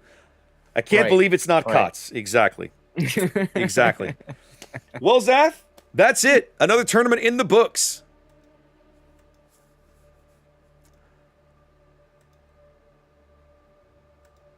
Yep. A lot of fun.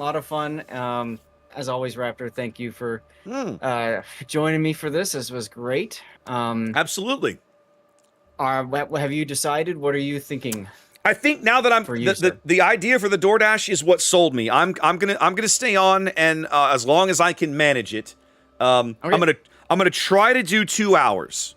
If I can do 2 hours, that'll put me right at 2 o'clock, maybe a little after 2. That'll give folks some more time to try to earn their fancy Twitch drop, which is good. And give me a little time to probably work my way up to Farragut. So yeah, I'm gonna stay on and see if I can push through to 2, and then I'll be done for the day, and I'll have time to get some crap done around the house, make my phone calls and stuff. So I'll be good. Sounds perfect. I'll be streaming again, continuing on just like I always do. I'm going until 6, so I've got 6 hours ahead of me. Gonna be fun. That means we got to go do our toast and stuff, but of course we need to hang things up. We got to get rid of our delay. So both of our chats, please stay tuned. If one of our streams or both of our streams go down, just be prepared to refresh the stream. Those of you guys, it's always a really big help if you could just do me a favor when you see us live again. Just say, Zath, or in Raptor's case, Raptor's back. Refresh if needed, or just something like that, so that the people that are watching who maybe don't necessarily see the video know that we're back, we're live, and we're kicking. All right? Yep. I'm going to be a couple of minutes, but the good news is I've got some time to get it set up just because of the way all this is going to work with the way we got to wait for the delay to count down and everything. Zath, thanks to you. Thanks for working another tournament with me. It was a blast as always. Thanks to our mods for all the giveaways and stuff they've been running over the last several days. This has been a good time. Hopefully you guys were able to take home some loot, whether it was from us or from the main channel or from the various drops. Hopefully you got something for your time. Thanks for hanging out with us here on Twitch and on YouTube. Appreciate it. Absolutely. So, a lot of fun. Hopefully we'll see you again all for the next tournament. Next one that I know of is Clash of the Classes, and that starts in late June, about a month from now. That one looks to be very interesting. They've got some things that they've been talking to me about that I think it's going to be a lot of fun. So hopefully you guys can tune in for that. And then there's another one that's coming up. I don't know if it's been announced technically or not, but there's another one in July I know of. So there are tournaments. Springtime, summer, and fall seem to be really common for tournaments. And then it's like all of a sudden there's like tons of them. And at some point you just kind of get, okay, enough. This is weekend number 5 in a row for me casting tournaments. I'm kind of over it right now. Understandably so. I'm not gonna lie, but we'll see how things go. But anyway, Raptor, it was a lot of fun as always. A pleasure, sir. I'm going to go work through I've never done this before, so I'm sure whatever I do will not work. So if you guys want to hang with me on my channel, just when the little outro screen pops up, at some point refresh, and hopefully I'll be back on the air and everything should be fine. Fingers crossed. We're going to find out. That's right. Fair enough. All right, cool. Well, we'll see you next time, everybody. All right, man. See you guys. Catch y'all later.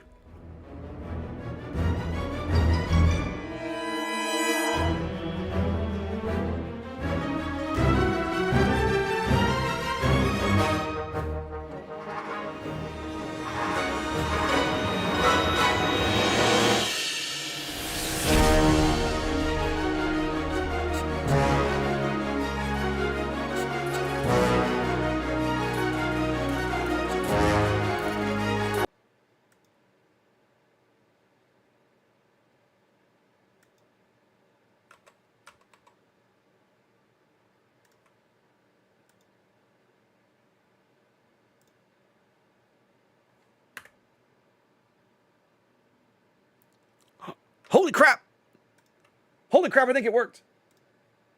Holy crap, I think it worked. Yeah, all right. All right, we got rid of the delay. We are live again. No more delay.